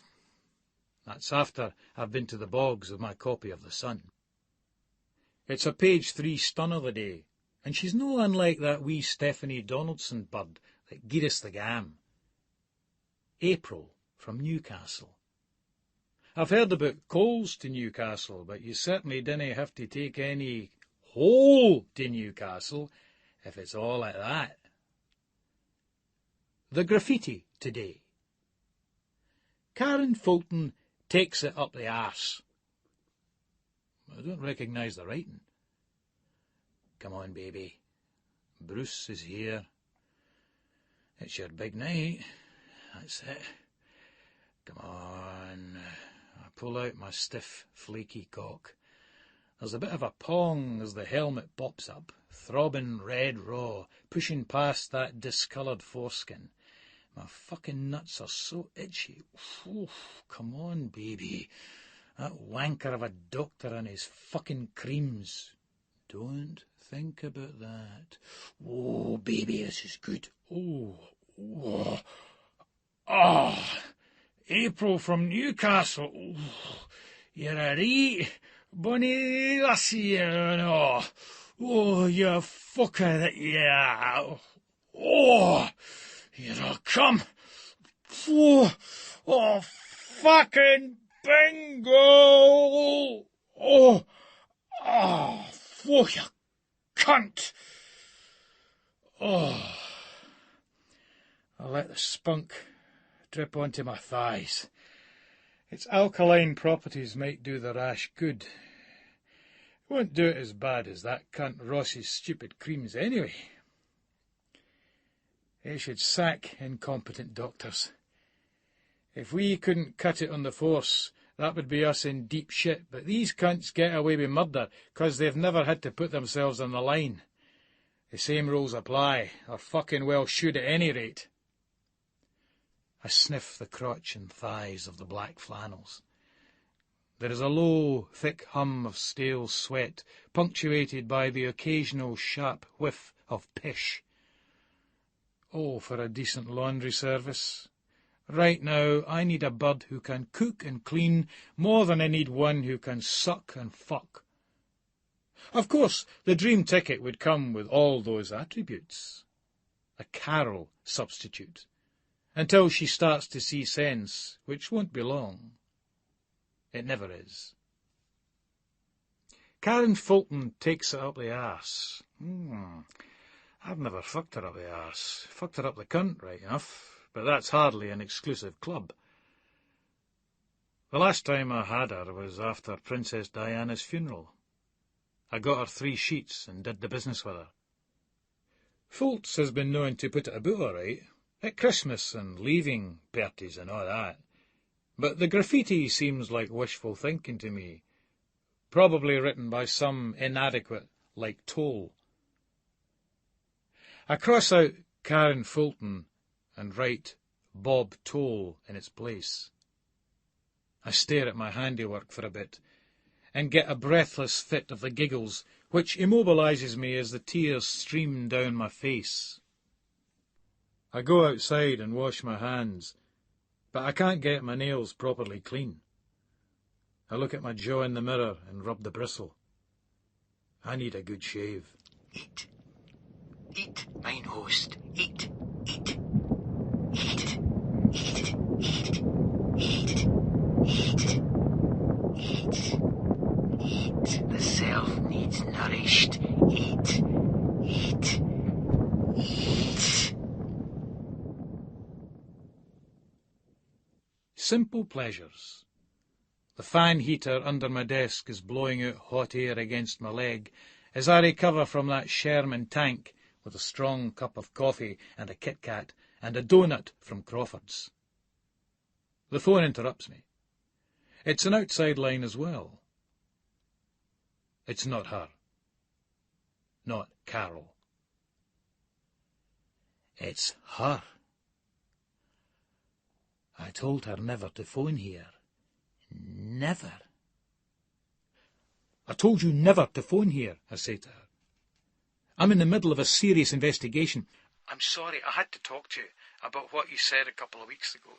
Did you really mean it? What is this fucking spastic on about? What? What was that? The other week, Bruce.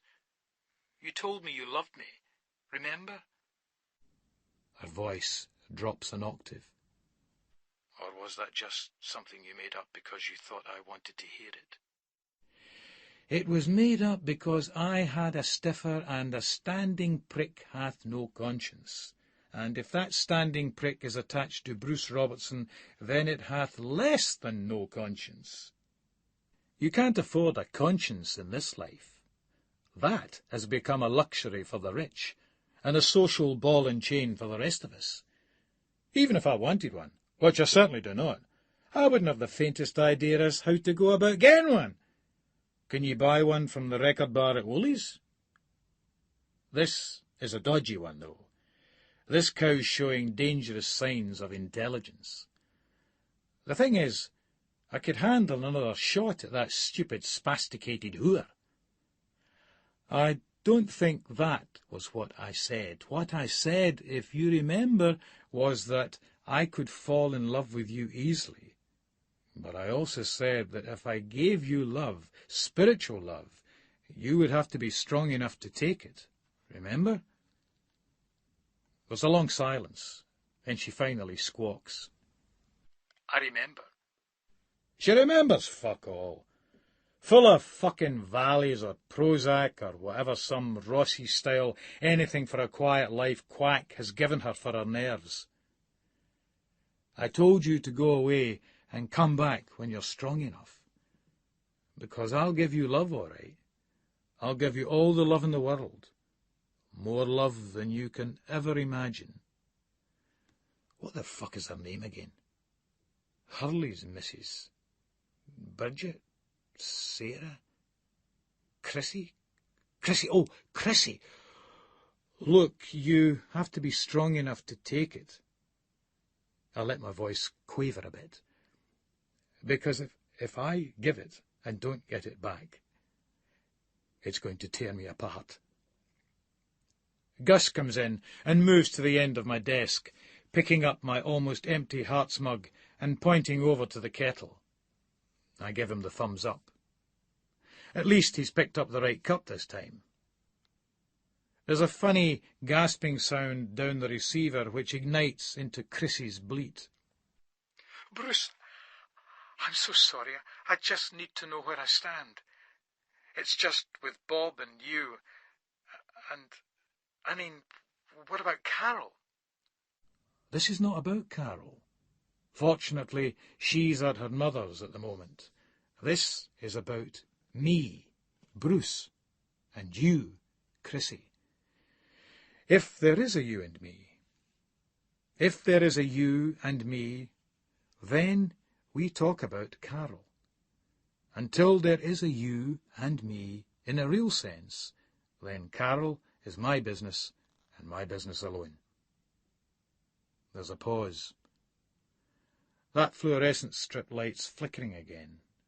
No wonder I feel fucking sick in here. Can those penny-pinching cunts no spend fuck all but sweeties on simple fucking maintenance? Gus comes over and dumps a full mug of coffee on my desk. Bruce, I need to see you. I've just felt so alone since I walked out on Bob. I've even been thinking of going back to him. You said that Carol's away. Can I come over and see you tonight? Please? I reach into my drawer and pull out another Kit Kat from the cellophane pack of 8. The cunt who invented the Kit Kat ought to be fucking well knighted. I get through loads of them. Fuck knows why I didn't put on loads of beef. Fast metabolism, I suppose. Aye, all right.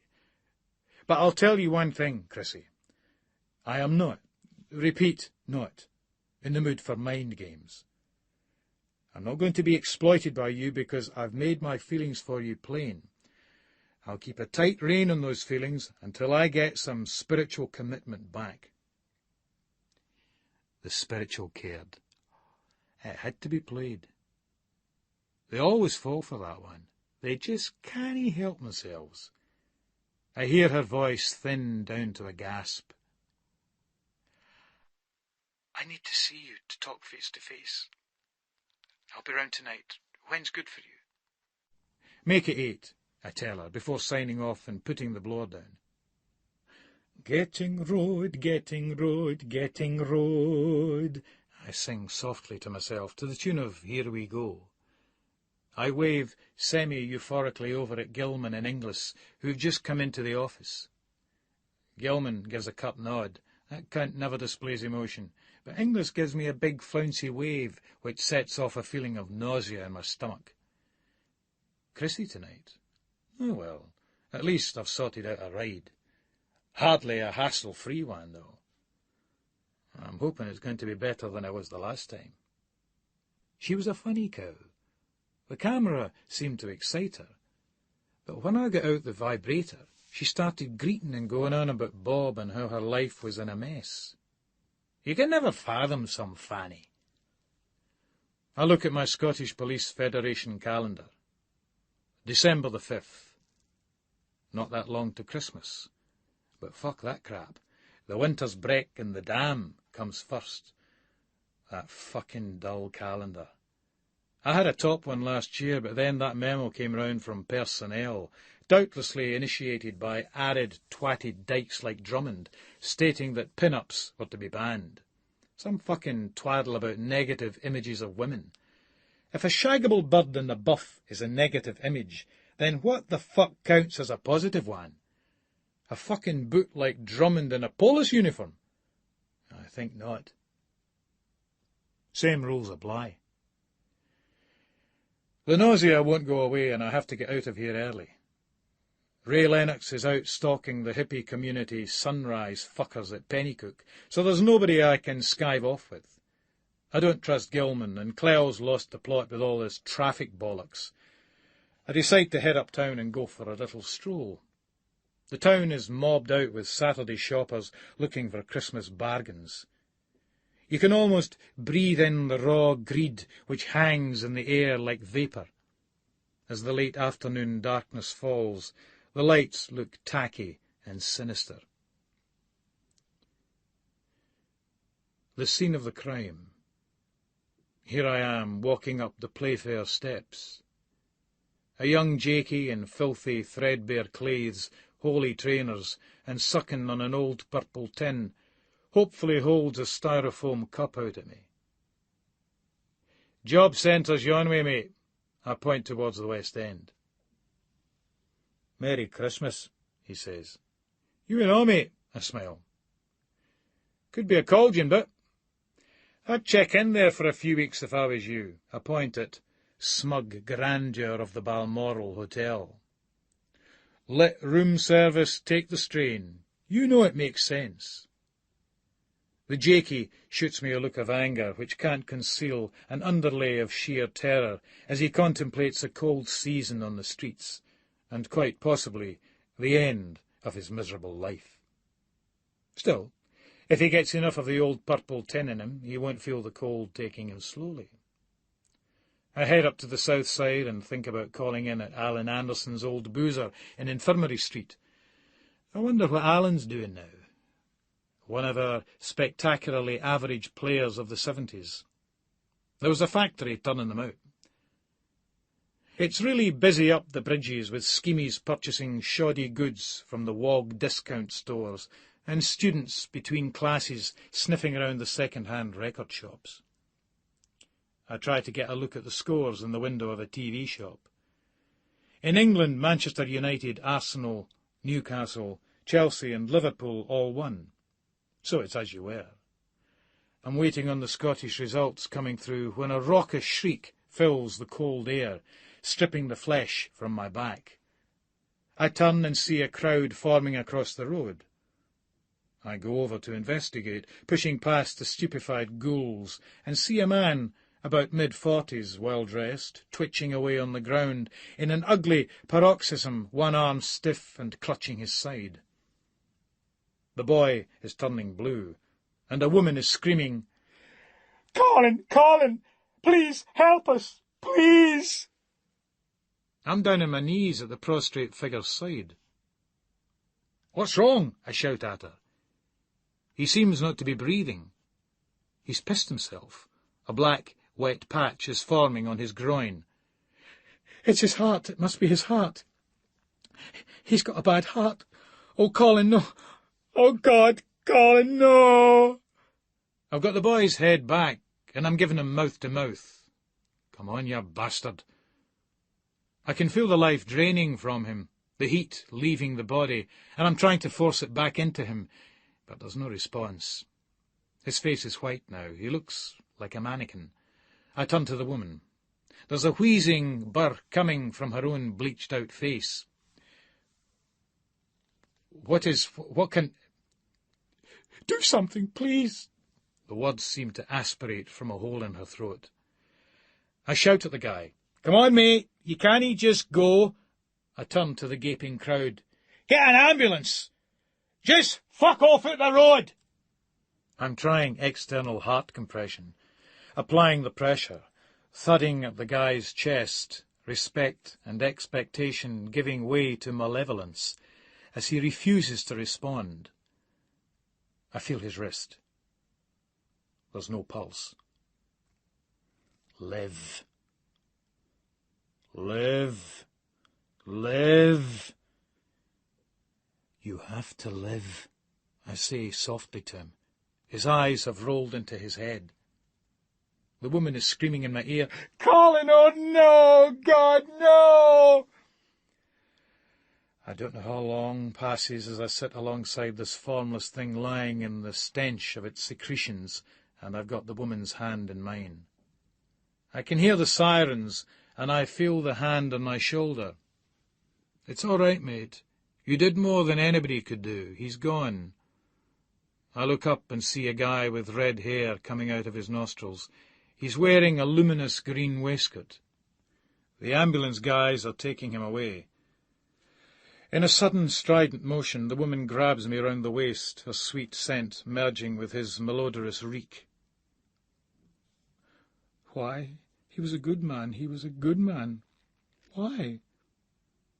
At first it feels awkward and invasive, but our bodies settle into a natural convergence. We fit each other like a hand in a glove. Was he? Was he? I nod, feeling tears rolling down my cheek, and I'm rubbing at my face. The woman is in my arms, her head in my chest.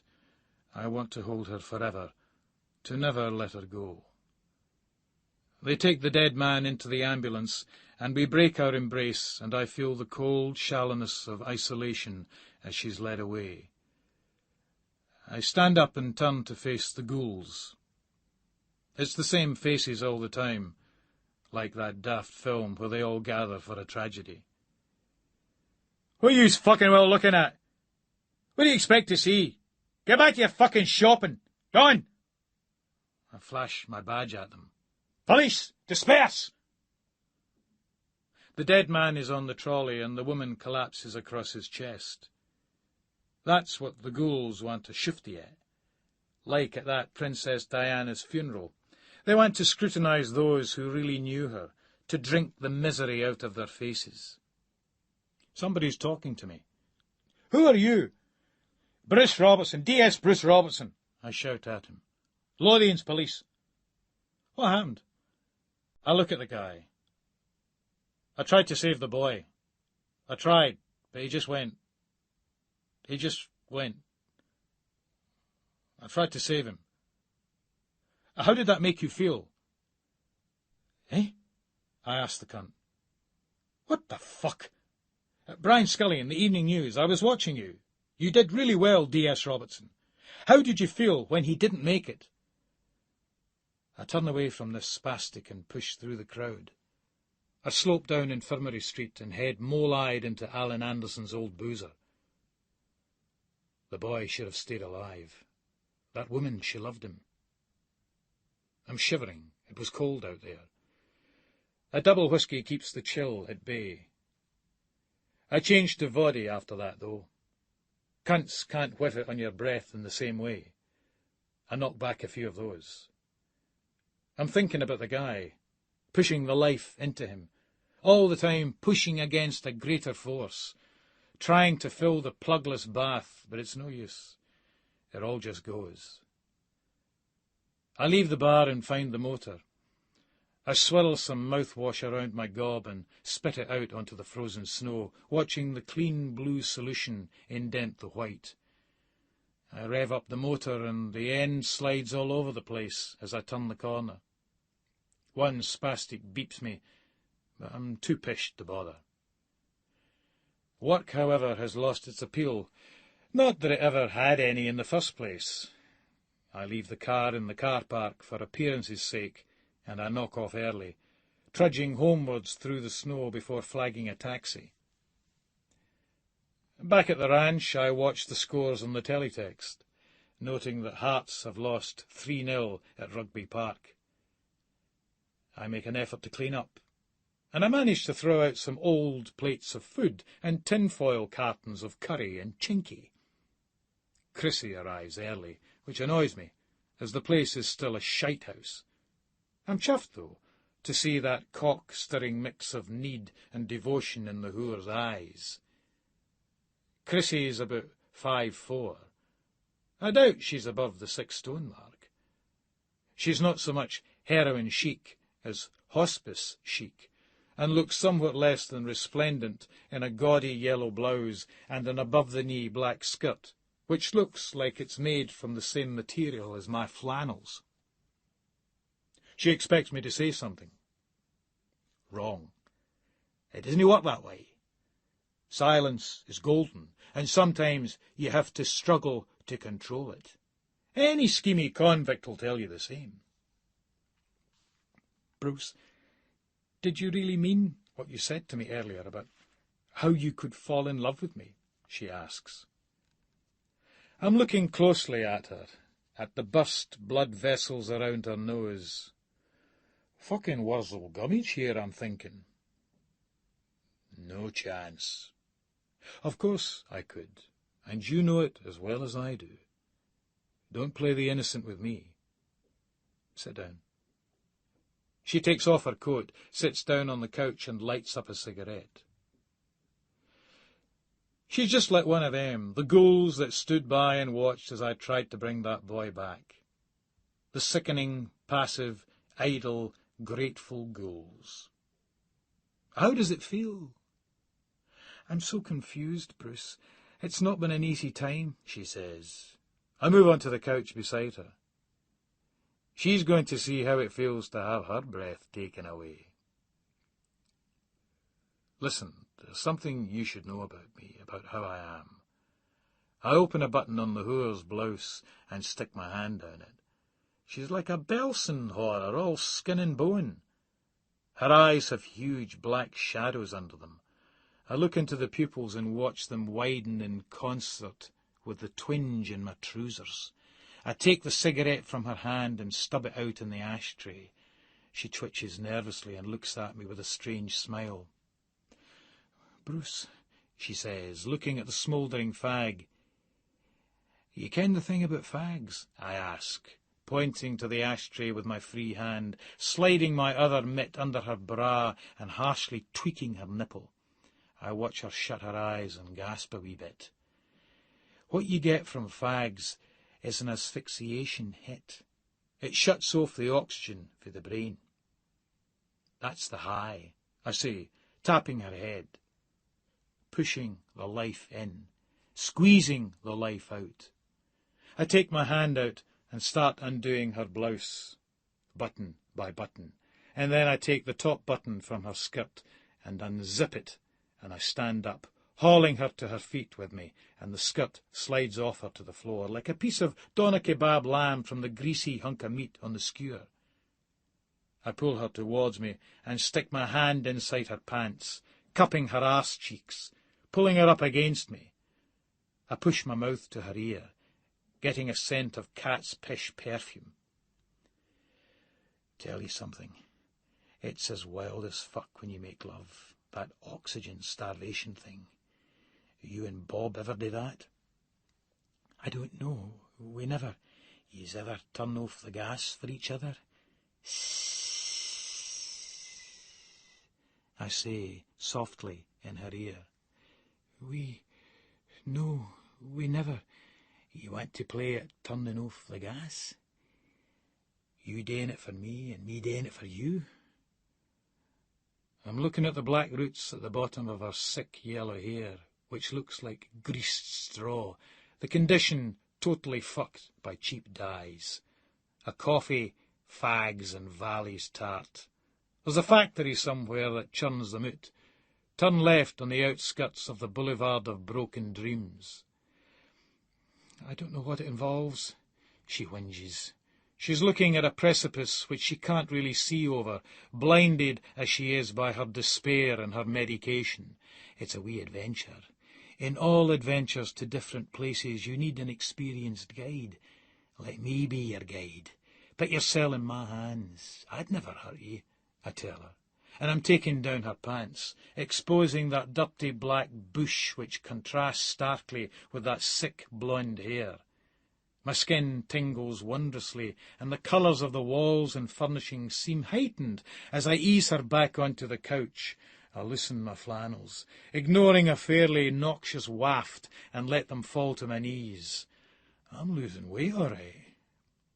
I've got the 2 belts ready, which I retrieve from under the settee. One goes round her neck, the other round mine. I'm idly finger-fucking her, and she's getting juiced up. She's a randy whore, all right. Her clit's soon as prominent as Ray Lennox's cock. I spread her thighs with my hands and push my cock into her. No sense in wearing a condom, because she tells me that she's only been with Hurley for years, which is good as being a virgin. My knob's not feeling too raw. As it inches home, I tighten the belt round her scrawny neck.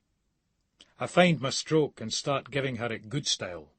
She's bucking away, getting right into it. "My fucking belt!" I shout, increasing my pace. "Turn off my fucking gas!" She tightens it a bit, but her face is going red and twisting into a strange pout as I throttle her, and she starts trying to scream. It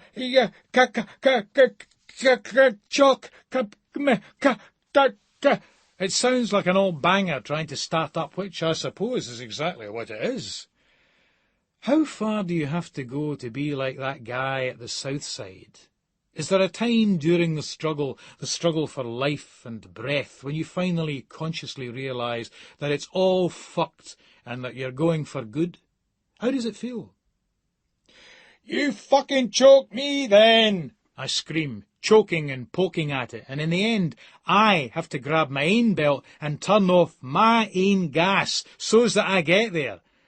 But she does too, and I'm so close to just keeping going, increasing the pressure, and she sees it in my eyes for a second, and I see the panic in hers, and I come hard with an accompanying series of muffled heaves. I let go, and she's pulling the belt from round her neck. I can see the mark it's left, and the blood vessels on her eyelids have hemorrhaged. She's trying to fill her dry, stiff lungs with air, but she's crying and laughing, and she loves every fucking minute of it, the cow. She was never that far out. Not as far out as the boy. He was way out of range. I couldn't bring him back. I did all I could. How did it make you feel? We sleep for a bit as our breathing comes back to normal in unison.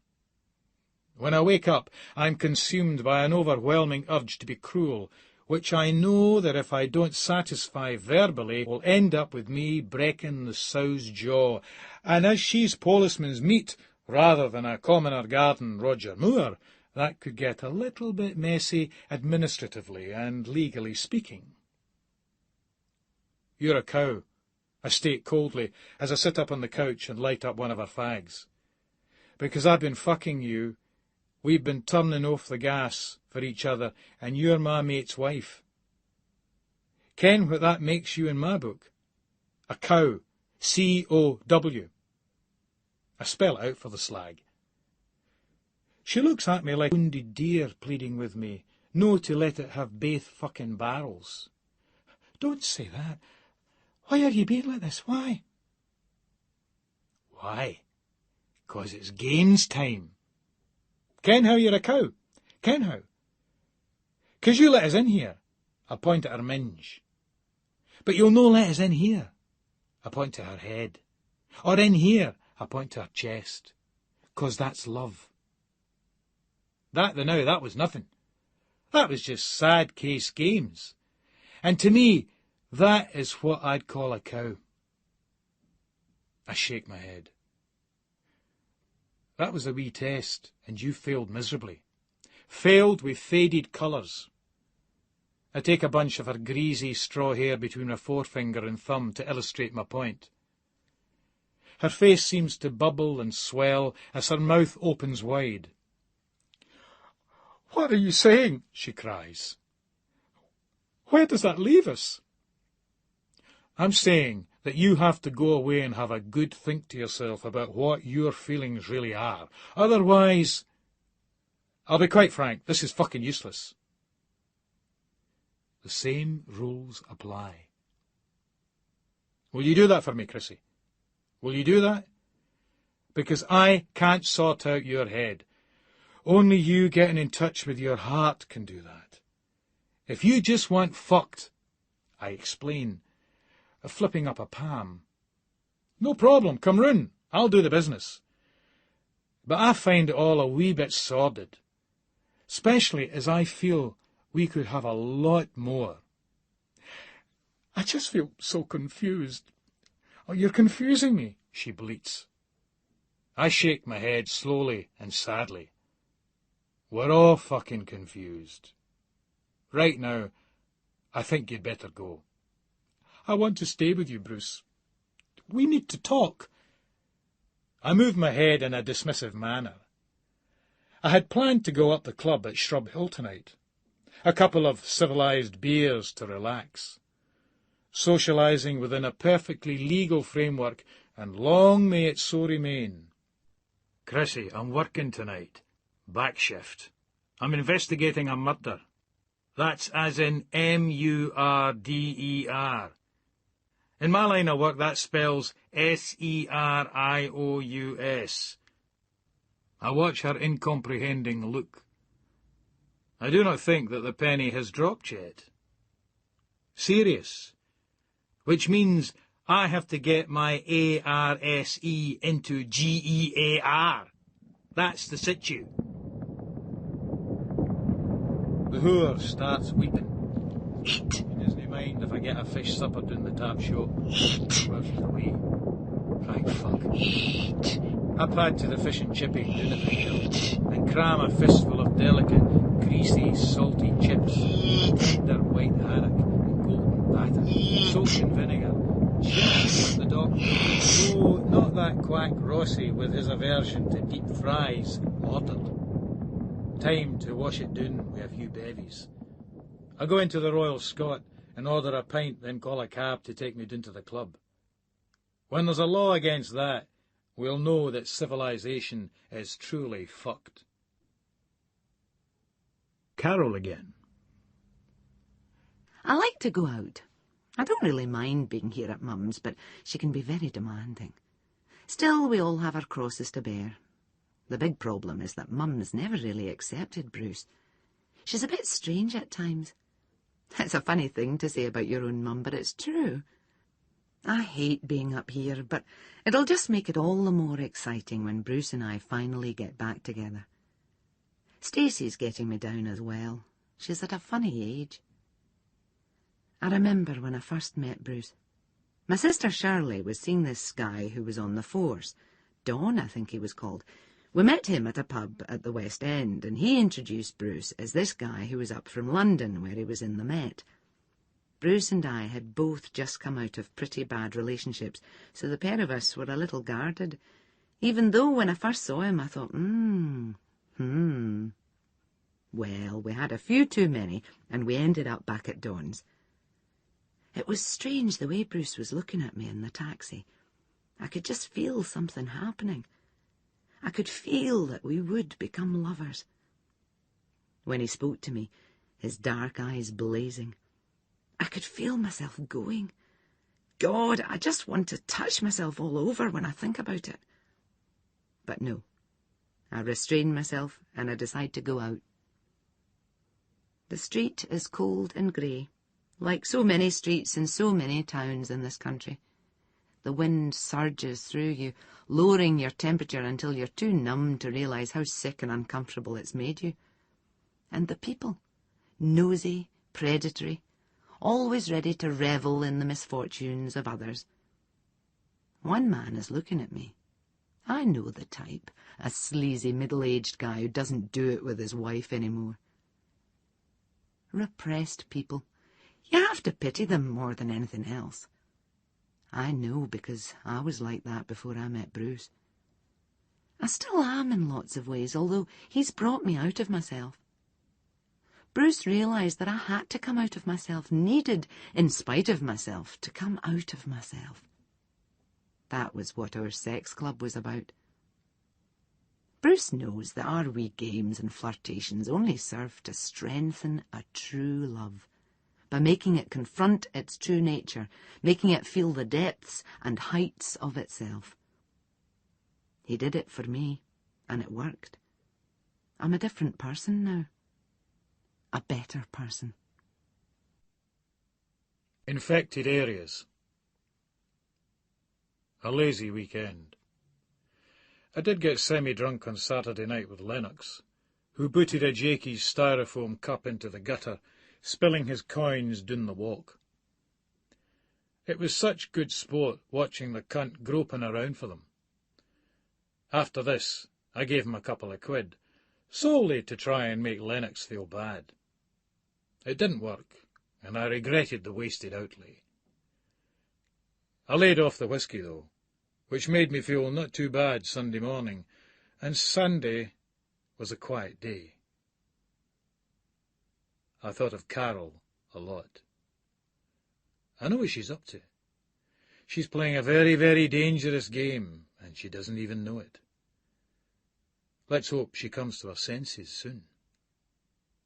For everyone's sake. I'm scanning the Sunday Mail, and I jump as I see a picture of somebody familiar. Black and white. Fucking... A panic attack grabs me and shakes me. I feel like a psychic band in my body has been knotted to its tensile limit and twanged, and my life force is shooting for the stars. It reaches a pitch and then stabilises as I gasp and look again, trying to find clarity in the greyness of the newsprint. I calm down, as it's no who I think it is. It's me.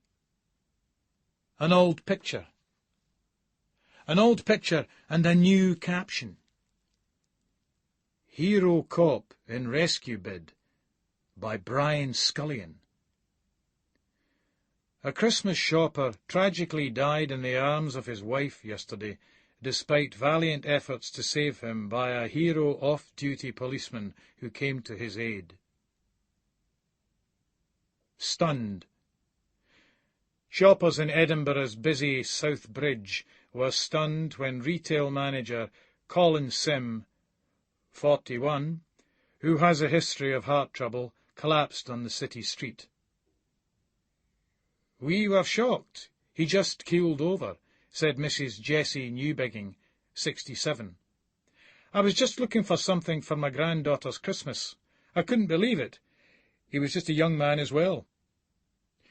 Her daughter, June Peyton, 39, of Hawes Road, Armadale, added, "It's terrible something like that has to happen, especially at Christmas.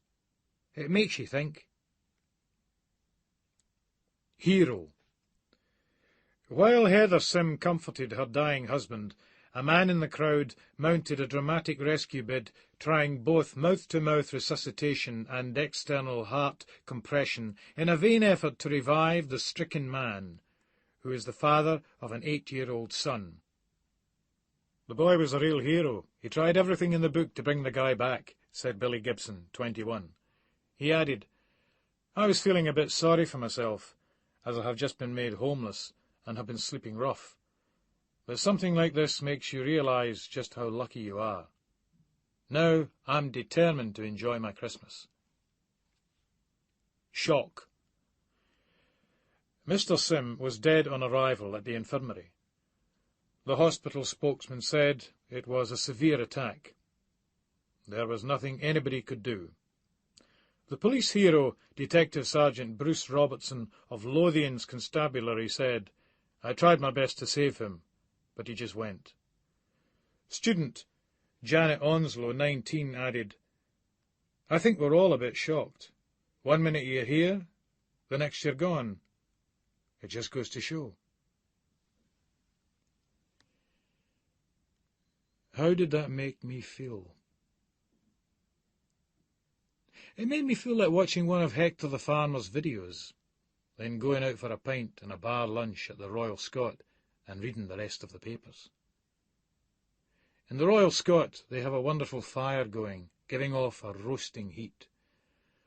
After a filling roast beef, mashed potatoes, carrots, sprouts, and gravy, the oxygen leaves my brain, and the heat and the flame and the clicking sounds of cutlery on crockery become mesmerising. I can see them in the fire, the demons. Their flickering, mocking dances as I recline into the chair. I lift the pint glass of stout to my lips and break the spell. I down the pint. When I get home I take some sleeping pills, and within what seemed like half an hour of unconsciousness, it was Monday morning again. Monday again. The phone drags me out of a stupefying sleep. It's Gus. He wants to make an early start. Yes, he likes to keep the credits rolling during the winter so that he's flush when the weather breaks and the gulf becomes a possibility. There's a few messages on the machine from people who read the piece in the Mail. It's Chrissy. "Congratulations, Bruce, if you know what I mean. Phone me. Chrissy." "Well done, Bruce. It must have been harrowing. Bladesy."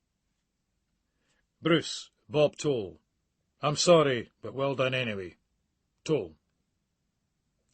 I'm proud of you. Call me Shirley. Whatever happened to all of the heroes, all the Shakespeareos? A coked-up Lennox sings. I go to the toilet and give my hands another good wash and scrub in the sink. It's hard to get all the shit off them. I give the black flannels a chance to air and put on a fawn pair. There's an old curry stain on them, but I managed to get most of it off, using Stacey's face cloth. Then I head outside, taking the ice scraper to the Volvo's windscreen. Julie Stronach's visible in her front window, straining to put a bauble on the Christmas tree she's just erected. Just erected. She can come next door and see if she can get mines up. I'm getting a good deco of those full tits in that tight white T-shirt. She catches me staring, so I give a neighbourly wave and hold up the can of windscreen defroster in one hand and the scraper in the other, and let my shoulders rise. Julie smiles with cautious empathy. I get in the motor, sticking on Led Zeppelin's House of the Holy, and head for HQ to rendezvous with Gus, who's just getting out of his own motor in the car park. I wave, and he gets into my passenger seat. His nose is red with a cold. "Well done, Bruce. That must have been pretty terrible, Saturday likes," he says. "Worse for the boy," I say. We're off down to Leith, sitting in the motor outside yon wee Estelle's flower shop, and who should come in but Gorman? It gets us off the subject of the boy that died. I spy strangers. I smile at Gus. Gus decides to nick into Crawford's while I keep shorty. 2 sausage rolls, Gus, 1 buttered roll, a portion of chips, and a vanilla slice plus coffee. I start thinking about that graffiti in the bogs last week. He returns with the goodies and we sit waiting for Gorman to depart. The thing is, Gus, that Karen Fulton, she was a game cow at the start. The Force Bike, she was called, down at the south side. These fucking whores are aye on about equality. How the fuck did she get out of uniform? I'll tell you how. Shagging fucking Toll. Now she's above all that. In with that lesbo crew in personnel. Every time they drop their drawers, they get a promotion. Every time we do, it's a disciplinary. What fucking equality is there in that? Gus laughs and goes, "Right enough, Bruce. This cunt will never get a promotion. You have to spell things out to him." I'm no saying that I'd like to shag Toll, mind you. Some price to pay for a promo, that. I grin. But the principle's the same. Fulton, now though, just look at her. Snooty fucking cow. Willna mix it with the likes of us. Senior cock only. There was a time when you only had to paint 3 stripes on your willy, and she was desperate to pack it in between her thighs. Aye, you're an awful man, Bruce. Gus coughs in laughter. A good old boy, even if a bit slow. I suddenly got an uneasy feeling. That was a mistake, mentioning both Fulton and Toll to Gus. He's probably seen the graffiti in the bogs as well. I'll be fucking prime suspect now. Luckily, Gus's mind isn't sharp enough, even in the narrow, prescribed Polis way. I'll hand it to that cunt Ghosty Gorman. The fucking evil little albino twat has the good grace to leave 20 minutes later, after we've had our scran, and without any floors. Never reckoned that cunt to be the romantic type. I smile at Gus. Bingo, Gus says softly. Veteran Polis instincts turn to alertness. Aye, the old boy might be slow, but he can smell prey. You never lose that. This is what makes the job worthwhile. The scent of spastic, schemy blood. Even better if it comes in the shape of quality fanny. It's like 2 comes with 1 stroke. I wait for Gorman to get out of sight, and then I go in and have a look at the flowers. the prettiest one of all, the one behind the counter. "Hello, Estelle." I smile at her. There's an old wifey in the shop as well. She looks challengingly at Estelle, who's lost some of her hard cow composure, the juice draining from the whore's tank slightly. The old wifey raises her eyebrows and goes into the back shop. "How's business?" "Sorry," she says, brushing her hair back in a nervous gesture. "Funny, I just saw a guy come out the shop empty-handed. Did ye no have nowt in his line?" "Nah," she says doubtfully, avoiding my eyes and making out that she's tidying up. "Where was he?" "Dinna ken. He was just after a bouquet. Changed his mind, but..." At this point, right on cue, the wifey comes out and says, "If you're going to spend all day talking to your boyfriends, do it outside the shop and I'll take it off your pay." Estelle gets a beamer at this one. "Listen, I think we should have a wee blether. Crawford's? Either that, or I'll haul you down the station now. What's it to be?" "All right," she says, coming out with me and making a big thing of shivering in her overalls. We head for Crawford's, and I wink at Gus, who's still in the car. We sit down with coffee. I have another vanilla slice. "Can I treat you to one of these?" I ask. "Nah," she says dismissively. She sits down and lights a fag. "I've done nowt wrong," she tells me. "Aye, right. Wasting police time, withholding information, possibly harbouring a suspect. You fucking well listen," I point at her. "It's tell us what ye can, or you're going to be up in court. It's up to you. If you dinna want to be making soft toys in Cornton Vale for the next year, I'd find that tongue if I was you, hen, and I wouldn't be taking my time about doing it." She's bending a bit here, I can tell. She lowers her head. "Are you going to cooperate?" "Look, I ken that guy, for the clubs and that. They call him Ghosty. He was one of the guys you showed us the photos of that time. He just comes in sometimes to talk about the clubs and music and that. Just a wee two-person musical appreciation society. That's nice." She lifts her head up and focuses on me in a tough stare. "It's no like that. There's loads of people I ken and half ken that come into blether about what they've been up to in the clubs and that." "So, how often does this boy come in and see?" "Maybe once a fortnight. Depends." She's a fucking hard nut, all right. "And he was at Jammy Joe's on the night of Mr. Woory's murder." "I dinna ken. Look, I'm out nearly every night. I dinna mind who's out everywhere and who isn't." "Busy social life. They must pay ye well in that floor shop." "That's my business," she says. This cow has recovered her composure quickly. A real hard case. But what a fucking little doll and all. She's looking at me intently. "I'm sure I ken you from somewhere," she says, almost accusingly. "You soon will, I'll tell you that for nothing. We'll be watching you, Estelle. You and your boyfriend." "He's no my boyfriend," she snaps. "Hope no for your sake.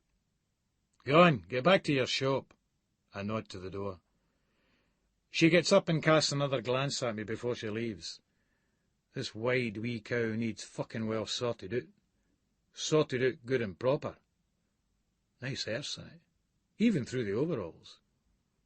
My genitals are hot and tingling, so I head to the Cafe Bog with my son and thrash off to Tara from Portsmouth, the image of Estelle's receding arse complementing Tara's smallish but solid tits. I spurt in double-quick time.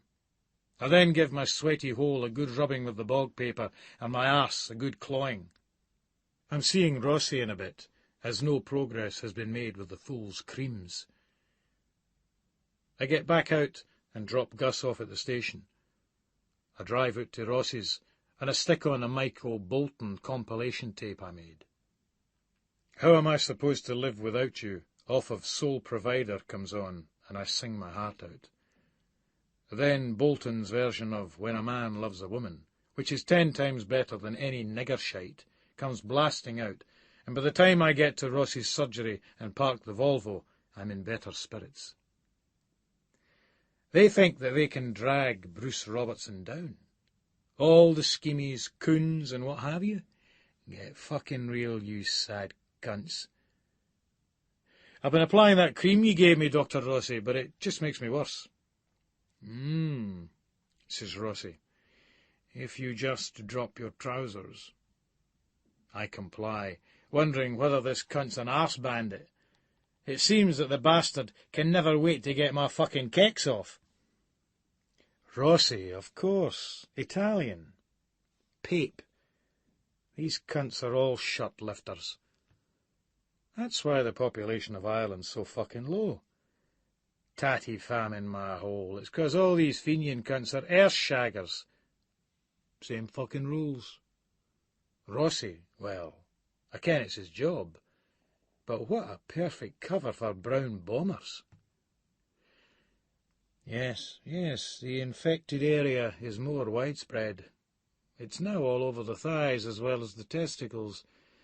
Yes. Are you avoiding foods with a high fat content? Aye, I tell him. The cunt expects me to fucking starve. Well, I think we have to change creams, he says, writing out a new prescription. I know it's difficult, but try not to scratch the infected area. These look, well, they look like nail marks. I can't stress enough the importance of washing and changing underwear on a regular basis. Cotton briefs, preferably, or better still, boxer shorts for the circulation of air. I need a fucking washing done. That slag's abandoned me, trying to fucking well kill me. She kens I can't work that fucking machine. Haven't had a proper cooked meal in ages, a roast or something. When a man loves a woman right enough, I fucking well followed her out to Australia. I fucking well came back here for her. When a man loves a fucking woman. Trouble is, they dinna love men. The thing is, I'm eating like a horse, Doc, but I'm still losing weight. I'm worried I might have picked up something. You mean like an STD? Nah, well, aye. Have you been having different sexual relationships? I smile at him. You know how it is, Doctor. Normal, heterosexual, red-blooded male. He looks at me strangely, and I wonder if this cunt does know how it is. I want a urine sample, but Rossi produces a plastic carton with a lid. What I'd also like from you is a stool sample. This cunt must be a fucking perv of the highest order. I'll have to give English his number. What for? I ask coldly. Concerning the issue of your weight, I think you may have worms. Tapeworms. What does that involve? They're harmless parasites, but they can be hard to get rid of. I'll go to the toilet now. I stand up. That won't be necessary, he says. In your own time. I can do it now, I tell him, exiting. I head to his bog and fill the container with sludgy lager and curry shite. The cunt wants shite?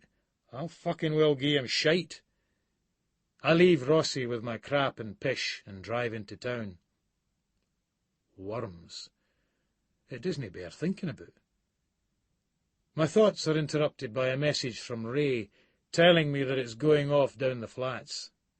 Colin Moss went up there carrying a holdall, so the DS boys have got the sniffer dogs down there and are raring to do Moss, Richards and Allen. The roads are pretty bad, and I'm shaking at the wheel, worried that I'm going to miss all the fucking action. Fuck looking for somebody who topped a coon. This is real police work. I stick my light on the top of the car and hit the siren as I tear down Leith Walk. Out my fucking way, you cunts! By the time I get down to the flats, a huge crowd has gathered outside. Some jakies from the lodging house sit huddled onto a bench, drinking strong lagers and fortified wines, and making insulting comments at two young uniformed spastics, one whose ears glow red with the cold and the humiliation. Some other police are trying to cordon the area off and disperse the crowd. I see that something's on the ground.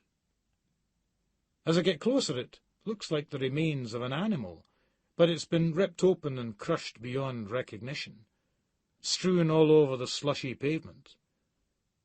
I look towards the heavens, suspecting our old friend Gravity and the flats.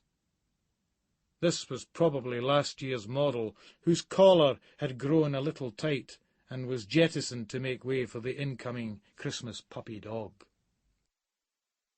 Then I clock Ray, who looks a bit sheepish and tells me that the dog was one of ours, a sniffer in the advance party.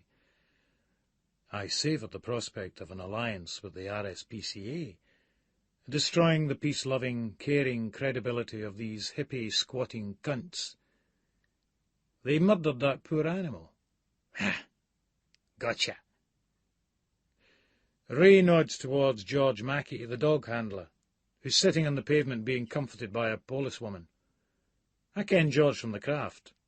Lodge, St. John, Corstorphine. Bruce. He wheezes. He's gone, Bruce. Pedro's away. My Pedro, the best sniffer on the force. He's gone. What happened, George? I asked, bending over him.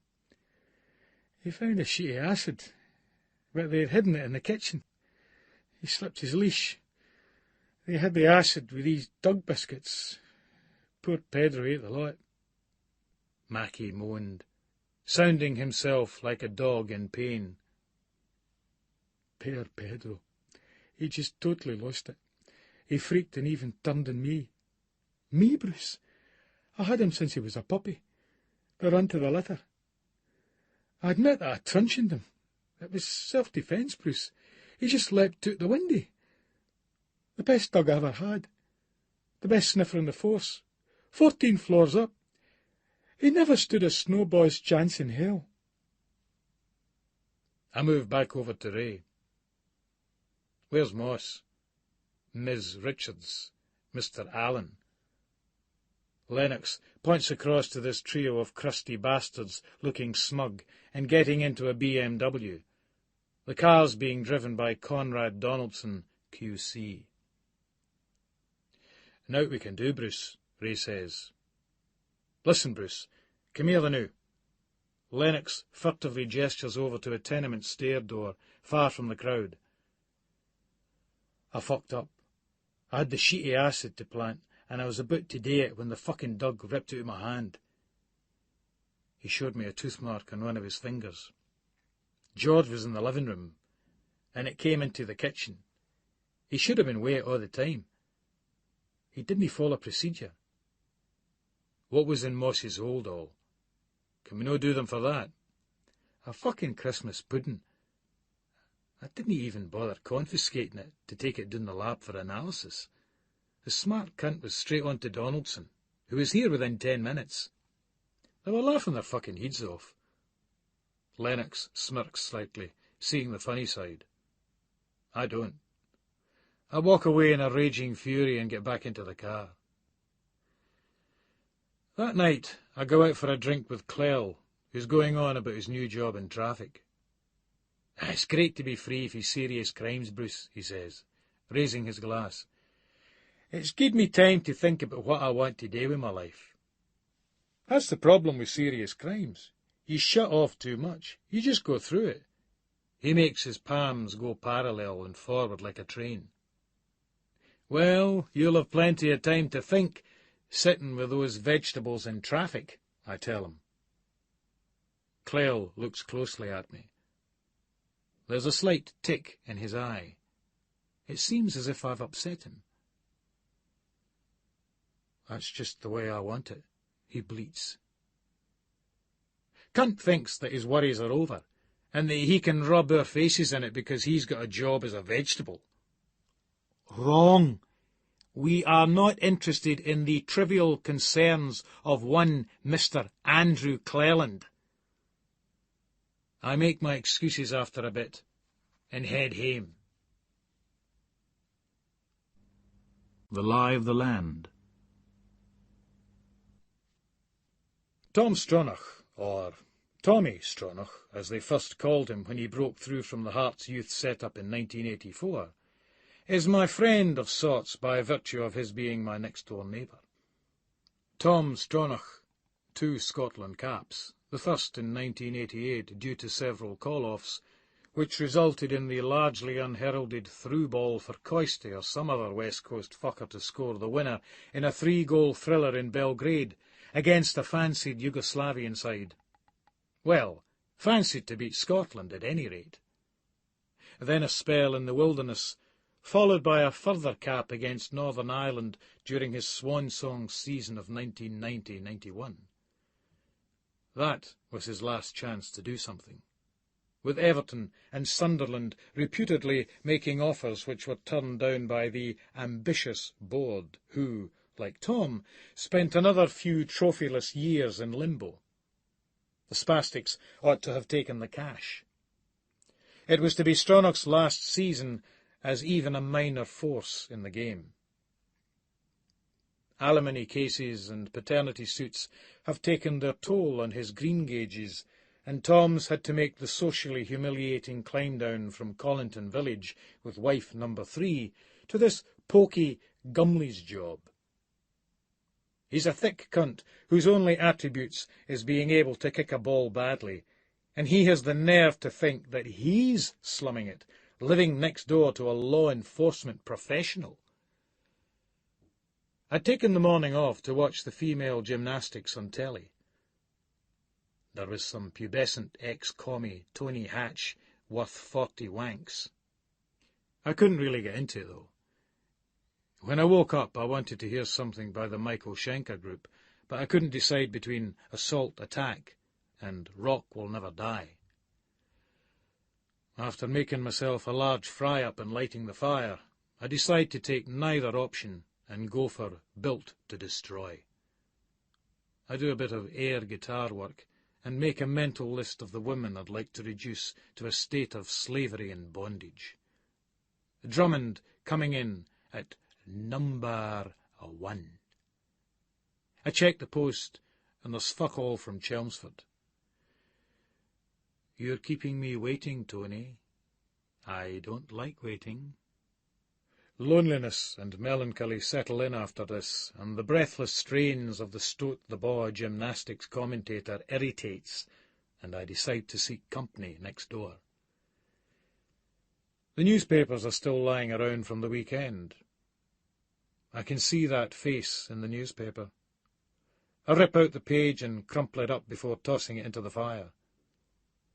I quickly reread the Sunday Mail's postscript of Saturday's 0-3 debacle at Rugby Park. A poor performance by the visitors, and one which Tom Stronach in particular will want to forget. It was his loose pass-back which gifted Killie that decisive second goal, effectively ending the game as a contest. I go next door in Tom's Inn, still scanning the video action from the weekend's matches. Not for nothing is he constantly referred to as a keen student of the game. Tabloids speak for a lazy twat who sits in his arse watching Fitba videos all day. Tom's wearing his tracksuit. He looks worried. He always does. When he doesn't look stupid, that is. "All right, Bruce," he says. I breeze in, past the spastic. "Not bad, Tom," I say, scanning the house for knock-off. "There's some dodgy cunts on her side of the family. I'll ride it, mind you. Some dirty wee scanties in the washing line last summer. That's the mark of a real whore, leaving them on the line like an invitation. Decent fanny use a tumble dryer for that sort of thing." I clock a nice lamp on the teak cabinets Tom had got built recently. Blue and white china porcelain. Nice lamp. Aye, Julie bought it, John Lewis's. Seems plausible enough. What's the game? I point to the screen. Philips' newest model, 4-speaker, quadraphonic sound, 30-inch screen. Not bad. Checked it out in Tandy the other day, the one next to Crawford's in the centre. Belgian League FITBA on Eurosport. Taped it likes. Mechelen versus Molenbeek. The Mechelen boy scores a cracker. Watch this. Tom rewinds the video, and this Belgian spastic hits a screaming 25-yarder home. They might be boring cunts, but they can play FITBA. Could have done with some of that style down in Ayrshire on Saturday, eh, Tom? I gloat, trying, as his face contorts defensively, to force some concern and empathy into my voice. What went wrong? Tom shrugs. Dinna ask me, Bruce, he mumbles, shaking his head. I consider it prudent to change the subject. All geared up for the testimonial? Aye! Tom's face lights up enthusiastically. It's difficult with the festive period coming up, but the boys in the committee have done a cracking job, and it looks like Kenny Dalgleish is going to come up and play for at least part of the game. Sound, I say. That should add a couple of thousand onto the gate. I'm looking for any additions to the CD rack, and sure as fuck, Stronach's got the new Phil Collins. I pick it up. What's it like? Brilliant, he says. The best yet. What? I ask incredulously. Better than Face Value or No Jacket Required? This spastic doesn't have a clue about music. Well, concedes Tom, maybe no jacket required, but it's definitely at least as good as Face Value, and way in front of Hello, I Must Be Going. But seriously, and that last tune, what was that called? Both Sides, I say. That's his missus. Baith sides. Dodgy. But that wouldn't be hard, eh? I suppose Stronach kens his music. I wouldn't know, if I had nothing better to do than to sit listening to shite all day. I see you were in the papers as well, though, Bruce, Tom grins, picking up the mail and waving that horrible image at me. I shudder. Aye. Must have been awfy. Stronach shakes his head. Here, watch this. He points at the screen. Coming up now. Bergkamp's goal for Arsenal. Dennis Bergkamp controls a Ray Parlour cross with a lovely first touch, which serves to deceive the first defender. Then he skips past the second one before picking his spot, with the on-rushing goalie stranded. 1-0 to thee, Arsenal. I have a couple of cans with Stronach to take the edge off my hangover, then I go back next door. I'm itching, and I need to inspect my genitals. This fucking rash is getting worse. Rossi could be right. It might be something to do with the fried food. I scratch and dig at my thighs and scrotum. I'm thinking that some whore might have infected me. I might have an allergy to fried food, but it's more likely to be cheese. But I never fucking eat cheese.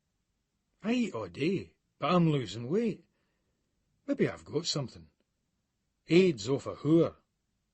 Nah, it can't be. I'm careful. Only queers and skimmies get AIDS. Worms, Rossi reckons. Fucking worms.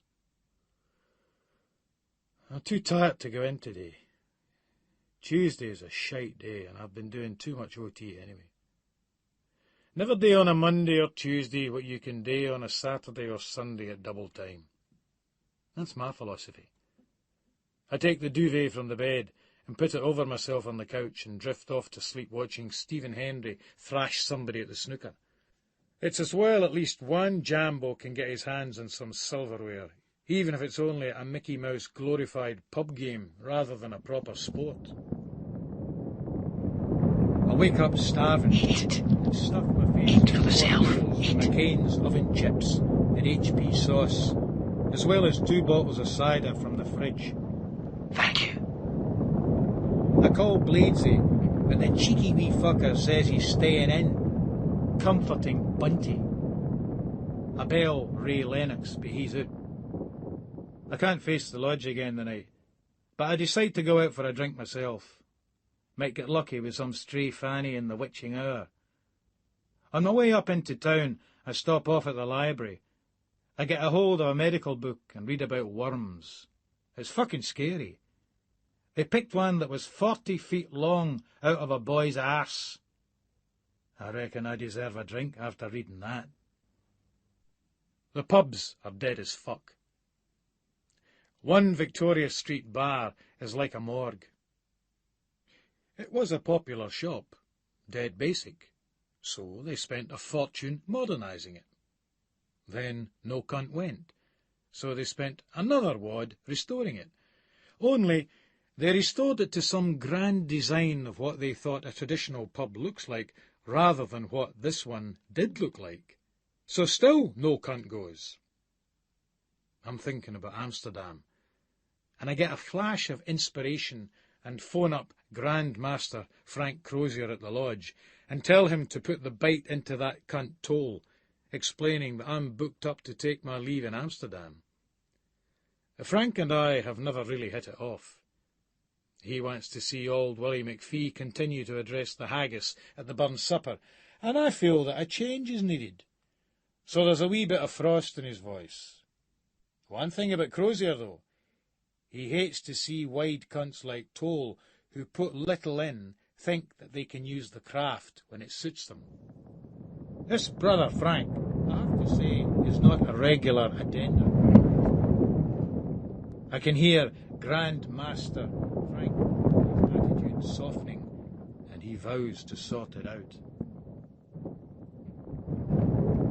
All this thinking and all this explorative writhing around is starting to pay dividends. I'm learning a lot about myself. There's not that much to know. I live in the gut of my host. I have an elongated tube-like body eloquently adapted to the host's gut. It's indeed ironic that I seem to have no alimentary canal myself, yet live in that of my most generous landlords. It's my solex which forms the main point of contact between self and the host's tissue. Sometimes I feel as if I'm holding on for my grimmest of lives as I continue to eat, ingest, and excrete through my skin. To be quite honest, there is not that much to do around here. So I'm thinking that might it not be a more fruitful way to spend my time trying to learn something about the host? Why not? Mine host, you continue to fascinate me. You must be leading a far more interesting life than myself, a primitive organism confined to dull, unexciting ritual.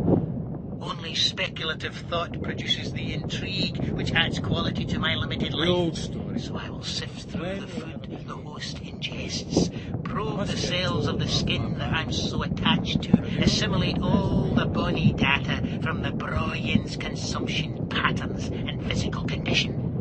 To do this means I need to eat and eat and My hate will spread to my face for too long. Then eat. one little Fanny will look at me. Eat. Bladesy. I'm fucking starving again. Then eat. Yes. But for the life of me, I don't Yes. Oh, yes. Oh, yes. scrambled egg from Luigi's Cafe. Total magic. The nosh sets up an iron will for me. Then going into the office doesn't seem so awful. It's at the least bearable. Not that a great deal of progress has been made. That little fanny rat Ocky has vanished off the face of the earth, and Lennox is of zero fucking assistance. He started bleating to me this morning about being stretched on this hippie stock. A fucking waste of time. Big operators flooding the city with smack, and 3/4 of the cunts we bang up are daft schemies or students with a wee bit of hash or a few pills for their pals. Still, it serves its purpose and keeps the cunts in a constant state of terror and alienation, and reminds them that this world was not made for them, it was made for us. They'll have to do better next time, after the debacle at the flats. But we'll get the cunts. What this means is that only that Estelle cow and her mate Sylvia are my means of getting anything on Gorman. I know he was at the club that night. 4 hours at least. Keep off hunger with 2 Crawford's Danish pastries, and then get some toffee for the steak. Thanks. Fully arduous time ahead. But no thanks are due to that cunt. I blast out Foreigner's Agent Provocateur, and anyone who hasn't got this in their record collection is worthless scum. Although Inside Information is actually a better album. It serves its purpose, and it blows away some of the cobwebs. In particular, the single, I Want to Know What Love Is probably the greatest single ever, well, ballad-like. You know I need a little time to think things over. I head back to the office, or, more specifically, to the canny.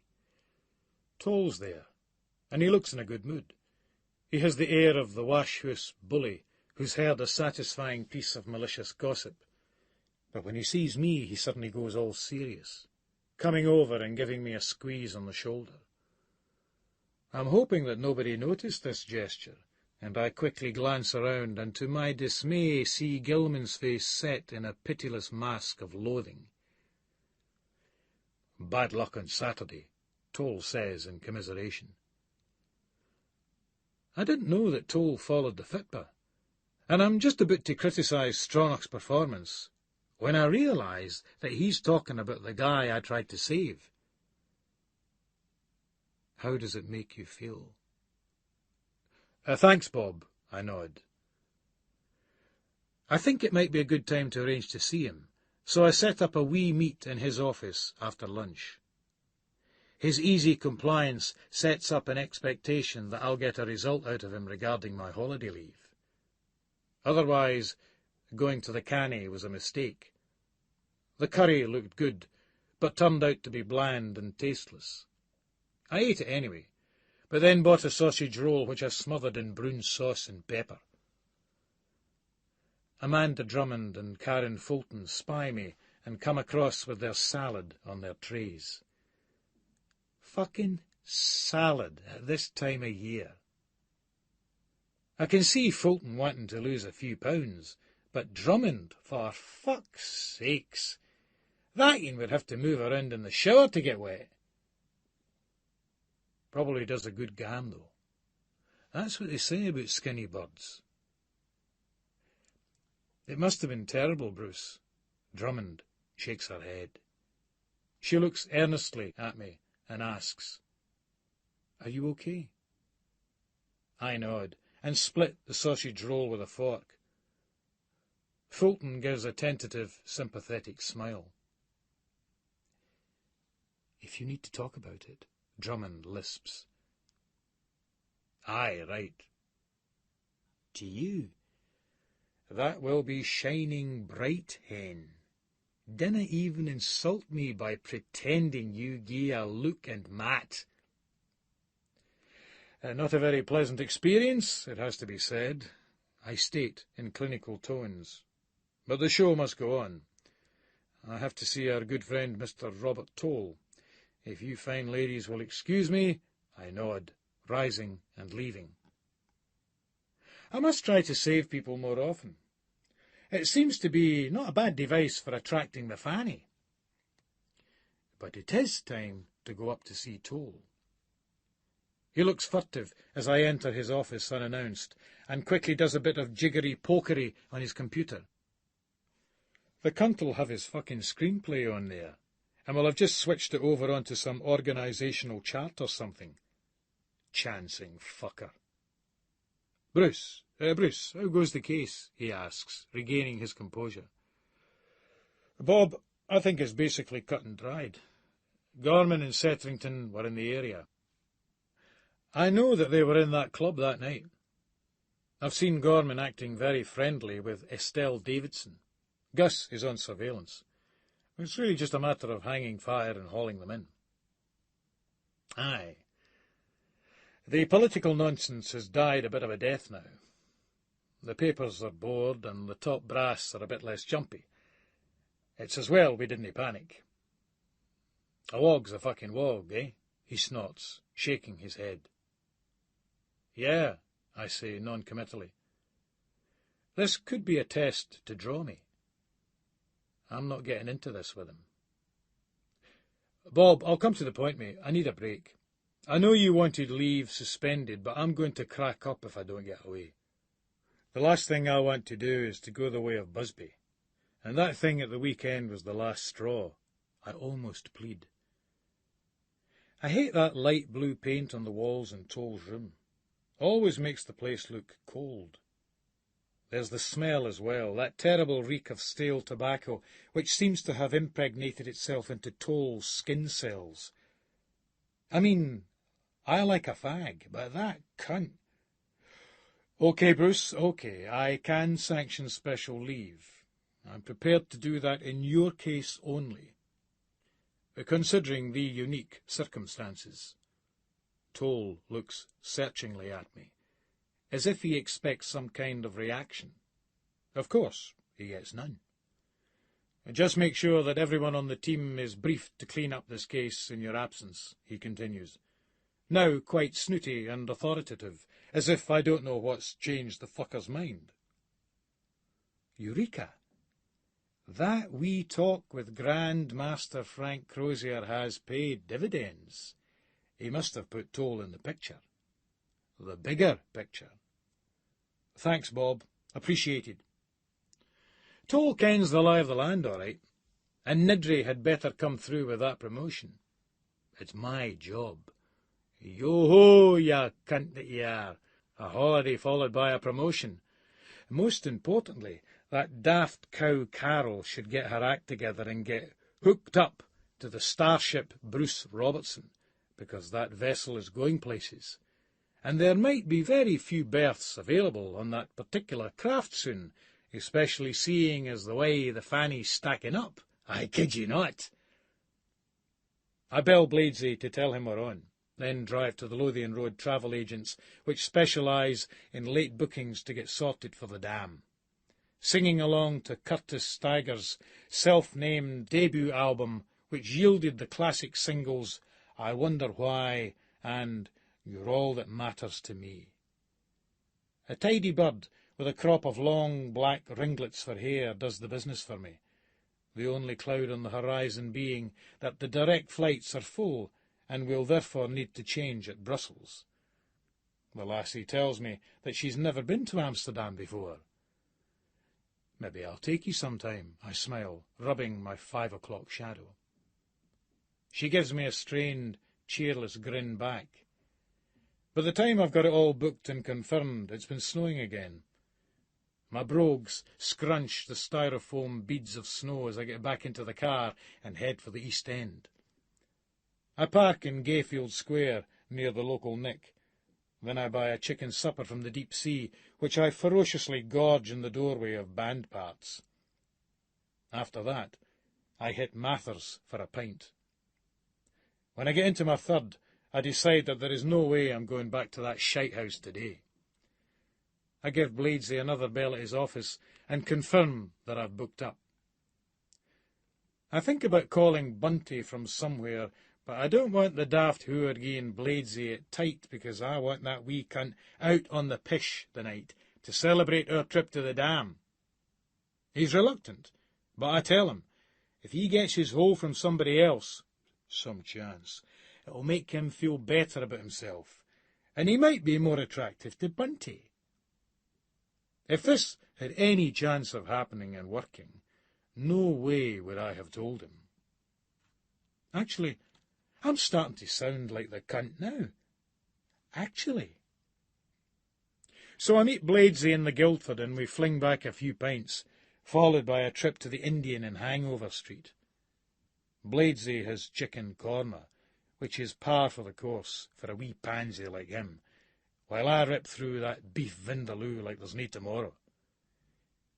We head up to the Ritz ballroom, tonight being the night for the divorced and separated, i.e., slags that are desperate for it. And there they are on the flare, strutting together round their handbags as Billy Joel's uptown girls belting out. All stretch marks and crow's feet and ragged necks and flab. But fuck it. Mutton or lamb, it's all fucking meat to Bruce Robertson. Rag week or no, the bloodier the better. So we take some seats, Bladesy and I, next to these two boilers, and they're up for it when we offer to buy them drinks. The dark, short one has a nasty look, the look of a cow who's bitter about men, a pseudo-lesbian. Probably been with some fucking criminal type who knocked the dopey slut around, and it was her own fault because she had neither the brains nor personality to find somebody better. Slags like that can't accept home truths, so they often turn dykey. This red-headed whore, though, she looks a game bitch. So what's your name, then? Michelle, she says. Where do you hail from, Michelle? Kirkcaldy. So it's Michelle the Fifer, I ask. The silly cow giggles, burps, then puts her hand to her mouth. Fucking sow's 3 sheets. Her mate still has a sour puss on her. I don't fancy Bladesy much. So you're Michelle Pfeiffer. What about your pal? Is she Demi Moore? No, this whore says, as the redhead still giggles. The women who come here are so close to whoredom, it's a mere point of detail. Demi Moore, semi-whore. I like that. Semi-whore. Well, you're like a semi-whore, I tell her. What? She says, struggling to hear over the nigger music that's replaced Joel. You're like Demi Moore, I shout. My flattery fails to cut through her lesbian bitterness. Bladesy's trying to chat to her, but he's just making a cunt of himself with his actually this and actually that. I decide to steam the redhead. How'd you like to go out sometime? For a meal, maybe? Sorry, no. She shakes her head. Come on, we could have a good time, I tell her. What's your number? Look, we're just out for a quiet drink, okay? Oh, aye, I say, looking disdainfully around the meat market. Just the sort of place that you'd go for a quiet drink, eh? She scowls at me, then turns back to semi-whore. That wee cunt Bladesy's talking to the both of them. All I can hear is actually this and actually that. I go up to the bar to see if there's any stray minge about. I wink at a brown-haired lassie in a green dress, but she just looks away in an expression encroaching on disgust. It makes me feel good. So I throw back a nip at the bar. I could handle a bit of Charlie right now. There's a guy who looks like Father Jack out of Father Ted, and he's with a young, foreign-looking bird. I wonder how much she cost, the dirty old fucker. It makes me think that Carol had better watch. It's easy these days to upgrade old models with newer, Eastern ones. I was reading in the Sunday paper of some old cunt who used to work for the electricity board, who traded in his old banger for some premium fresh minge. We're no necessarily talking big bucks either. A Ratner's ring and a plane ticket can do the job in some instances. Of course, she's off by the time the ring falls apart, but you've had your use of her by then. This bird with Father Jack kens the score, grinding up against him, fussing over him, selling illusion as well as sex. For that, you pay a lot more. Virtual reality? The rich have had it for fucking years. I see that Bladesy's still deep in conversation. I go back over and push in beside him. Bladesy, a wee word, mate, I say. He shifts over. What's up, Bruce? Nice girls, eh? He smiles. Watch these cunts. I thought I knew them from somewhere. I know they're fellas, scumbags, bad bastards. They catch you chatting up these slags, they'll fucking have you. Honestly? But they seem... I'm fucking telling you, man, keep away from that trash.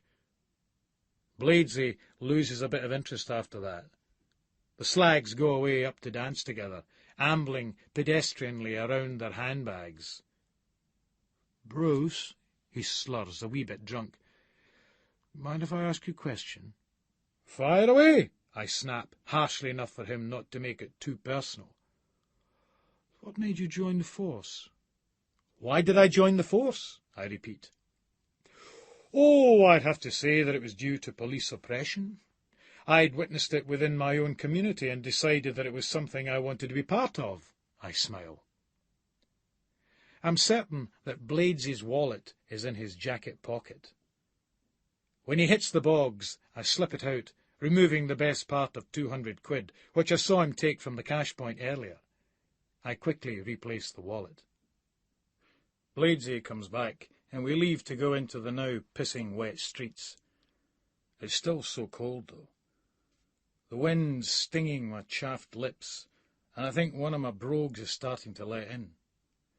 I nod ahead where a couple of spare fanny are making their way up the road. They look quite young, but they might be impressed by the coin. There's nae harm to fire in. All right, girls, I shout. They turn round. One's no bad at all. Again, Bladesy's I don't fancy. No bad, the good-looking one says with a cheerfully defiant wariness. I'm instantly well into her. About 5'5", dark hair with a fringe, a small turned-up nose and lips nicely glossed. It's always a good sign when the honey acknowledges first, because the dog'll generally fall into line. Few hounds being that choosy about what goes up them. Very ofty. Dunno. We were going to try to get into Jimmy's. She gives me a slow, lascivious scan. This lassie is out on the town with debauched intent, and her pussy's too itchy for her to be cool about it. Sounds good to me. I tell you what, but I'm starving. Anybody fancy a curry? You're welcome to join us. I nod at Bladesy. On my friend and I. Bruce, I'm not that hungry. We just had a cut. Dinna be such a poof, Bladesy. You can manage another. We go to the Balti house and do just that. This is one of the low-life curry gaffs. Everyone in the place is a munched-up pisshead. The food would be barely edible if you were sober. The tidy wee bird's well up for a shag. She laughs at everything I say, and the racier I get, the more brazen her response. I could sit here all night and watch her lift the forkfuls of curry to those red lips. Almost. She's going on about some catering course she's doing and how she wants to open a bar restaurant one day. The hound's saying nothing, although she seems keen enough, even with Bladesy making a cunt of himself with all his ums, ahs, and actuallys. My one thought, she's getting rode tonight. No danger. Same rules apply. After the meal, I signal for the bill. When it arrives, Brother Blades gets a little shock. I don't believe it. My wallet, it's empty. Come on, Cliff. You don't expect the ladies to pay. No, The dog looks disapproving, but the other, the ride, Annalise, her name is, says, I've got money. I won't hear of it, I insist, pulling out Bladesy's wad and making a big show of paying. I'm ever so sorry, Bladesy stammers. As the fanny are getting their coats, I whisper to Bladesy, who's in some distress, I tell you about these whores at the Ritz. Criminals can have vaginas as well as penises, Bladesy. Right now they're probably in some shite house of a pad in Leith, with a carry-out attendant super, baby sham and fags, provided by the generosity of one brother Clifford Blades. I point at him, then put my extended hands on the top of my head to simulate donkey's ears. Hee-haw, hee-haw, I bray at him. I run the dog hame, then Bladesy, who's too distressed to realise that she was ganting for it. I'm on the bypass with Annalise. I come off a slip road and turn onto a country lane. Where are we going? She asks. She's a bit concerned, but far more intrigued because she's still smiling. Having flirted all night, She won't want to go home dickless. A shortcut, I say, pulling up in a deserted lay-by.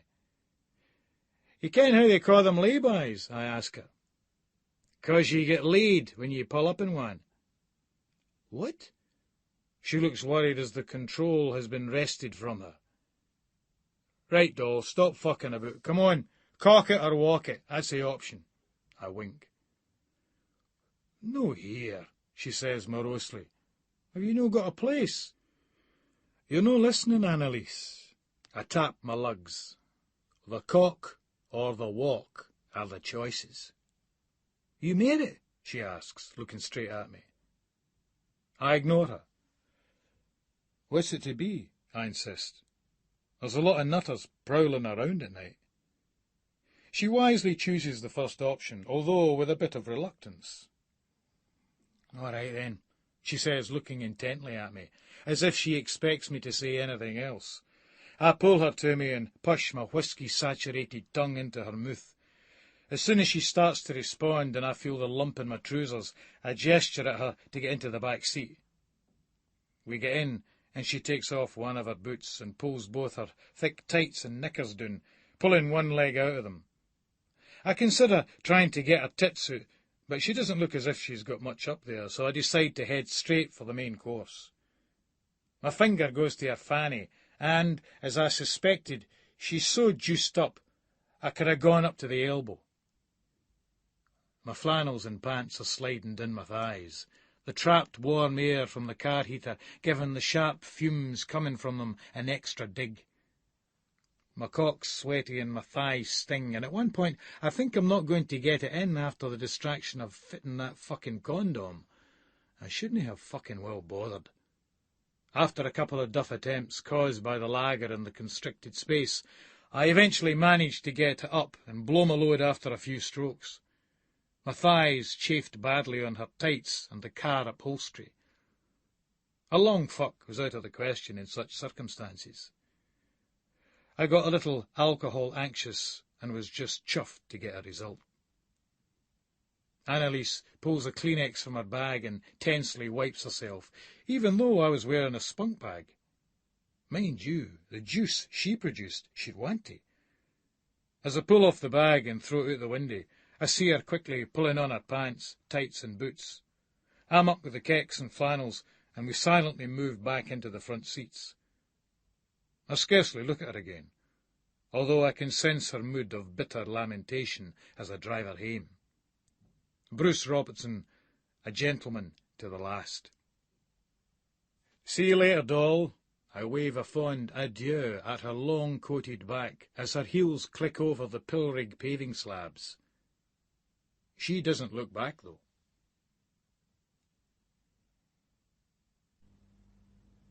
Our cover is blown. The aircraft, Peters and Lee. Lenny Peters was a great aviation singer. Jet plane flying high above me, rainbow in the sky, but fuck that, I hate planes. All you can sense around you is sterile plain. The food tastes of plain, bland, cold, plastic.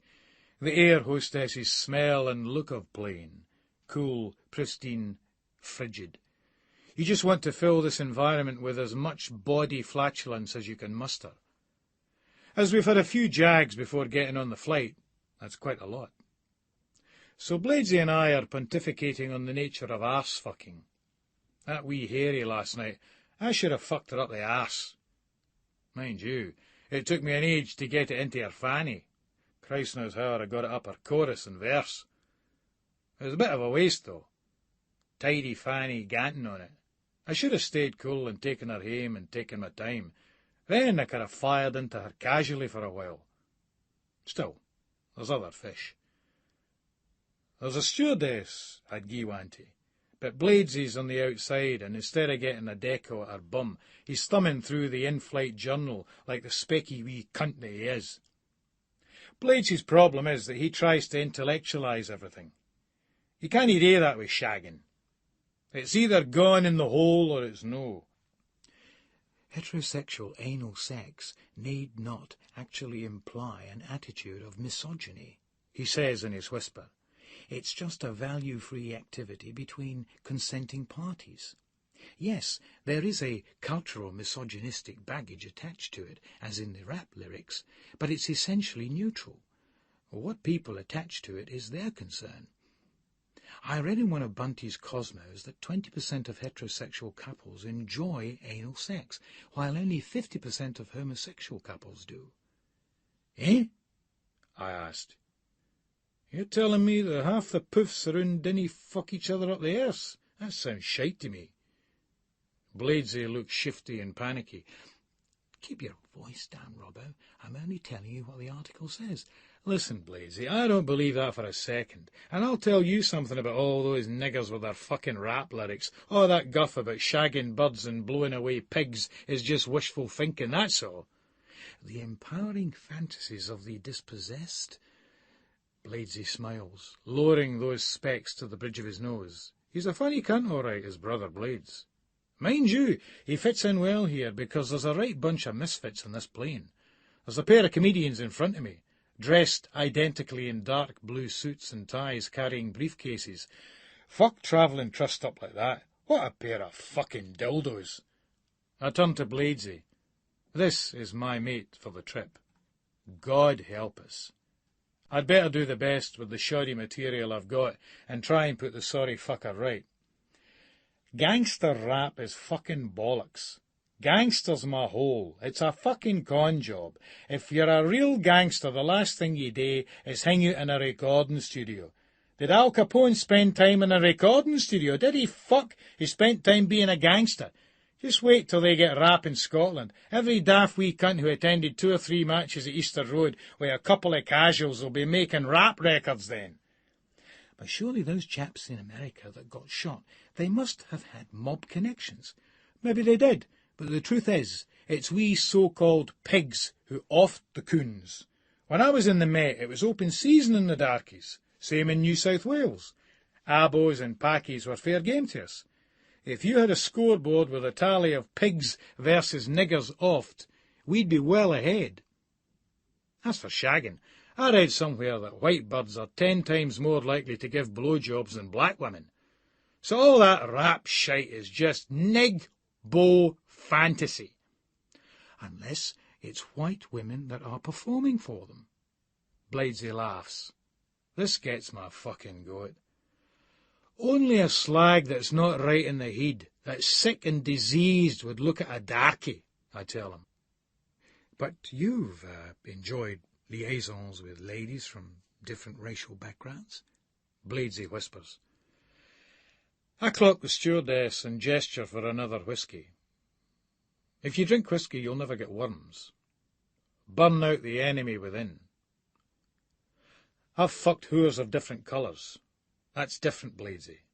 We are talking about the unalienable right of the Scotsman abroad to fuck whores up the arsehole. We're a dispersed race. Slange. I raise my glass. Do you mind? A voice coming from behind me. I turned to see a brill-creamed cunt with prominent teeth. What? I say, staring at him. If you must talk such filth, I'd appreciate it if you lowered your voice. There's women in bairns can hear you. He nods to a furtive-looking wee lassie and an embarrassed wife. Filth? I'll gie the cunt fucking filth. Cunt's never fucking well seen filth yet. Are you asking me or telling me? I say to him. What? He says. Terry, the woman says, tugging at his sleeve. Bruce, I think actually Bladesy's shitting it. Are you asking me or telling me? I repeat slowly and emphatically. I'm asking politely, but if you don't keep it down, I'll get the stewardess. I smile and shrug. Fine. Sorry if we gave any offence. Just as long as you're asking me. I turn round and grip the armrest until my knuckles go white. I'll show that cunt, I hiss at Bladesy. Mark my words, brother Blades. Leave it, Bruce. The remainder of the flight is uneventful, and we touch down in Brussels. Bladesy and I have an hour to kill before the connecting flight to Schiphol. I changed some cash and hit the bar to get in a couple of pints of Stella. You feel like a millionaire with those Belgian francs, but they're worth fuck all. I see that those suit and tie spastics who were in front of us in the plane have sat down and are having a beer. Then I clock that greasy lippy cunt, the arsehole that pulled me up on the plane, Mr. Happy Families. He's on his own, heading for a pish. I get up. "Where are you going?" Bladesy asks, a little alarmed. "Business," I tell him. He raises an eyebrow in exasperation. I follow the wise cunt into the toilets. It's just me and him. I let him pish and shake it out before he turns to face me. He looks puzzled for a moment. Then his face contorts in recognition. "You?" he sneers, dropping his hands by his side. "If you want trouble." A bit of a cowboy, this cunt. Good. I can assure you, sir, that the last thing I want is trouble. I want the opportunity to explain myself to you. I pull out my ID. "Detective Inspector Robertson, Edinburgh and Lothians Police," I say quickly. Well, I will be an inspector soon.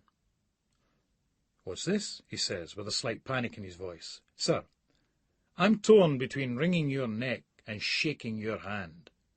Shaking your hand because I'm a family man myself, and you are right to object to my crude and disgusting talk.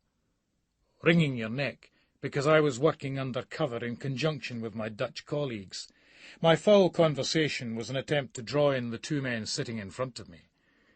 Do you know anything about child pornography, sir?" He nods uncomprehendingly. "Snuff videos?" I inquire. "No, When little children disappear off the streets in Britain, they spend the last few hours of their miserable lives being abused and tortured in deserted warehouses and barns. This is videoed for the porn trade on the continent. Amsterdam, Hamburg, etc. That's where those beasts in front of me were heading with their wares." "You mean those gents in the suits were—" I nod somberly. "We planned to try and engage with those monsters to uncover their operation. We had to resort to that filthy talk in order to try to get on to their wavelength, to make contact.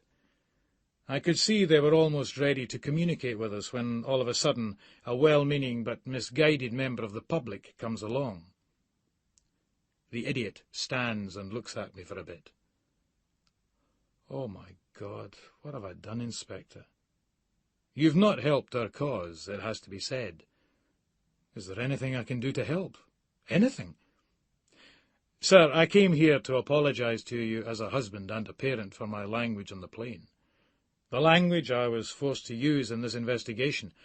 I'm not asking for any assistance in a police matter. I want you to know that I hated talking like that, especially in front of your wife and child. But if you'd seen those videos, seen how those children are debased, made to suffer... I've been on the force for a good many years. I just feel so strongly that these bastards should be nailed. I'll do anything to get them. I want to help. Please, Inspector." "Well, there is one thing you can perhaps do." "No, I can't ask you. It's outrageous." "No, I insist. I should have thought." "You weren't to know it, sir." I shake my head. "Yes, but I caused your cover to be blown."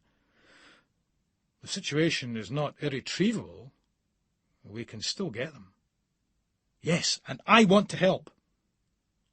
I raise my eyebrows and exhale.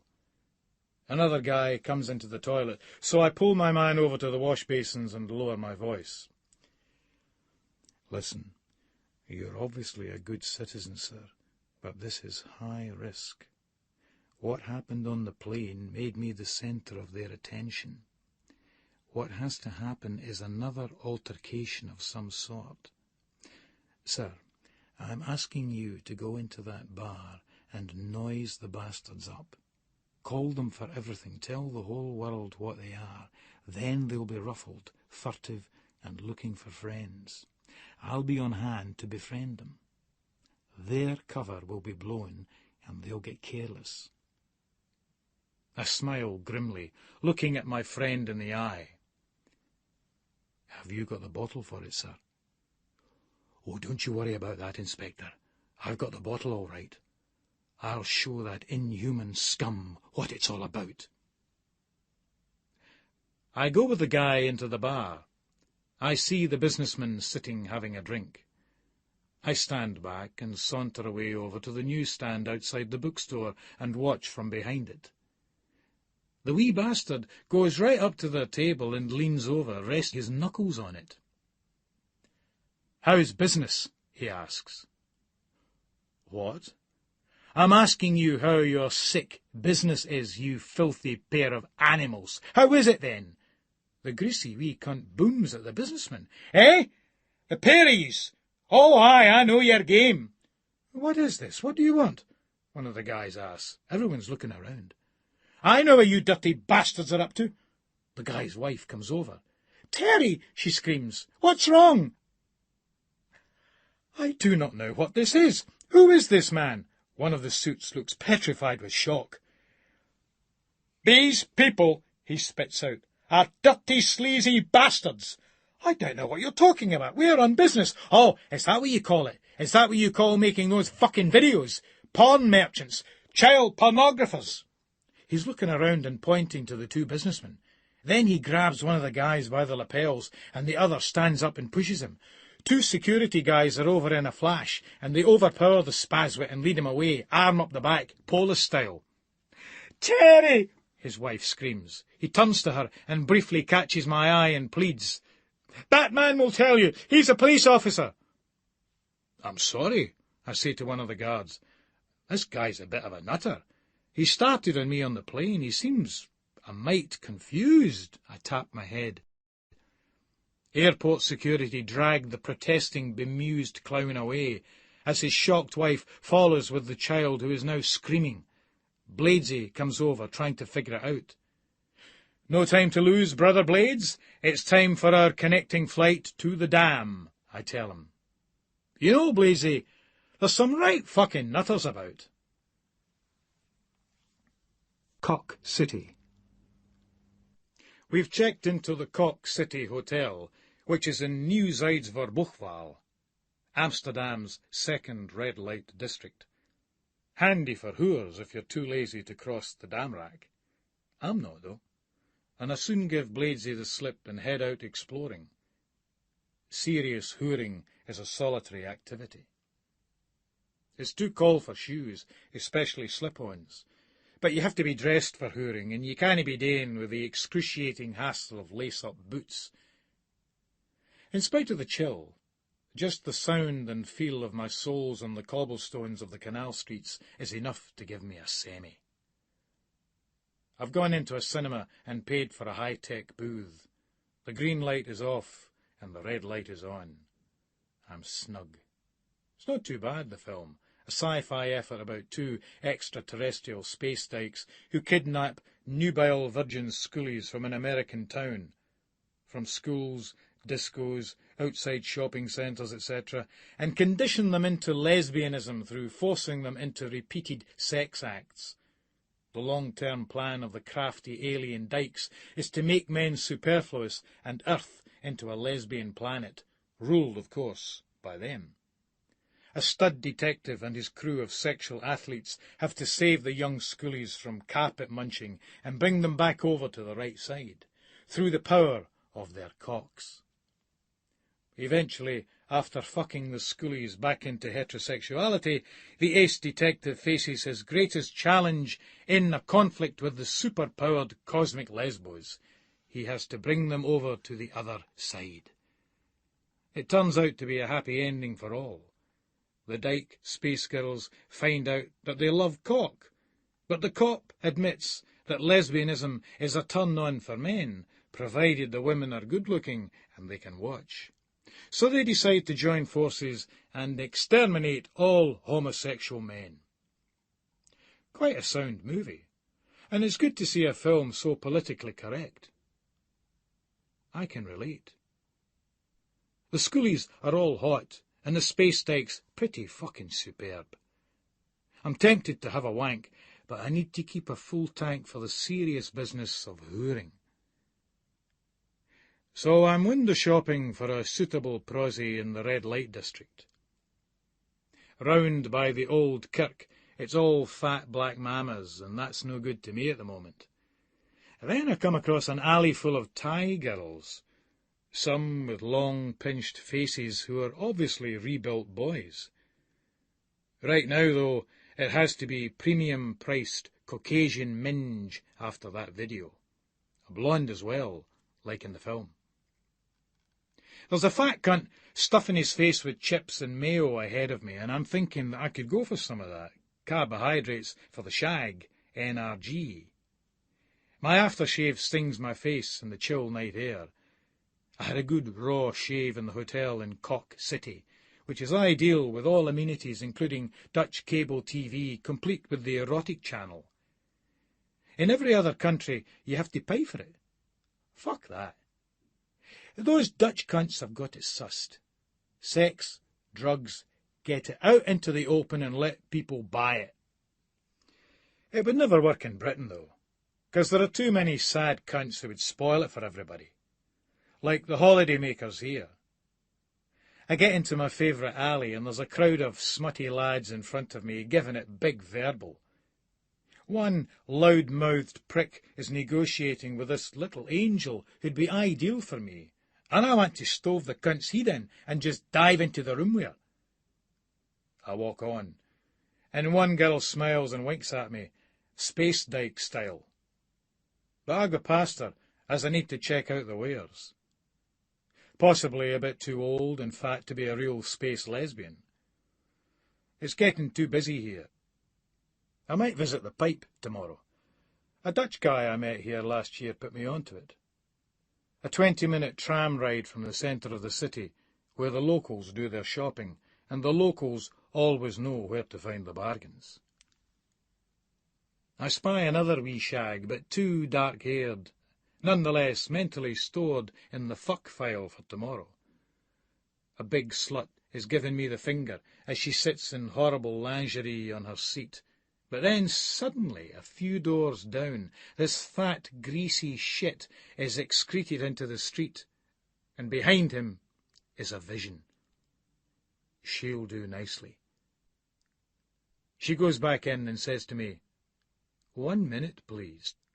She's obviously going to wash her cunt out and the like, which is fine by me, because I want all that fat grease-bow's traces obliterated. I think of Bladesy sitting in the room, or in an Italian restaurant on his Todd, looking like the social inadequate that he is. Or perhaps the bastard will be bouncing on top of one of those fat black whores right now, or getting his sweaty little arse whacked with some implement as he kisses the heel of a new mistress's black leather boot. I wish I was a spaceman. She beckons me into her chamber. Red light, red bedspread, and red chaise longue. There's a print of Van Gogh's sunflowers on the wall, which adds a nice homely touch.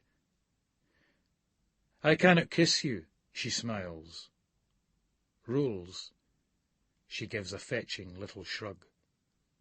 I'm getting my kit off and laying out my clothes. Jacket, jumper, shirt, flannels on the chaise longue, while she sits on the bed.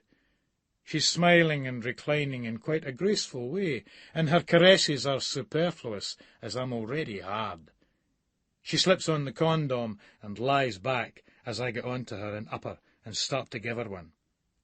"Okay, baby, let's take this rocket to Uranus." This whore is perfect, and she can act as well. No way is she into it, but you almost believe her. A drama school training should be compulsory for all whores. As I empty the bag, she does a fantastic stage groan with an appreciative, "Oh, it's so beautiful, baby." "You must come again," she tells me as I get dressed. "How long are you here for?" "A few days," I tell her. She's a good whore, all right, a true professional. There's no need for her to keep up the facade of interest now that the contracts have been exchanged. Even at this time of the year, it's a seller's market, but this lassie has her professional pride. So come again here, she laughs. I'll do that, I smile, and exit into the busy, narrow passage, nippy at being surrounded by loud, sweaty men after having been with a cool, serene woman. It's like moving from heaven to hell just by opening a door. It's freezing cold out here, and the rain has pished down on the cobblestones. You'd never think that it was further south than where I've just come from. Fuck it. I'm no here for the weather.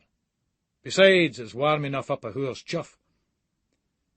I'm suddenly bunched together in the alley with the same group of insolent, mongoloid lads I saw earlier, who are joking and shouting. I slyly connect with one in the ribs, and he's winded and bent over double as I push through the crowd, sliding away. I hear his mate asking, "What's up, Mick? What's up?"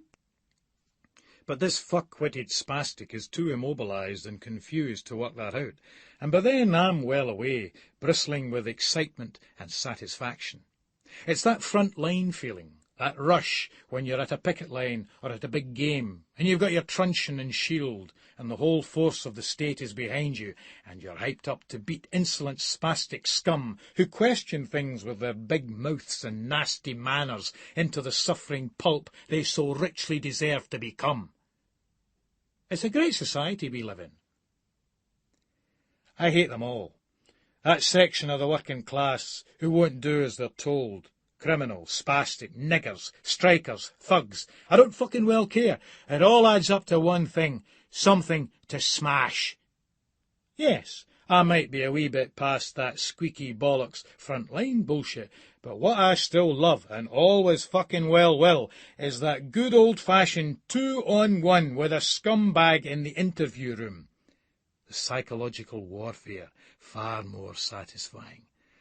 The harder they are to break, the more rewarding it is. You're right back in the territory of the games.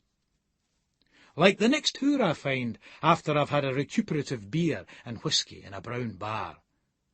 I'm pumping away at her, and she's just taken the fucking lot. Nice girl. The space dyke imagery is still vivid in my head, and I blow my muck quickly. As I'm getting my kit on, I'm asking her if she wants to make serious money. I do already, she says arrogantly. But the whore's light of calculating greed ignites her eyes, and when I'm back in my room at my hotel, she's right along once she's finished her morning shift. Yes, she's expensive, especially a day session, but that's what overtime's for, to cover such costs. Thank fuck for the form OTA 1-7. This lassie's a student at Amsterdam University. 6 years higher education the state provides for these pampered cunts. She's on the game because she's been changing from English to sociology to philosophy to film studies and wasted 6 years of a grant. That's what all these wee students at our uni should be made to do. Whore for their grant money. Come to think of it, that's what some of them are being made to do. Nice one, the free market.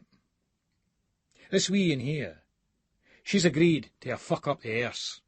With great reluctance, as she's going on about AIDS and she's no got any extra strength condoms.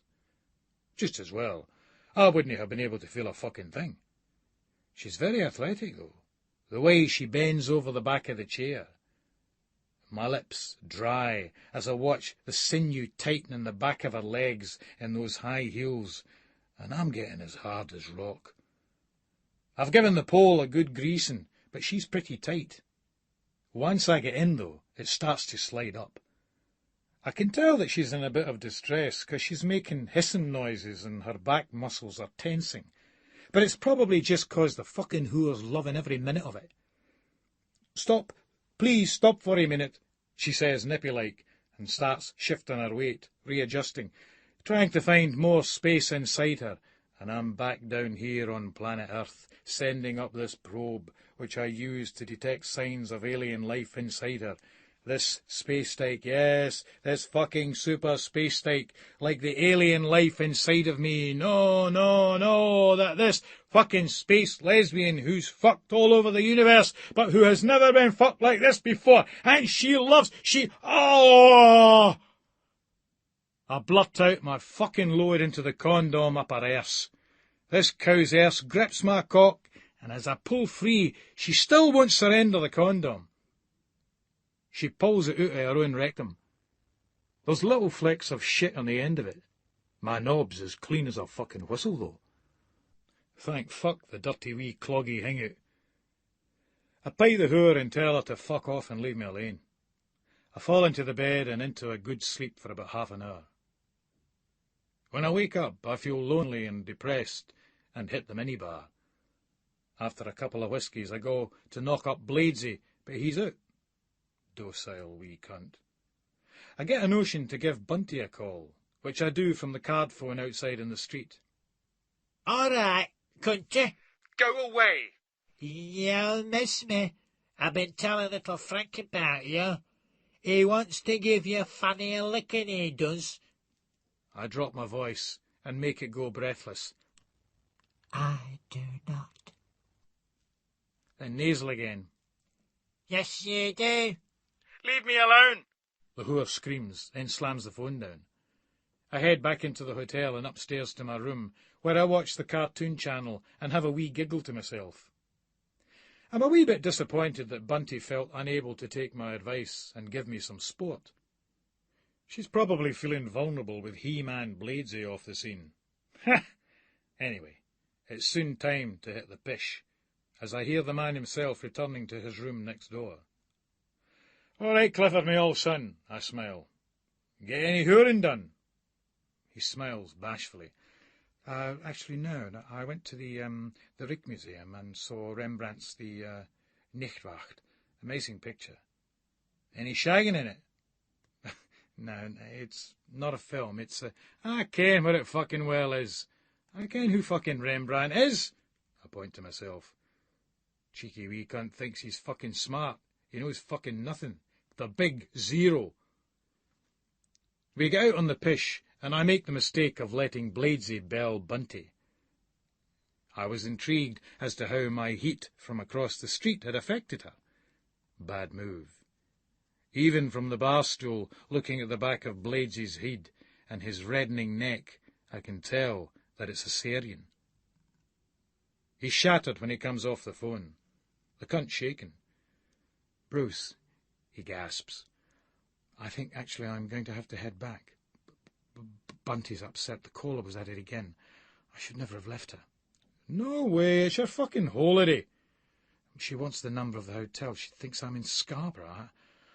I had to sort of agree to go back." "No fucking way. I don't know what to do."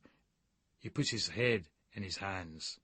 I stiffly let my arm fall around his shoulder. "She's making your life a misery, eh, mate?" I seem to be able to do nothing right," he whines. "I'm either in her way if I'm there, or I'm neglecting her if I'm away. All Craig does is scowl and play that fucking techno music. What does she want from me, Bruce? What does she want me to be like?" "Bladesy, listen. I'm your mate, and mates back each other up. I'll tell you exactly what's going to happen." I've got to go back," he starts. I look into his large, shocked eyes. "You and I smile, "are going out hooring. You're going to get that fucking pole working again." I point at his groin.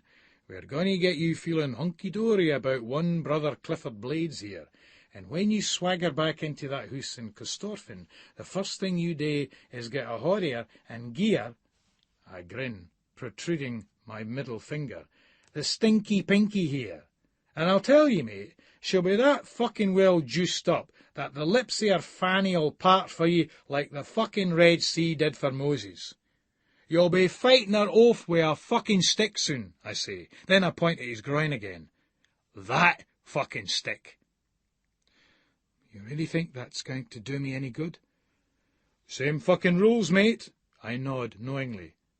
"Same fucking rules." I turn to the bartender. Same again, my friend. I'll tolerate no more talk from that sad loser about going home. Still Carol. When I make up my eyes, I always feel a stirring through my body. I think it's because it's true what they say about the eyes being the gateway to the soul. And my soul is a very sexual one. You cannot deny your nature. Bruce taught me that. At times like this, I'm moved to touch myself. I love the feel of this silk blouse against my skin. I love. My head swoons. It's as if Bruce were here with me. Soon. It's time to go out. I'm just going out, Mum. Tell Stacey I won't be late. Bye. The bar is large, ideal for people watching. There are lots of little nooks and crannies to hide in. Sitting here, alone here, I'm remembering when I first met Bruce's parents. They were good people, from a mining village in Midlothian. This was before they were corrupted by that Scargill, who split up families and turned everyone against each other. Bruce doesn't bear any grudges, though, even though they were cruel to him and rejected him, their own son. That's what these people want, though, to split up the family. It's not important to them, but the way I see it, if you haven't got family, then you haven't got anything. Bruce does too. It's so unfortunate that Stacey said those horrible things, but we don't blame our little girl. All children go through a phase when they tell silly wee lies. In Stacey's case, I think it's been the wrong crowd she's been hanging around with at that school. Anyway, I must say that I look a treat. And I know, by the way that the guy behind the bar is staring at me, that he feels the same way too. Well, you can look, but don't touch, my friend. I've got on my heels, that silk blouse, and my pleated skirt. I catch myself in the mirror. Not bad, Carol. Not bad. I know what they're thinking. A woman drinking on her own, they think I'm a prostitute, or that I'm easy. All I'm doing is confronting them with their own desire. That's what they cannot take. They want me. All those men, they all want Carol Robertson. But there's only one man that can have me, although if he wants me to give myself to another man, I will, but only for him. He won't want me to give myself to any man in this bar. I have made my point, lads, and now I depart to see my daughter. I am a good mother and a good wife. All eyes are on me as I leave the bar. I have made my point. Outside, my vision is blurred. All the shop signs and advertising seem as if they're written in a foreign language. I don't feel safe here. I must go to where I feel safe. The Night Watch. Morning has broken. Not so much with a bang as with a whimper, as Bladesy knocks timidly on my door and asks me if I want to come down for breakfast. Actually. Aye, but I'll tell you one thing, Bladesy. I'm no going down there for that continental breakfast shite. Ham and cheese and rolls? Fuck you on. There's a British cafe in the Harlemer Weg. Let's go. We stride up along the single, feeling the bracing air blow away the morning cobwebs, and get into Barney's breakfast bar. It's full of fucking student and crusty trash on tight budgets, so I delight in ostentatiously flashing my wad around while I order the works: bacon, egg, sausage, tomato, mushroom, black pudding, toast and tea. You were AWOL yesterday, Bruce. Bladesy chides. Meet any interesting ladies? Yes, as a matter of fact. I met this Scots lassie in a bar. She was really nice. Was she, eh? You know, Lady of the Night? I look in great irritation at this wretched mess that has somehow insinuated itself into my life. No, she was not. Do you think I can't meet anybody other than a prossy? Is that what you think? No, not at all, he stammers apologetically. I sit up in the chair. I'd better put this cunt right once and for all. Well, I'll tell you something, mate.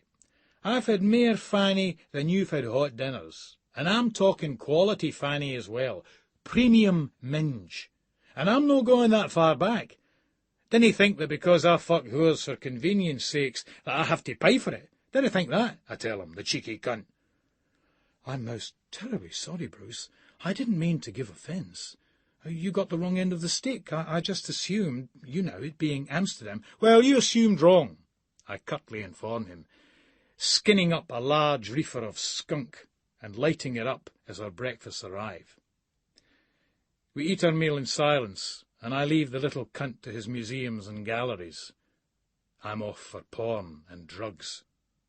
I head over to the red light district, and a languid-looking bag of shit hisses at me. Video show, it'll be an education. I feel resentment rise in my chest. A semi-jakey standing outside in the cold working for sweeties, thinking that he could be part of a process of educating me in any way, shape or form. I stop and give him a slow, evaluating look up and down, which I can tell unnerves him. Video show, he repeats, more warily. Any good? I snap in police mode. It's the best. I look at the 25 guilder sign behind him. At 25 guilders it had better be, or else I'll be back, mob-handed, right? He raises his hands in the air. Hey, chill out, man. This is Amsterdam. It's the best video show you're ever going to see. Let's hope so. I enter and pay 25 guilders to a distracted, gum-chewing slut, who obviously does tricks and is thinking about the bigger bucks to be made on her back later on. I go into what is an old-style film theatre rather than a series of coin-operated booths. It's half full and the show starts promptly. There's no privacy for wanking, but it doesn't stop an old cunt next to me, who's got his cock out in a hanky and is chugging away by the time the first power-dressed actress, who looks like Victoria Principal from Dallas, gets felt up and fucked in a lift by two guys who stop it between the floors. I try to focus on the video, but the picture quality is poor, and old cunt's groans distract me. However, it then goes into a mad sequence at an office party where everybody is fucking themselves crazy. I think about the fanny I'll fire into at our office parties this Christmas. That new young clerical bird for a start. Then there's Fulton, and of course that big whore, the size queen, and even Drummond, for fuck's sakes, if I'm desperate enough. I feel my hand go towards the lump in my flannels, but after a few tweaks of the cherry, I show my willpower, gritting my teeth and leaving it. No sense in running down the generator at this stage. After browsing in a few porn stores, I try in vain to find a whore who looks like her, like my girl. I have her pants with me in my pockets from last night. I can't find anyone. I'm getting frustrated, and it's only going to get worse. I decide to go for a drink and resolve to try and find one who looks absolutely nothing like her. This tactic works, because instantly all the rooms off the grey cobblestone streets seem to offer endless possibilities. I find a likely girl. She's got ginger hair and a badly pock-marked face. I get the old spiel, this time done without any charm, as she tells me that she Disney kiss. I felt like saying to her that I had no desire whatsoever to kiss her pock-marked coupon. My lips are chapped ragged enough with the cold as it is. She undresses and wanks me for a bit, trying to tease some life into my cock.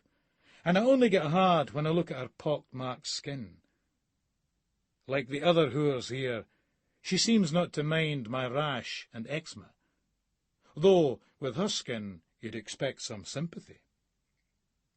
When I fuck her, she's given it all the, oh, baby, I'm so wet, oh, this is so good, and all that shite, which I enjoy. Again, it's good that she takes a pride in her work and makes the effort. It's definitely the whoring capital of the world, is old Amsterdam. With this one, though, after I've blown my muck into the rubber, her dead whore eyes chill over mechanistically as she's already preparing for the next customer, and I head out to get a bite to eat. I go to one of the nondescript pizza places on the dam rack, which are largely unspectacular tourist rip-offs. After eating, I head back to the room.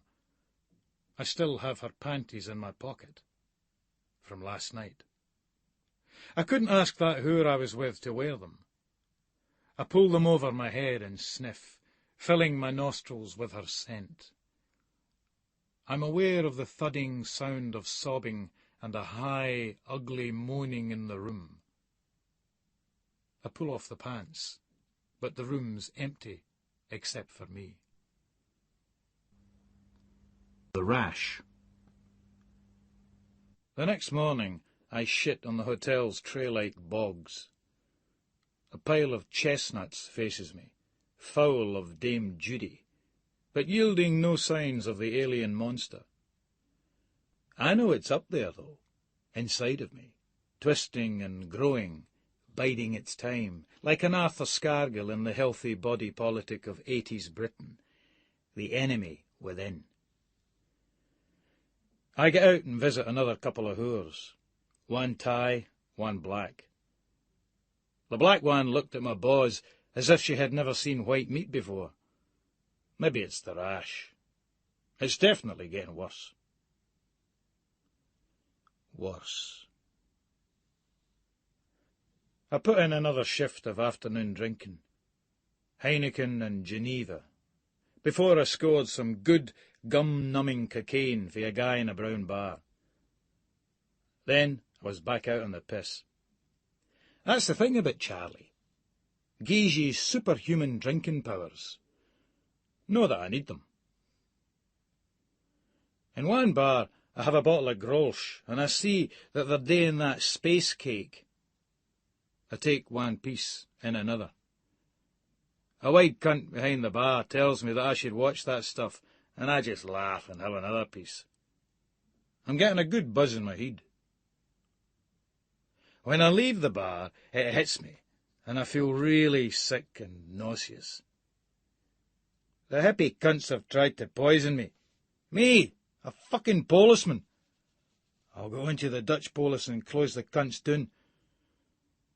I'm staggering around, too scared to cross the road, 'cause these trams are coming from all directions, and the cunts on the bikes as well, and I'm too close to the edge of the canal in this condition. These Dutch cunts! The EC should shut this fucking place down. I get off the dam rack, but I'm staggering down a narrow street and I bang into somebody who shouts at me, but I keep moving. It's like a fucking nightmare where you daren't look back. I'm hyperventilating when I get back to the hotel. Bladesy's lying on the bed in his room, watching the telly. I head to the bog and shit again, and I see that there's something in my stools. I can't look at it. I sit there for a while and calm down before I go back and face Bladesy. His face seems to reverberate against the wall, and all I can hear is that fucking actually voice. I don't know how it happens, but Bladesy's giving me jip. He seems to be 3 sheets and tells me that he met some Londoners and they got wrecked. The conversation seems to drift to music. I mention I like Motown, Marvin, Smokey and the like, or I did before I destroyed my albums, realising that it was a sign of weakness to have coon music in the house. Bladesy's voice is a high, incessant squeal through drink. "How can you be a racist and like Motown?" he's whining. "I mean, how can you be a racist and like Marvin Gaye?" "Marvin Gaye was not a black man." "How can you say that?" "He wasn't a black man to me. The cunt that shot him, that was a black man. That was a fucking nigger." "But that was his father." "Yes, a black man." I can't feel anything. There's no sense of me standing up and moving over to him, but I have a sense of grabbing Bladesy round the neck and him shouting, "What are you doing, Bruce? It's me! It's me!" But I know it's him, and I want to choke the living shite out of the cunt. Just turn off his gas for good, 'cause I detest the bastard, and he's just one of the cunts who's got it in for me. Can't fucking save them. The boy up the bridges. You can kill them casually. Why can't you fucking well save them so casually? Stop them. Stop him. The walls are reverberating and it's out of my hands. His neck. How did it make you feel? He's still in the bed as I leave, rubbing his scrawny pigeon neck, gasping for air. I don't believe I attacked Bladesy. My mate, my travelling companion, Brother Blades, a stalwart in the craft, a brother.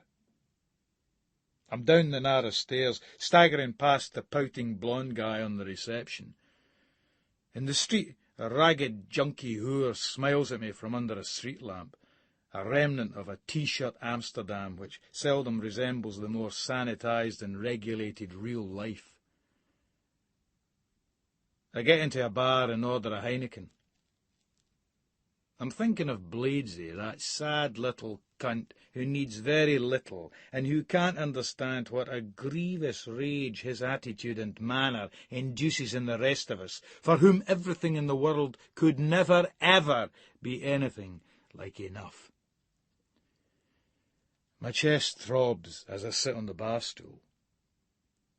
My hands are tingling and voices are ringing in my ear, speaking a language I can't understand, but there's no mistaking their murderous intent. Bladesy. I've got to get back to Bladesy. Bladesy.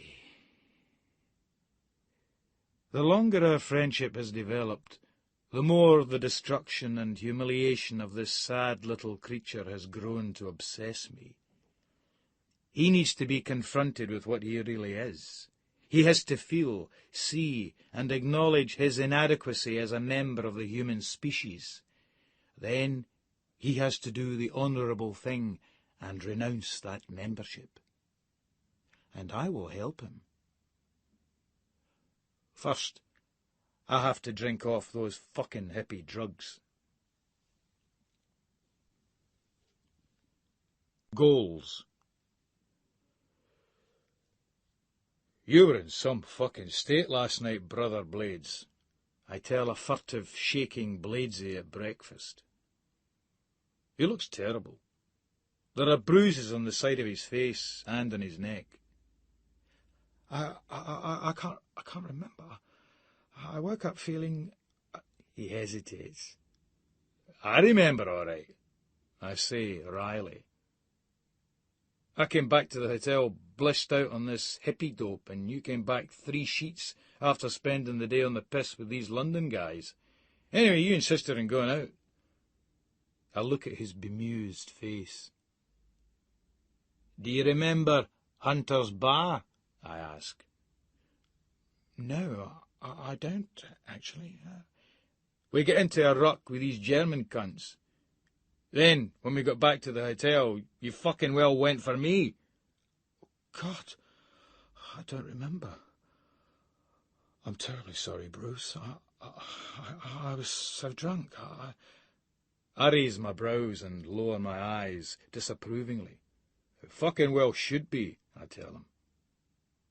I look at his wretched, uncomprehending expression and leave the cunt in his misery. I play at being in the huff and swan off to get a paper. One of the brilliant things about Amsterdam is that you can get the Sun at the same time as you would in Britain, if you go up to Central Station. I bought a copy of the Sun for the football pull-out goals. It's a habit. Football is a habit. I think it's a sex substitute for most men. Admittedly, not as blatant as rugby, because the guys actually fuck each other up their holes in rugby clubs. But that's more to do with social class, because they're rich pricks who went to all-boys schools. But football's like that as well. When you think about it, most guys get into football when they're too young to get their hole. When you go to the fitba, you can always tell which of your mates has a bad or non-existent sex life. They always seem just that bit too much into the game. I'm sounding like fucking Bladesy, actually, with all this actual psychological analysis, actually. That wee cunt has to wait for his poxy Independent or Guardian or whatever commie shite he reads. I always buy the Sun on Monday, back at the work, to have a wank to page 3 and read goals. Simple pleasures. Not that I really give that much of an Aylesbury right now. Out here I've been far too preoccupied with the Roger Mooring to be bothered about the fitba. Anyway, I hit a bar to mull over the results and tables, and I'm astonished to note that Tom Stronach's got on the score sheet in a 2-1 win at East End Park, which lifts us into third spot in the table, ahead of the Fenian scum. Kiss Europe goodbye, Leith motherfuckers. It's there in black and white. Stronach, 74. At the next table, these scousers have got the mirror out. I've never been partial to scousers. Those cunts ooze criminality. The Irish influence, no doubt. Same rules. Don't know how you can read that shite, one of them says to me. Easy, I smile at him. Nobody who's all right on Merseyside reads the Sun. The nosy scouse git continues in his preachy manner.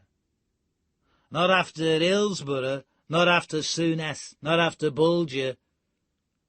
I feel an uncontrollable urge to laugh in his face.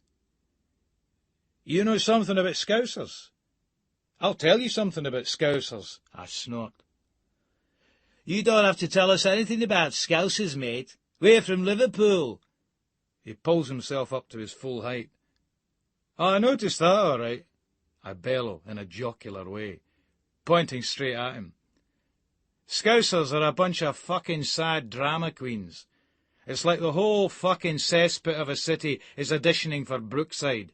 Can't be denied. You're fucking out of order there, mate, the big guy says, looking harshly at me. Come on, lads, says his mate, trying to calm him down. Cannot be denied. Same rules, I shrug, cheerfully. Come on, Derm, don't get involved, his pal's saying. Come on, mate, you're a jock, we're from Liverpool. We're just the friggin' same, for fuck's sake. He tugs at his T-shirt, a red one, which has a quote from Bill Shankly on the front of it. No, we're not the same. I'm not the same as you. I shake my head. We're having a crack here, a drink. Fucking hell, the guy says. You can read which paper you want, mate. We're only pulling your fucking leg, he tells me. He's very upset, which is good, because he should be upset coming from a shite house like that. But he shouldn't be upset at me. The wanker should learn not to shoot the messenger, he who reminds one of bad tidings. Listen, you've obviously been thieving or fiddling the fucking dole to be able to afford to come across here. That's the way it is with you people. Same rules apply. I'm telling you what I think, I say. I bring bad tidings. We don't want to know what you think. Nearly Christmas. Santa Robertson. Yo ho ho ho ho.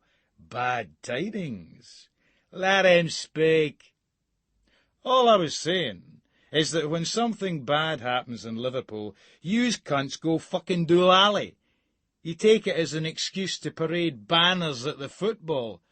Hillsborough, arsehole. I put on an imitation gasping Scouse nasal bleat. Why can't you just sit in the fucking house and moan quietly? Why do you have to turn everything into a tasteless audition for Brookside to show who can be the most fucked up by tragedy. Because we care, that's why. Because we stick together. The T-shirt spits out. Stick together? Yous cunts are in and out of each other's hooses with each other's property all day long. Show the fucking professional ghouls in that city something to mourn, and they'll be out in force. See that boys from the black stuff shite? You bastards are glad that there's nae jobs in that, 'cause it gives you something to act so fucking tragic and hard done by. The biggest tragedy, though, for you cunts, was that the Lockerbie disaster happened somewhere else. Imagine the fun yous cunts would have had if that plane came down in some shitey Liverpool slummy state. It would have kept yous greeting and snarling in front of the camera for years. You're a fucking sad case. I'm out of here right now. If we weren't on friggin' holiday, I'd have you outside, you fucking toss, he snaps, throwing back his drink. Oh, I'm scared shitless. Bad tidings. Santa Robo. Yo ho ho ho ho. Leave him, Derm. He ain't friggin' worth it. Leave him to his fun-packed life, the sad, lonely cunt. I knew what you were like straight away. I thought, nah, we're on holiday. Chat to the poor sad case on his own. This white cunt smiles sarcastically. We'll just leave you here, then, with all your mates. Come on, lads. I'm not taking this from a piece of shite. This piece of fucking red scum. Go back to your hotel room and fuck each other, you fucking scouse queers. One guy comes at me, but his mates pull him away, and they go, uttering curses. Inadequates, I shout to the barman. I ken their type. They get their kicks noising up whores and banging in windies in the red light district. Then they go back and screw each other. That's Scousers' big fucking drama queens. I blame the Beatles. They've got a lot to answer for. We're still putting up with that old troll that does the bag-off programme on telly because of them. Ever since these cunts in Liverpool FC's success in Europe, a success built by Scotsmen, Little, Shankly, Dalglish, Souness, Hansen, etc. Scousers all think that they've got talent. They're nothing. Nothing! He turns away all frosty, as if it was me that was the fucking freak. Cheeky bastard. I down my drink and head outside. Ambling down the narrow street in the cold, I'm aware of someone alongside me, and as I turn, I feel a crack in my face, and my head snaps to the side. I try to react, but another guy advances and boots me in the boz, and I feel the sickness rise up inside me. I fall down onto one knee and throw up over the cobblestones. You fucking twat, the guy shouts. Where's the fucking backup here? I'm fucking Polish. Where's the fucking cloggy Polish? Fuck's sakes. Come on, Dermot, let's get friggin' moving, I hear one of the Scousers say, and they're off down the road. I sit for a bit, my head pounding and my eyes watering. The sickness has abated slightly, remaining just under the level where you want to vomit. Eventually I'm helped to my feet by a smelly fucking hippie. You English, always you're causing the trouble, man. Mellow out, man, this is Amsterdam, he says. I'm no fucking English, I tell him, and move off down the road. I want to get out of here. Cowardly scouse bastards. If I see they cunts again. I cross over the road and a tram just misses me. My nerves are shot to pieces. I'll get these cunts back. I go into a bar and smoke hashish and drink some beer. It's a dimly lit touristy place. After a few drinks and smokes, I feel better. The side of my face is swollen. I got mugged by some fucking Scousers, I tell an Irish guy. They took 800 guilders off me, 3 of them. He just nods in a neutral way. I didn't expect anything more from a criminal. All the Irish are like that, except the Protestant Northern Irish, our brethren. I buy a phone card and call Bunty. All right, Bunty, love. How are you? Leave me alone. she shouts, slamming the phone down. I've got a stiffer, so it's over to the red light district. I tried to get it on with a black whore, but my nuts are so sore after that kicking that I can't get it up. The scouse cunts have spoilt my day's whoring. A few hours OT wasted.